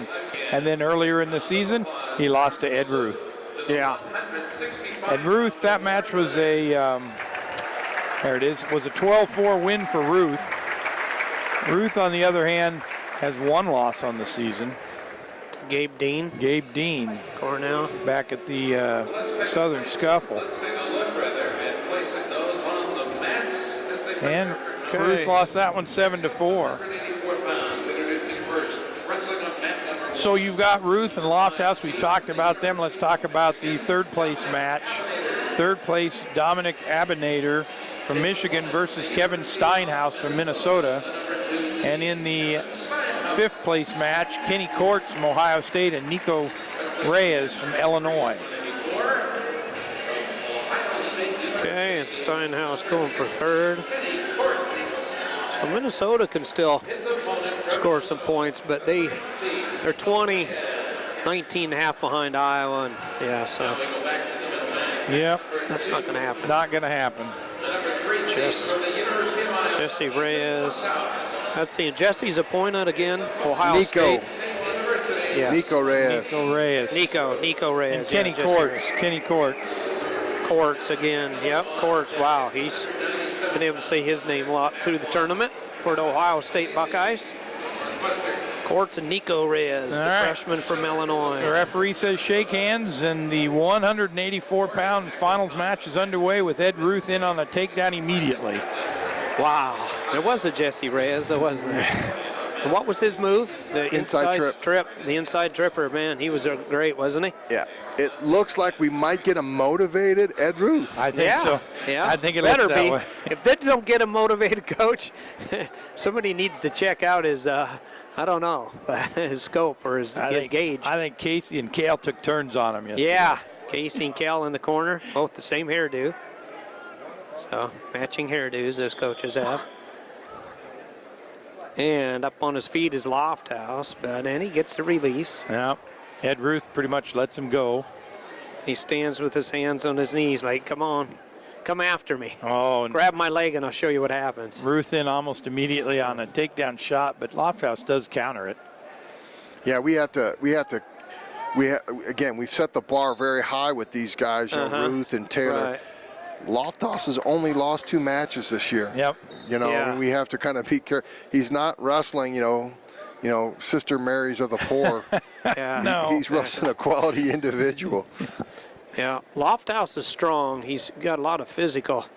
He's a physical specimen for a 184-pounder. But Lofthouse is of that mode of a grinder that's going to Yeah. plod, and he's in on a takedown shot with Nice Ruth. shot here by Lofthouse. But Ruth is a scrambler. You put him in a scramble, and Ruth's going to win it every time. This is a little reminiscent of the scramble he had with Steinhaus in the duel versus Steinhaus, Yeah. where Steinhaus literally had him off the mat. Yeah. Here we go. Ruth's going to fight the hands, break the grip, attack the elbow. Yeah, Gonna attacking attack that the elbow here. That's Yeah, pull the important, elbow isn't it? out. Kind of use it as a pry bar. Yeah, use the elbow, there. kind of puts a lot of pressure on that shoulder and locks him out. Kind Real of like getting the difficult. old 2-on-1 Yeah. off. Get in there and So the pry it referee off. stalemates it and brings them all back to center. Minute left in that first period. Still 2-1 in favor of Ruth. Ruth in on the legs and gets the takedown. Wow. Looking for more. He's got the leg split. He's looking Deep to climb. double. Deep double leg. Clear up to the waist. He's going to attack that forearm at some point. Yeah, chop it. Yeah, Try to he's chop it that down. post arm. Still looking to kind of get a little cheap tilt out of it. 4-1 in Yep. favor of Penn State's Ed Ruth. Third and 53 fifth place seconds riding matches. time. The fifth place match is no score. Third place match, you got Steinhaus Trailing? trailing Abinader. Abinader from Michigan State, a freshman from Michigan State. Yeah. Freshman against the senior there. Oh, So. Ruth almost lost him. Oops. Yep. Nope, Come but back here, guys. reeled him back in. Let's Boy, go he's for a athletic. tilt. Isn't he amazing? Yeah. He's athletic and he's Kind of about. floats, He's got you know. the arm reach equivalent of an 8-foot long, Yeah. tall gentleman. I mean, Yeah, he he does. could shake my hand from here and we're about 20 rows up. Yeah, that's right. That helps, doesn't it, if you know how to use it? Yes, it does. Kind of like a Zach Roberson. Remember Yeah. Roby's arms? He could. So time winds down and we get to the end of the first period. Ed Ruth up 4-1 over Ethan Lofthouse. Ruth with 1 minute and 34 seconds of riding time. Not that I think that's probably going to come into play, but Yeah, Ruth starts down. Lofthouse on top. Starting second period, Steinhaus still trails Abinader. Is that right? Abinader? Believe Yep. 2-1. 8 seconds to go. In the first period, Abinader in on a shot there on Steinhaus. Steinhaus doing a good job. yeah, and you got 4-1. Yep, Courts is ahead 4-1 over Reyes. Yep. Nico Reyes. Stall on the red. Stalling against Iowa. Is that Yeah, right? on Lofthouse. He really didn't try to return. Not that Ruth was doing a whole lot of anything, but the onus is on the guy in advantage position to return him. See, even that bump is going to give him some credit. Yeah, Lofthouse can't just stand there, so he just lets him go. Yep, so Ruth gets another point up 5-1 now. Lofthouse burned the riding time down to 1 minute and 9 seconds, but couldn't get it cleaned off. So we got Over there Connor's on- collar tie. Wow, Steinhaus in trouble. Giving up back. Abinader's got some near fall coming. Good Had the look. legs in, turked Fresh. over. Oh, Ruth in on an ankle, Freshman switches to doing 2 and gets a double leg takedown. Scores now 7-1 in favor of Ruth. See if he lets him go. Yep. There we go. Lofthouse immediately up to his feet. Ruth lets him go. 7-2. Minute left in the second period. Court's out big time on Nico Reyes, 9-2 with 109 riding time and climbing. And And Hall- that's still in the first period, Yeah. with a minute left still in the first period. So in 2 minutes, 11 points. That's a good chunk of change. As far as team points, Ohio State in fourth with 80.5, and they just kind of been hanging there. They haven't been adding any, really. any points. I'm sure they'd love for Court to get something here. Get him out in front of Oh, Nebraska, maybe. Lofthouse shoots at Ruth. Ruth sort of flips over the top in an awkward move. Leg grab. Turns around, grabs his legs, and takes Lofthouse down. And as of right now, 15 seconds left. He's already got a major in the second period. Oh. It's big. Yep, for the Kind of opposite builds here, really. One with a lot of power, the other with the range. Yep. Ruth with the range, Lofthouse with the short and powerful. All right, second period comes to a close. Ed Ruth on top, 9-2. Ruth with 1 minute and 35 seconds of riding time, which could be a factor if we think about major decisions and bonus points. Because I just have a very serious doubts that Lofthouse is going to climb back into this one. Yeah, like I say, it doesn't matter. Just the math is all off. They've got, two. If he wins this, they got a 6.5 point lead. And even if you had a fall at 97 and a fall at heavyweight, they still can't catch him. Yep. That they'd lose it by a half point if they maxed out and got falls at both. Yep. Yeah, right. This is a must. So, Ruth wins this match here, regardless of the point total, the tournament's over for Iowa. Yep. McIntosh is at 97, and he is the #1 seed, going against a real tough Heflin from Ohio State. So, although I could keep that in suspense and forget that I ever told you that. yeah, that's let true you hang too. in the dark and tell you I'm not sure until the heavyweight match. Exactly. Yeah. No, then you'd be working for the network. Court right now trying to take Reyes back down to the mat. He's up 11-3, so I think we trying have to pick up a major there for the Buckeyes. We have a Court. more educated fan base. It's probably at home cranking the numbers themselves. So Yeah. Our fan base might watch it on TV, but hopefully they turn down the volume. Yeah, they ought to be listening to Turn us. the volume. Let us walk them through it. You don't listen to those guys. What do they know? They don't got to talk much because they say a pitcher's worth 1,000 words. So for every pitcher they get. Hey, they are here live tonight, though. Yeah, we are Or grateful today. for that. We like Absolutely. the coverage. It's good for Absolutely. the sport. I'm not going to be that selfish. Yeah, but Jimmy's not in Chicago. Yeah, he's not in the booth. Yeah, so. Exactly. Ruth just methodically going to finish this off, not going to kind of let him go and take him down. He's just going to kind of take his points. Now he's just going to be opportunistic. Steinhaus trailing the freshman 5-2. 106 riding time, so it's not a big deal, so to speak, because if he gets a takedown, Abinata will still have that 1 point advantage. And Steinhaus, does he get it? No. Oh, got to be man. careful here. You got to run the sideline. He's got to pull him out. Got to run the sideline. There it is. Great job Pull him, right there. Steinhaus. Very subtly what he did. He's pulling him back in. He Good. drops Got out. it. Get the two he gave him. Nice. He gets the 2. Is that textbook, Coach? That's the way you should do it. In all honesty, I would take him back even further just to guarantee that I get the Right. points. Yeah. But And there it is. good job. Ed Ruth. Ruth with a 10-2, major decision. Ed Ruth wins by major decision, 10-2, and secures the team title for there- the Penn State Nittany Lions. Congratulations, That is huge. Cale Sanderson and staff and the Nittany Again. Lions. Cody Sanderson, Casey Cunningham, doing a good job for Penn State. And Nick that's Fanthorpe. not booze, by the way. That's Ruth. They're all saying that. All Get a right. little flashback of Lou Bannock. Remember, they'd all get up and say Lou. Everybody thought they were booing unless they knew what was going So on. 4 in a row. Yeah, So- right. So the Hawkeye fans are saying, well, when you get to 19 or 20, come talk to me, huh? Yeah, that's right. Yeah, Gable never did not win the Big Tens, by the way. That's an interesting statistic. Play with that one, or chew on that one for a little bit. Yeah, they never did not win a Big Ten title when Dane Gable was the coach. So Michigan, look at that. Little surprise, Abinata. Steinhaus. Wow, freshman beats a senior. Abinata comes from the 5-hole, the 5 seed, and finishes third, beating the number 2 seeded Steinhaus, takes Kevin fourth. Steinhaus from Minnesota. Takes fourth, so I think Steinhaus gets replaced with Schiller, the wrestling thriller, down there. He's going to be going against two opposed Polizzi, I bet, Northwestern, isn't he? Polizzi, and then, of course, the main match here. Let's talk about the championship coming up. Well, McIntosh against Heflin. You can't talk about him yet. Miffer? I'm not ready. All right. So talk about something else. Polizzi and Schiller I'll talk about. Battle of the You know, Minnesota Golden Gophers against the Wildcats. You talk about Gable and what he did, with Gary Kurtenmeyer starting it out. I think you definitely have to give credit to Gary Kurtenmeyer Yeah, and the Iowa. good foundation, wasn't it? to build on? Yeah, and then you had Jay Robinson. You look at the people who won the Big Ten title, with Gable and Jay Robinson, how many titles they won, and All of them. those are all direct lineages to Gary Kurtelmeyer and that Iowa program when he put those guys all back together. So tremendous job, and now you got Cale who won 4. Yeah. And it looks like it feels like now, obviously, Jeff and you guys a little more Iowa State favored. Feels like he just got to Penn State. Yeah, right. Yeah. But, for you guys and what the team has done as of recent years, it's like it's been a year. It's been 10 years since he's been there. So Boy, isn't that the truth? Yeah. Yeah. He would love to win 10 in a row. I know, because Gable won 9 in a row, so he'd like to eclipse that. I just know that for a fact, whether it gets done or not. Think of what he loses this year. Taylor and Ruth, 2 big point getters. So.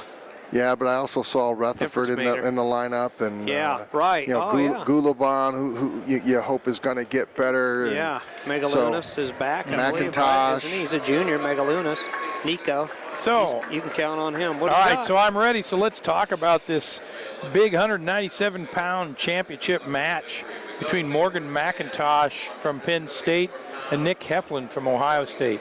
McIntosh is 25-2 coming into this tournament. He had 2 losses on the year, both to Jaden Cox from Missouri. Lost to Jaden Cox 2-0 the first time, and then a short while later 8-2.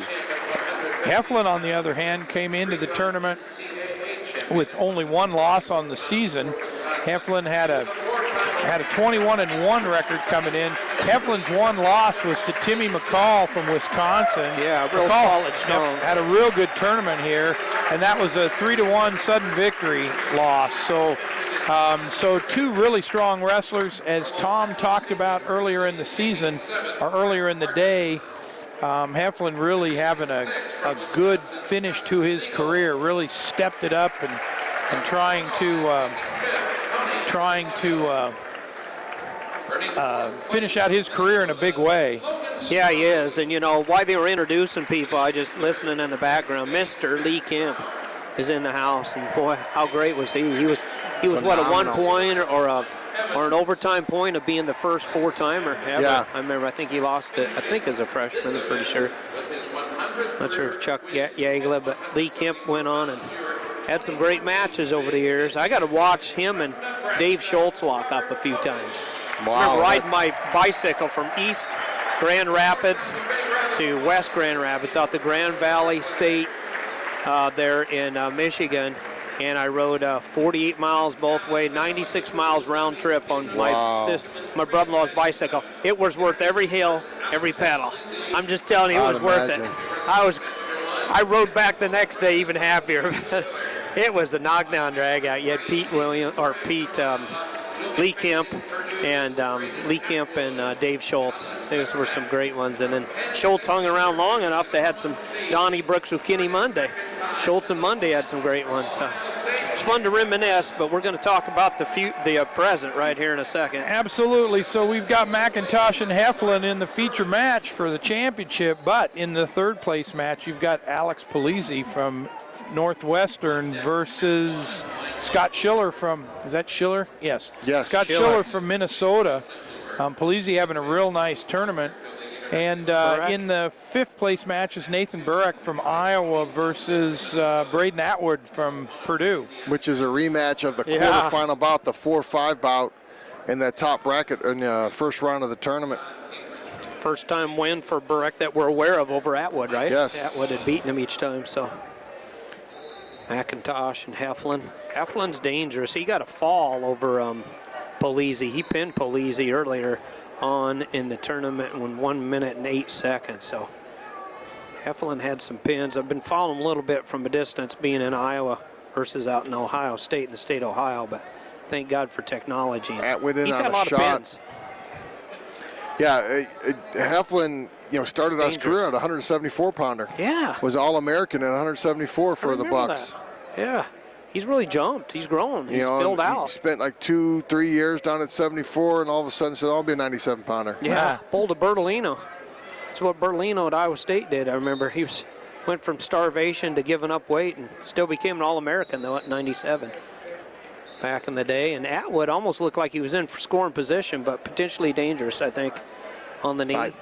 Didn't see. I would assume he was going to that's what it score was. that. I just going to kind of give him the credit on scoring that, but Schiller, Polizzi, McIntosh, Heflin, yeah, no scores yet. Atwood's got to be thinking a little payback in this situation. Yeah, you'd think, wouldn't you? Little Jimmy Hochstrasser, Payback Incorporated. So Polizzi in on a deep single leg with Schiller. He's got to finish it. Trying to take him back to the middle of the mat. Yeah, big collar tie here between McIntosh and Heflin. nothing McIntosh going real on. solid, yeah. Polizzi loses it. Senior against a sophomore. And it looks like no points will be scored out of this. 2 half shots for McIntosh so far. Oh, and Schiller comes around and scores a 2-point takedown on Polizzi. Schiller's tough. Gatson told me if he keeps his hands on you, you're in trouble. He just loves to tie it up. He likes to wrestle close quarters. He will do the 2-on-1 Russian tie. Ooh, McIntosh backed out of that. Looked like he was going to lock Heflin up for a body lock maybe, but Yeah, I think he knows a little bit better than to challenge Heflin up in that area. Heflin's a pinner. He's had some pins this year. He showed some kids some lights. So You know, Heflin kind of along those lines of speaking quitting right. of counting the lights, boy, old Schiller was just about ready to put Polizzi on his back. I thought he was going to lock up the cradle on him, and Oh, he had it locked in, but he didn't settle in on it. But finish it. we got nothing out of the deal. Yeah, you're right, really, because he was right on top, right, Jeff? That's right. So kind of broke even on it, tied up some time. McIntosh takes down, is that correct? Yep. Heflin on top. Yeah, so 0-0 going into the second period. Yeah, I remember Heflin at 74. I do too. I mean, when he bumped up to 97, I thought, do we got a brother? Or no, it's Yeah. the same guy. Same Heflin. So, Nick. He wasn't a His first big name. monster. Wow, did you see it? Yeah. Heflin's on top, tries to jam him. 2-point reversal. Wow. Basically, McIntosh is on his knees, just spins around, does a 180-degree spin off his knees, and hits a shot off his knees. And runs back to the middle. So McIntosh. 2-0 in favor of Morgan McIntosh. Coming off his bottom, spins around, doubles him. A lot of power. He's got low center gravity, McIntosh. Yeah. He does. He's got nice thighs, little Granby Yeah. roll. Kind of reminds me McIntosh rides with it. a little bit of Frank Santana build back in the day. Frank the Tank. Really does. So when we look at that championship match over in the third place match, Schiller Yeah. gets an escape at the beginning of the second period, and both wrestlers back on their feet. Up on his feet is Heflin. Nice inside stand up there. A little inside stand up, a little a tip there. And sure Little enough, knee ankle pick. grab by McIntosh. Takes Heflin back down. Heflin on the bottom. Yep. And Nice kind of spiral ride, power half. Burak gets hit for stalling. Atwood gets the escape, 20 seconds on the bottom. Burak gets hit for stalling. Heflin gets his escape, so Yep. And Scott Schiller gets a takedown for a 5-0 lead. boy, you'd think Atwood would Atwood score in on a off of shot. this. Burak trying to step around the corner. Got locked in the crotch. Atwood's underneath the leg. Really tough to score here. Looking for a double leg, but Burak's locked in the crotch pretty tightly. I think he's looking for a stalemate in this position, and he gets it. Got her. Wow. At the beginning, you'd think it'd be an Atwood's, dead on, but Burak did a good job of neutralizing that. Heflin got the escape in the championship match here at 197, 2014. Big Ten Championships. Steve Foster, Tom Erickson, the Big Cat, and Mr. Jeff Murphy off to my right. Nice shot by Schiller in the third place match. Good penetration, trying to score and finish. He's up 5-1 with 119 on the rod time. 20 seconds left in the second period. There's been a lot of collar ties, and other than that one move by McIntosh, really not a lot of action in this championship match. Yeah, Heflin's really. going to have to pick up the pace, I think, if he wants to Yeah, win this because thing. I think McIntosh has kind of been a little bit more busy, but see those little down to the knee, and see there's some more. And Heflin's been backed out 3 times. Yeah. McIntosh running back to the middle. Heflin's really not done anything. The energy's actually obviously been in McIntosh's favor, but remember, whoever has the most points at the end wins. Is that how that works? Sometimes that doesn't. Yeah, so I've seen that go both ways. I'm going to have to try that the next time. Yeah, I know. Is that what happened to my career? I wish my coach would have told me that. Oh, my gosh. I thought it was like golf. So low score wins. we go to the third period. McIntosh starts on top. Wow, Heflin was up quick but didn't get away. McIntosh on an ankle, and they go out of bounds. So we'll restart back in the center. McIntosh has got some what I'd call quicks as well. Yep. You know, Yeah, Heflin, he's Heflin was fast. on his feet within a second, and then McIntosh kind of ran in right behind him, so followed him. So Matt can explode. starting the third period over here on the 5th place match, and you got Atwood just kind of clinging on, and Yep. Heflin out immediately. The referee 2-2. restarted him, and he No real riding time to make a difference, Nope. Jeff. So immediately escaped. I said earlier, all that energy doesn't give you any point. Doesn't really give you any points. So it's tied up, guys. Going to come down to who gets a takedown. What you see is what you get here. here you go. Eflin really hasn't committed to takedowns, though. I'll tell you right now, McIntosh has been kind of the instigator, but 5th all place he match. needs is one. 5th place match. Burke is looking here for a, switch or whatever, but Atwood's hanging on, so not really much is happening. The more Burke wrestles here, the more riding time runs off. So that's one of the reasons I don't necessarily like this. And Gonna try to stack he it, might but- get this here, but I just don't see it. He's got to come back and hook the leg. And what he's basically doing is he's spotting Atwood some points. So instead of getting one, unless he gets this, he's got to hook that it, leg. right? You say that's the I think difference. he hooks that back leg, he gets that. Yeah, you're right. As soon as they hooked it, you're right, Tom. So Down to Goes the 50 riding seconds time. in the championship match. Both wrestlers on their feet, just kind of tied take up. a shot.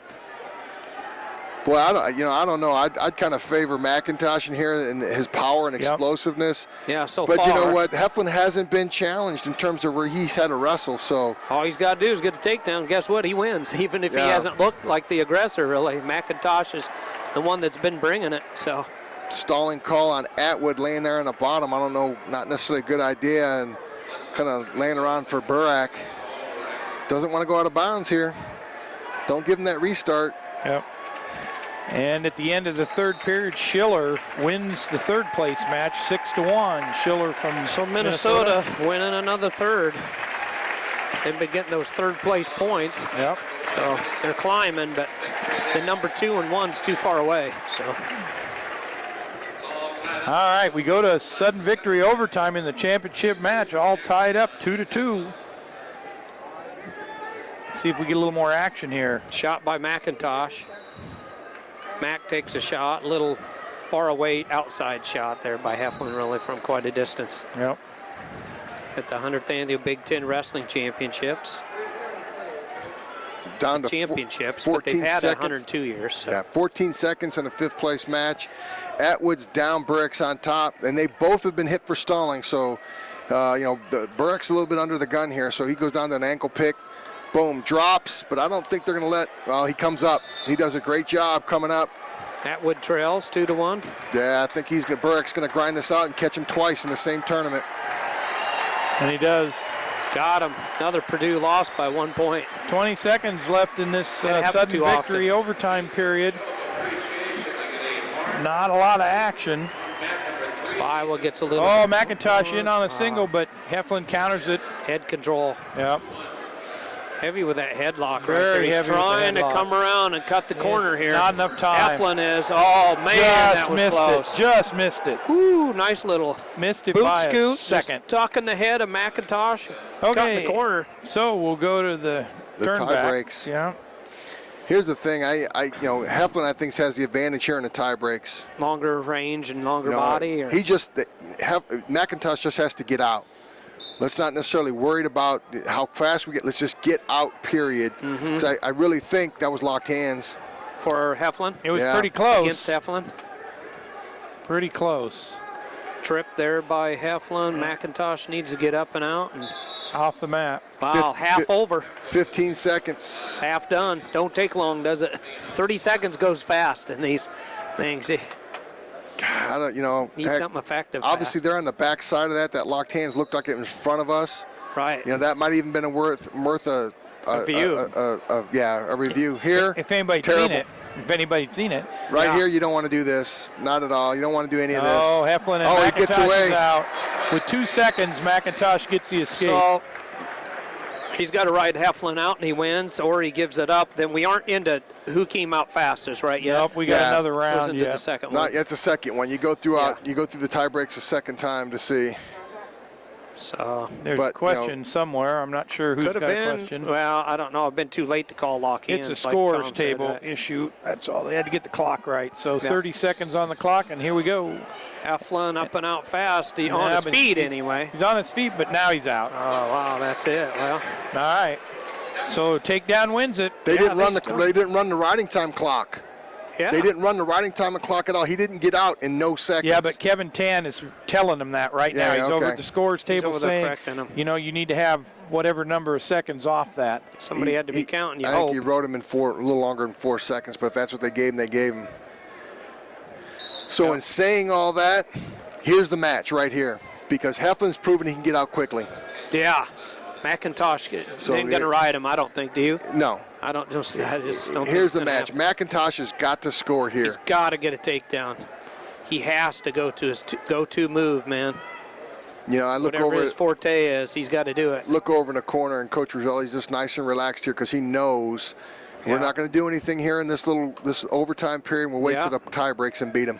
Kellen Casey's sure inside's thinking, hey, come on, Mac, pull the trigger. Yep.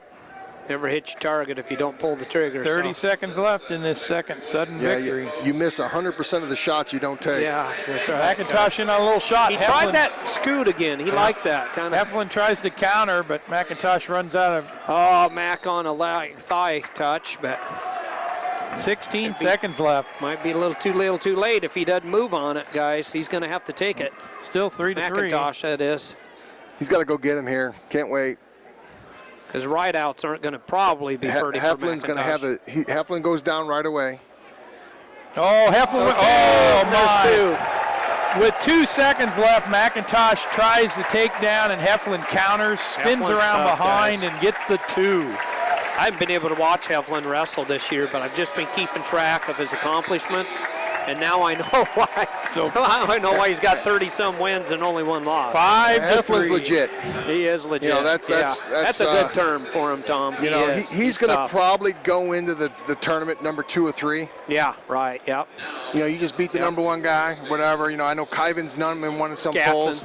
So would you give Kyvan his nod at the number 1? Yeah, and then you go give Heflin a number 2. Yep. At the worst. And I don't know who would Cox. be there, but 3. But you Cox, put Kyvan maybe. at 2. Either Cox Cox or from McIntosh. Cox, probably. Jadine. Cox. Yep. I think Dean that's it. Cox has beat McIntosh, the Yep. freshman from Missouri. So. Yep. And Twice, I don't know, I so- got to believe he won the MAC. I would think Missouri just won the MAC, though. Is that right? Yes. Missouri beat UNI, so By 2 points. 2 whole full points there. So, yep. So, nice finish to that. Okay, so 6.5 points advantage for Yeah. Penn State. Telford's the only Hawkeye left, right? You know, so Penn State's got to be happy about winning the tournament, but I can't think they're entirely happy about how all the results came out, because 5 guys in the finals, and they only come up with 2 champions. Yeah. And some of their other guys just didn't wrestle up to par. And when you think about it, as we've talked about for quite some time, so Penn State's going to lose some guys out of that starting lineup this year, namely Ruth and Big points. and David Taylor, and they are big points. And then they come down. Now they going to have a good team after that, but a little more of a reality Need some check. Well, superstars. the thing about that is we're focusing on Penn State, which we should, but so do other Iowa's- people too. You got to remember, they lose some seniors too. They lose Evans, 1 or 2 of their Ramos. seniors.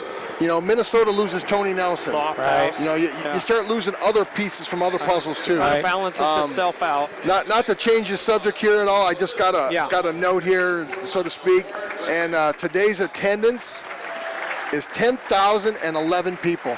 Nice. All right. For today's total attendance for the final is 10,011 people, and the total combined attendance for the weekend, for all sessions this weekend, is 28,442 for attendance for the Big Ten Championships. Real good. Scotty kind of echoed that whole thing.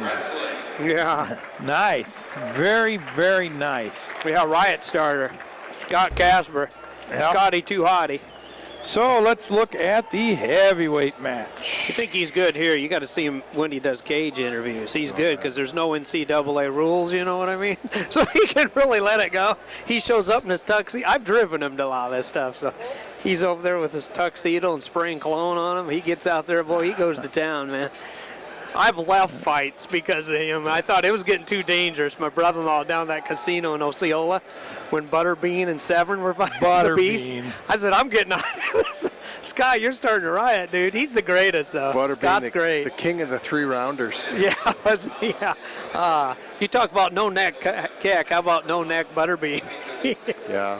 He's intimidating looking, but Keck looked tough. He had those short little arms, though, Brian Keck did. He had a hard time reaching his opponents. Let's get after this one here, folks. Well, we're talking about heavyweights because it's heavyweights, right? I know so it's all justified.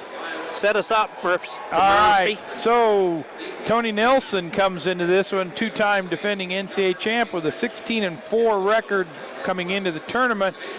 He'd lost most recently to Adam Chalfant, his opponent, 3-2. He also had losses to Adam Kuhn, Mike McMullen, and somebody earlier in the season. I can't find Tony's other loss. So Is it Gwizdowski, maybe? Bobby Telford from Iowa. Yep. And Adam Chalfant had a really nice season this year. He has. Chalfant come in 23-2. He lost to Bobby Telford from Iowa, and the wrestler for somebody third. early in, Kyle Calling from Arizona State, way back early in the season. So again, Chalfant and Tony Nelson, with Chalfant coming out on top most recently. And if we look at the third place match, in the third place match we got Mike McClure from Michigan State versus Bobby Telford from the University of Iowa. Mike McClure, a.k.a. Tony Atlas Jr. That's Yeah, right. there he is. Against Telford. Mr. Shoulders. Yeah. And in the Like to have in a bench pressing contest. fifth place match, John Gingrich from Penn State versus Mike McMullen from Northwestern. Looks like he could enter the strongest man in the world contest, you know? Maybe. Yeah, absolutely. Give old Puganowski a run for his money from Poland. Had a fun. I worked the corner of a friend of mine that fought Pujanowski. I went to Poland. Oh, really? Wow. Was it Sylvia? Didn't he fight Sylvia? He fought Sylvia. He fought a couple different But, people. I know he's been in the cage a few times. Yeah. Puganowski, that is. Yeah, he fought a guy named Sean McCorkle. Okay. Yeah. You know what impressed me about Puganowski? He did that with a six-pack. All these other guys show up with all this girth, you know what I mean? Yeah. And he had the six-pack, and he was winning the world championship over and over. All right, here we could go. do that for Michigan State Spartans or not, but highlight match, Chalfant with his great double, right, Tom Erickson? You've told me that about before I even saw it. You said, watch this double leg, but getting against Nelson might not be real easy. Tony's real solid. Oh, but there he went for it. Oh, and Tony's going to catch him. No. Chalfant fights him off. I thought Tony was going to catch him and take him to his back.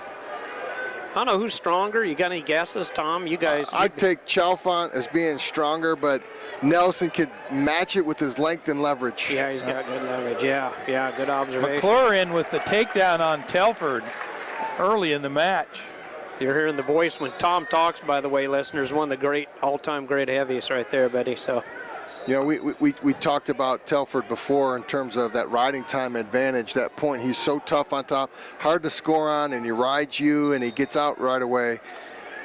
McClure just kind of busts that a little bit. At some point now, Telford's got to get away and get a takedown because he can't play. I'm going to get the riding time point and put pressure on my opponents. yeah, exactly. You know, by kind of hanging out, making our opponent shoot on me, the spin behind. McClure, the theory of the muscular guy getting a little tired. I like his tank. He seems like he goes strong. He goes pretty hard. You know, from start to finish. He doesn't seem bad. Chalfant's staying busy here. I like in these on a shots. single leg. Yeah. Really He's nice. staying real busy here against Nelson. Little duck Nelson under. loses his Lift, ankle. come on, baby, pop those hips. Got the single Gotta leg bring in. it up, doesn't he? Tony's just fighting it off, putting that foot down. It's that Yeah. leverage you were talking about, Tom. And Tony steps out of it. Tom pointed out a minute ago. The thing about Nelson, look at his stance. I mean, he separates his feet so wide, and he gets himself so low.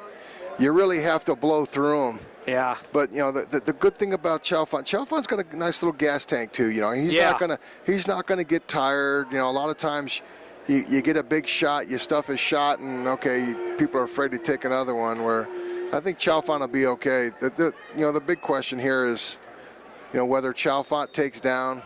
Right. You kind of hope, okay, go.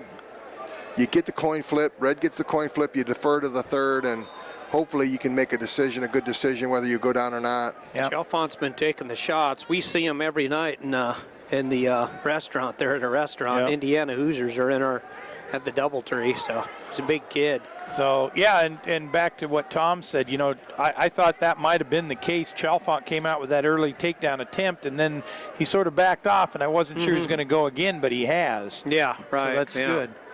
Oh, Tony Nelson Nelson with a trying to body reach lock, in. but I don't think inside you want to trip go there. attempt by Chalfant.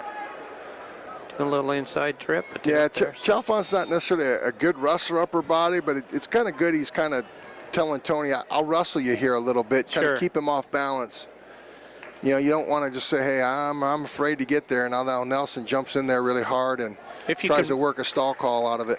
Do you think it's to your advantage if you can match, keep up or match your opponent what he's good at, and then you're good at something else, I was always a Kinda like knucklehead. this- I wanted to beat you at what you did good. Yeah, I mean, there's some psychology to that, isn't there? Yeah, I mean, if yeah, you can, but there's a willingness. you won most of your matches. You very seldom lost. You have a willingness to do it. You kind of throw people off their game a little bit, that you're willing to jump into their domain and try to beat them there. I've seen them do that. That's popular in MMA, I know. Strikers and grapplers. When they can prove they can grapple or strike. Jeff Murphy? Well, so we start the second period here in the championship match with Adam Chalfant in the down position. Yeah, Chalfant trying to get up. Nelson's tough on top, isn't he? Chalfant get to his feet. I think he can get out, which he's out to his feet. Yeah, those hips. And there He's he got good is. hips. Explodes out of there. So now Nelson needs to The big trick stay with busy. Nelson is you got to get to your feet. He's so hard. He keeps so much weight on your hands. Didn't he parallel ride some? Yeah, if he can? He he's just really got a lot of weight on your upper body. he's perfected the art of keeping that length and leverage and pushing guys down. He looks a little bigger in his singlet. Murph and I rode with him in the elevator last year at Champaign-Urbana. I remember in loose clothing, he didn't look as big. No. But Jeff made that comment, but he's a big boy. But then He's I strong. spoke with him for a minute after the Iowa State-Minnesota dual meet to end the season. Talked with him for just a minute. He looked pretty big that day. Yeah, right, yeah. Which he didn't wrestle in, by the No, way. didn't wrestle, but was there with the team. I think both teams had backups that day.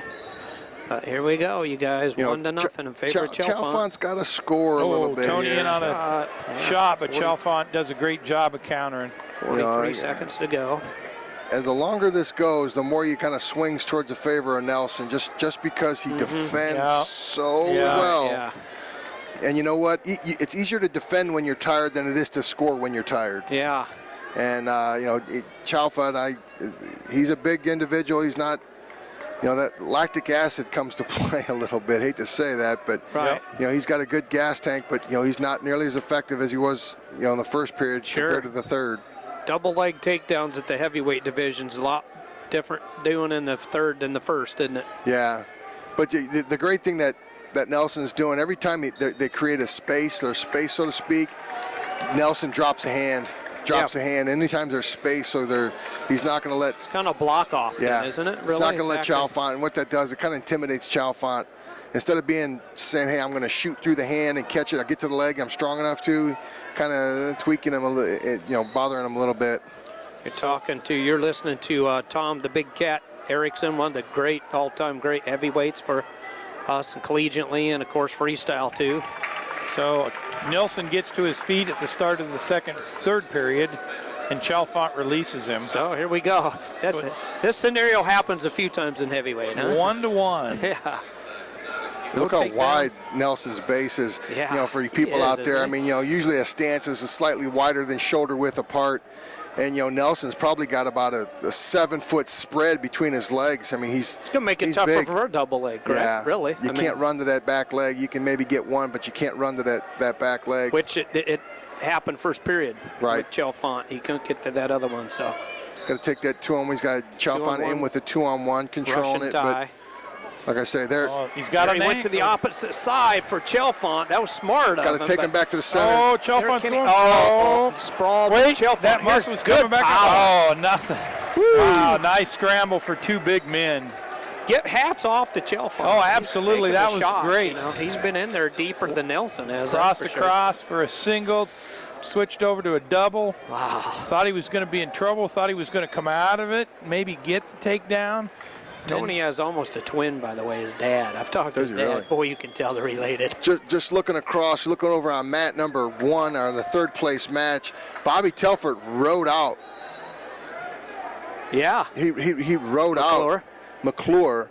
Right. And, McClure still got that advantage, and now Telford's going to get the escape. So the riding time point does come into play, but McClure rides him here for about 32 seconds. Got to chop him. He's got to keep him down. And then over here, McMullen is kind of handling Gingrich here 5-1 with into riding time on the 5th place match. Northwestern Wildcat beating. So we're coming down to the end of regulation in the championship match, 2-1, and there it is. So it's 1-1 tie, and we'll go to the sudden victory. Seen this a couple times in heavyweight. Yep, 1 minute on the clock. Wow, that riding time's gonna better make McClure.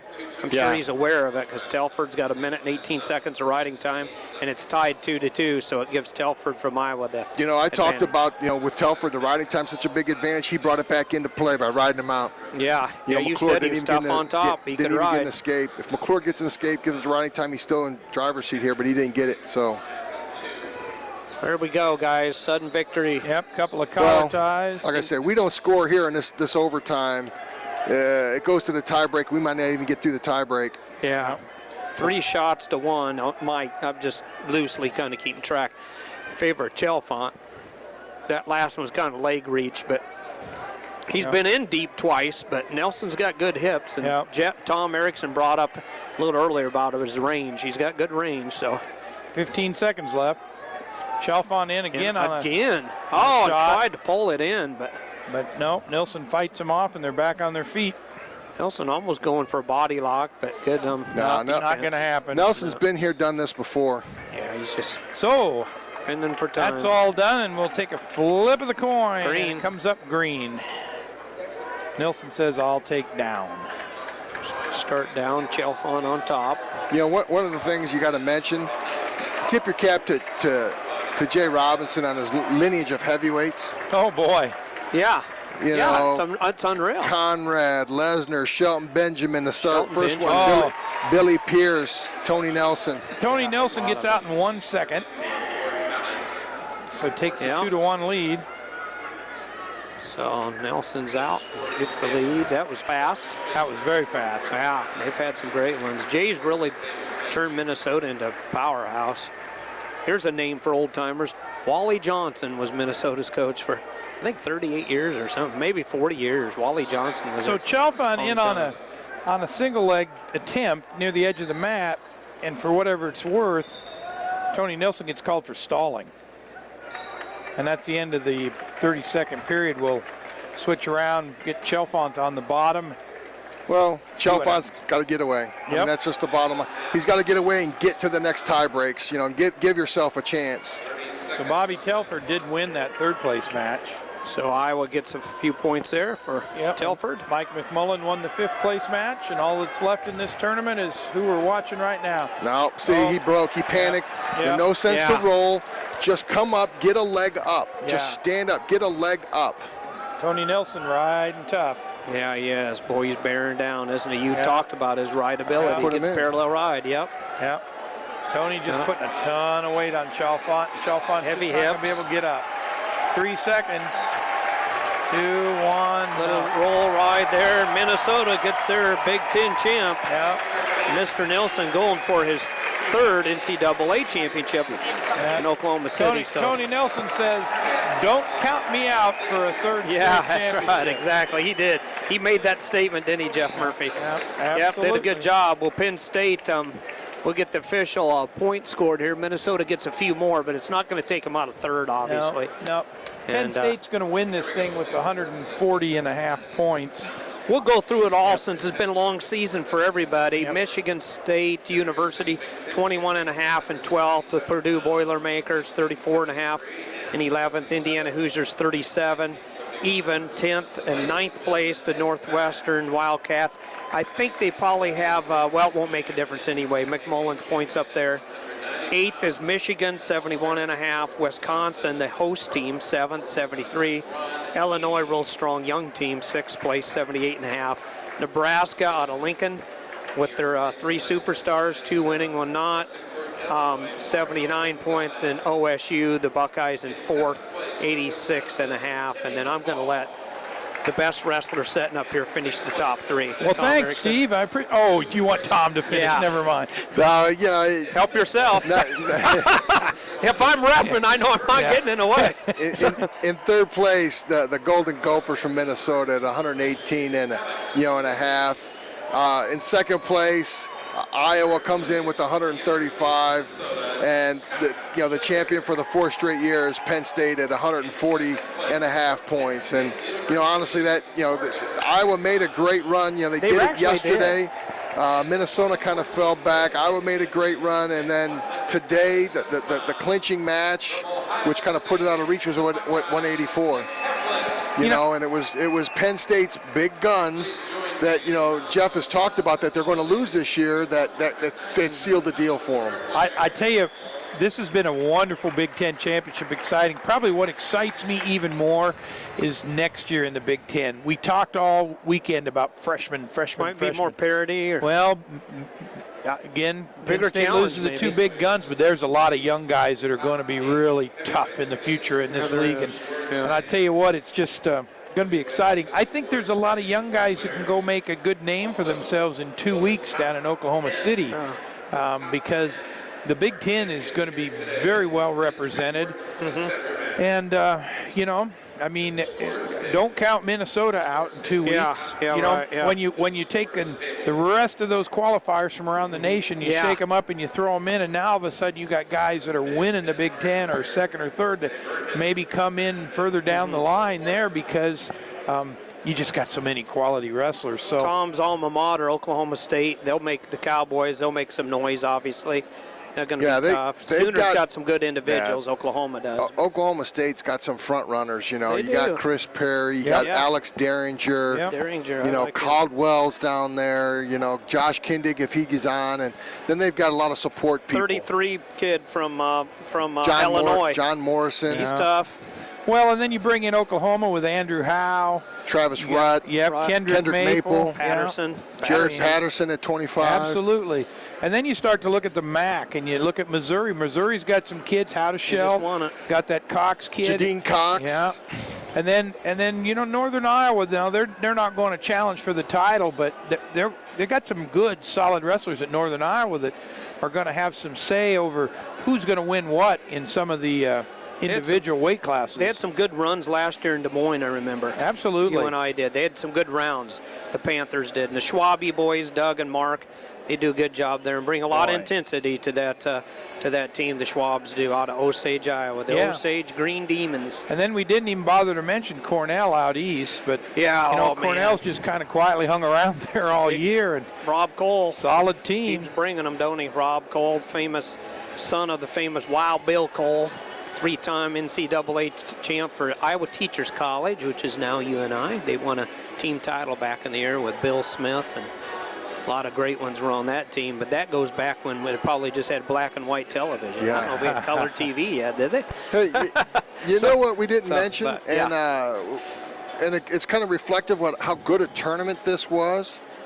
We didn't mention the officials. Yeah, we really did. There was only about 1 or 2 times where we had a couple calls reversed on locked hands and stepping out of bounds, etc.